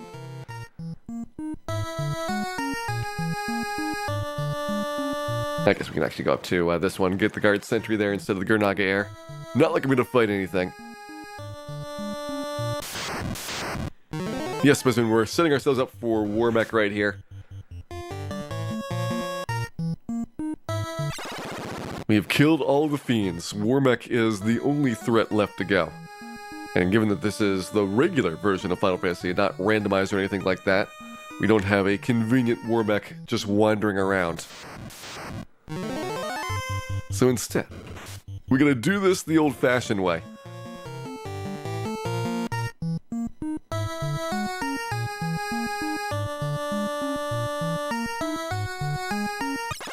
Actually, want to be on here for increased encounter rates, and this will be air.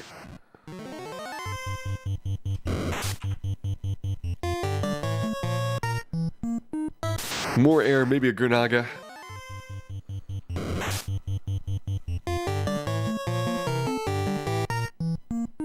Nacho's up next.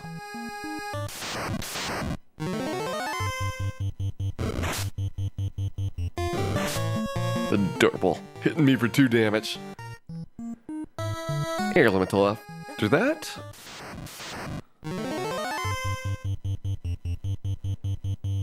One set of fire hydrants.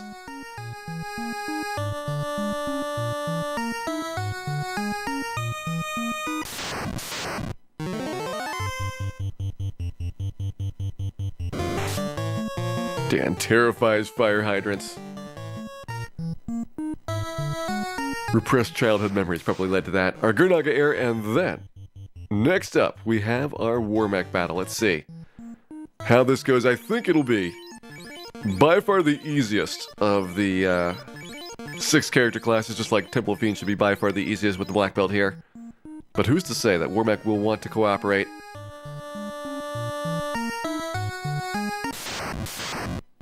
And there he is, neutral start. Alright, so we have no advantage to either party here. I'm just gonna put a defense up, because Warmac does punch me really hard. Let's try that again, see if he punches our nuclears.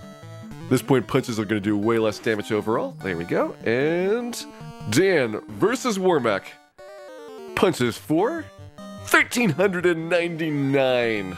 Warmac is terminated. There goes our Warmac battle. And we have just a little bit left to go. It is going to be time to pick up our Cat Claw as promised. Got to make sure that we have only the best things for our black belts here.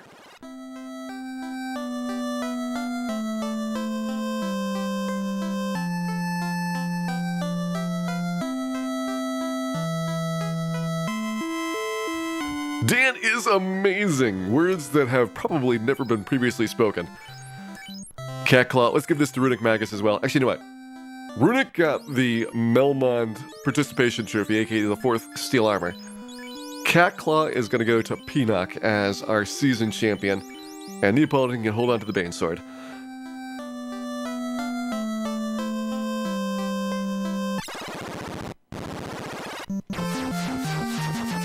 That is everything I intend to acquire for equipment. Punch for posterity, and now we must get ready for the Temple of Fiends. Let's go and grab some heal potions and get all set up here.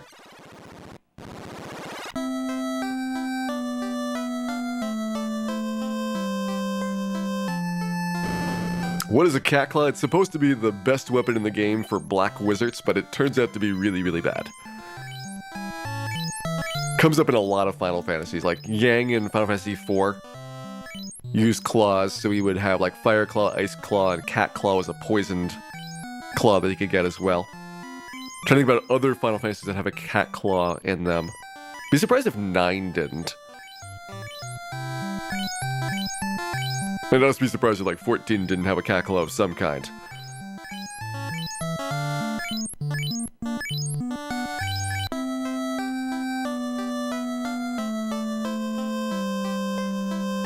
Actually, one more thing. Let's get 110 here. 14 has no Cat Claws. I am disappointed. I am canceling my non-existent subscription and writing them a very stern letter.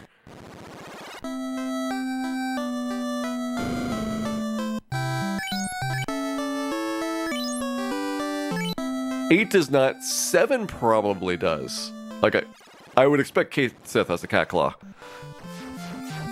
Mystic Quest has a claw, but we don't talk about that game.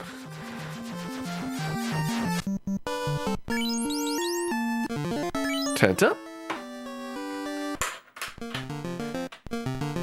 Alright, so we're gonna go into the Temple of Fiends here. What do we want to use for our entry point overall? Traditionally,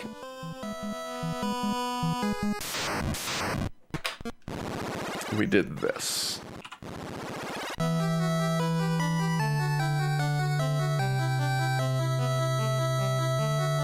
If Tristram had a Cat Claw, he still would not hit anybody with it.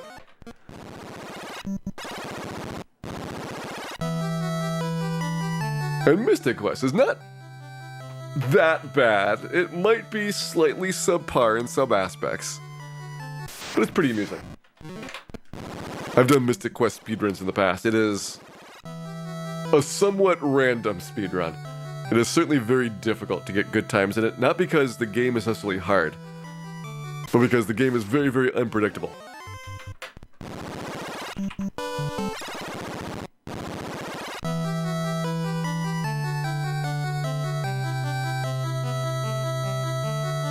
I'm going to do the marathon safe route here through the top of the dungeon.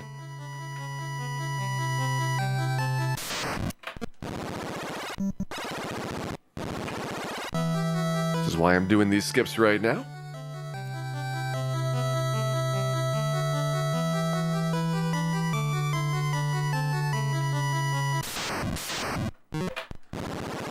Alright, there's the spiders out of the way. We get our Grimp fight next.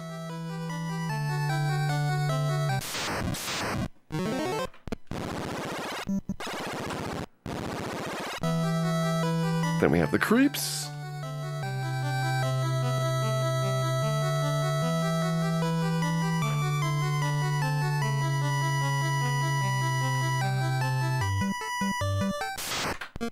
Doom Castle is really good. That is legit good soundtrack.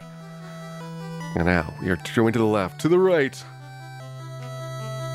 One back for luck, and the only time that Zombie would appear in the Marathon Say speedrun right there. Running by him, and 2,000 years into the past we go. It is time to take on the Temple of Fiends. Now, part of the reason for this start is we don't want to fight any gas dragons. They'd be really, really bad. So we are not going to fight any of those things.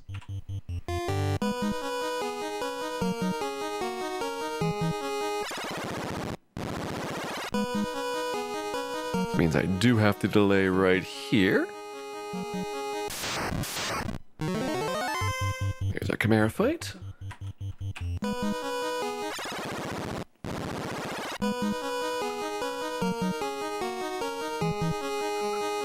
Oh man, I hope I didn't forget the loot.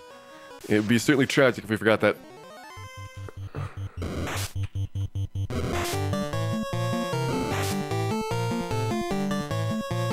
Some moderately bad men. I would call them more misunderstood men than anything else. So my stream schedule, it's on my channel page, True Hero. Basically Monday, Tuesday, Wednesday, 7 p.m. Pacific, and then Saturday and Sunday, 6 p.m. is my current schedule. It'll probably change a little bit for Dragon Warrior 4 on the weekends, but the weekday ones are unlikely to move.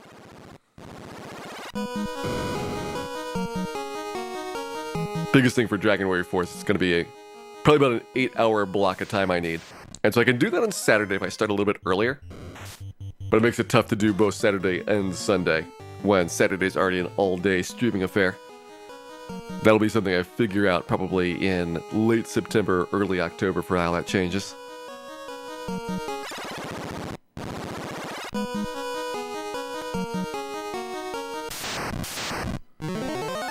Purple worms are one unrunnable that we see in this top half here. Worst random encounter in the marathon safe run.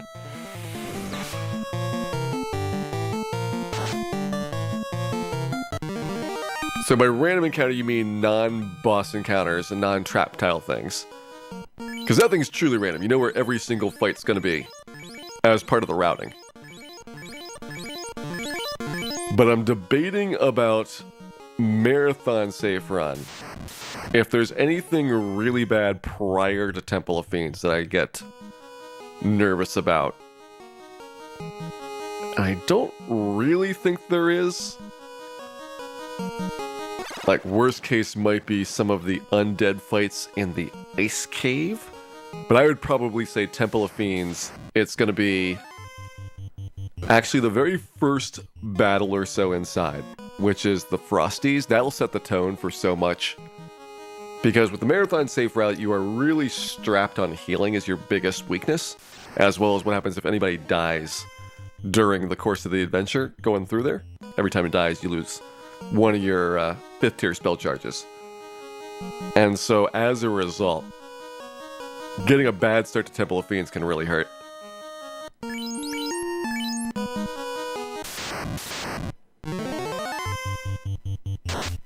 Oh, 39 nukes, not bad. 139's not bad, I can deal with that. That is acceptable. Yeah, Ice Cave's marathon save is mostly about the paralysis that can happen prior to having the shield pickup, which is right before you drop down to go fight the eye. So there's a couple of image wraith fights in that stretch that are a bit concerning there. Marathon Safe got rid of all the Spectre Geist fights in Earth Cave, so that was no longer a problem. Yeah, I will resist. I will resist the Agama temptation as much as I want to have all these Agamas. I know that we shouldn't eat them on an empty stomach. So next up is our Fire Elemental here. And normally we would delay a bit for the Pro Cape. Do I still want to have that delay? Or can I go down earlier? I think I can go down earlier. The downside would be potentially getting a Purple Worm fight on Tiamat's floor. But because we're not going over to the Mazmune, that floor gets so much shorter. We might be totally good. Hey there, Peanut. We are level 50. It is Temple of Fiends time. And we are so far crushing it pretty hard. We also took out Warmech at level 50 as well. We did carry it, or Tiamat at level 40-something. Like 42. That was with the Bane Sword, of course.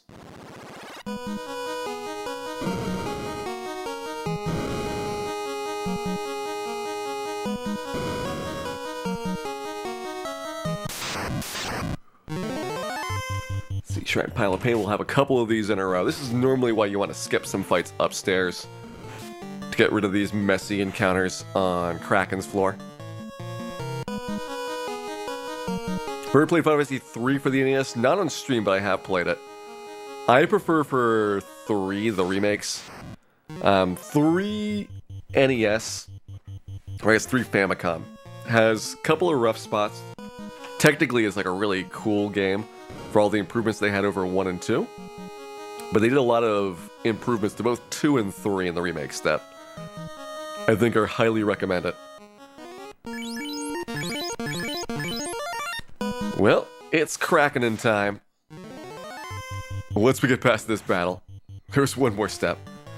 Can't believe there's an encounter one step before cracking.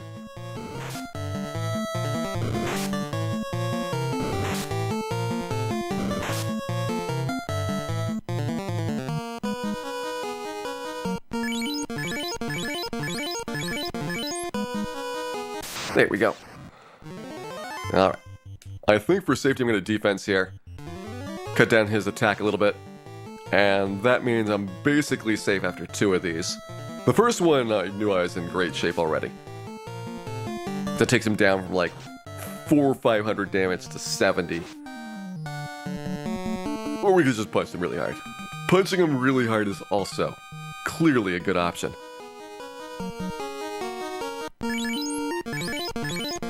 We have not seen Gershark yet. Gershark up here is the same as Sorcerer downstairs, so we really don't want to go downstairs until we have our marker encounter. There it is. Now we're safe, and it's a couple fights until the Purple Worm because we don't need the Masmune. I don't think Purple Worm even shows up here.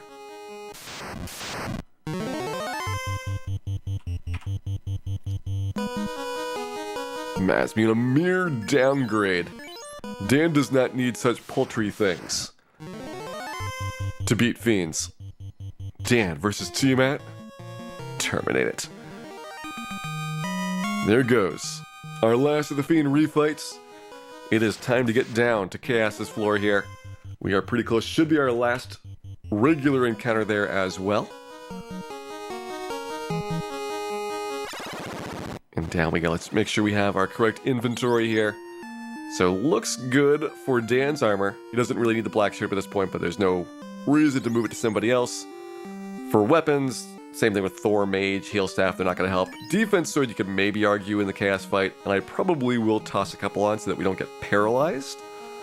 But other than that, it is going to be a straightforward punching expedition here. Will Chaos get one-shot? It's a great question. Based on Tiamat 2, I would guess he will not be one-shot. Because Tiamat 2 and Chaos have the same defense, and we only did like 1100 something to Tiamat. But here we go. Will Dan one-shot Chaos? Answer is... no, 798. Not even close. Not even close. But that one got him. Chaos is terminated 9 hours, 33 minutes, and 24 seconds for our solo Black Belt Challenge. We got him. We got him pretty good there.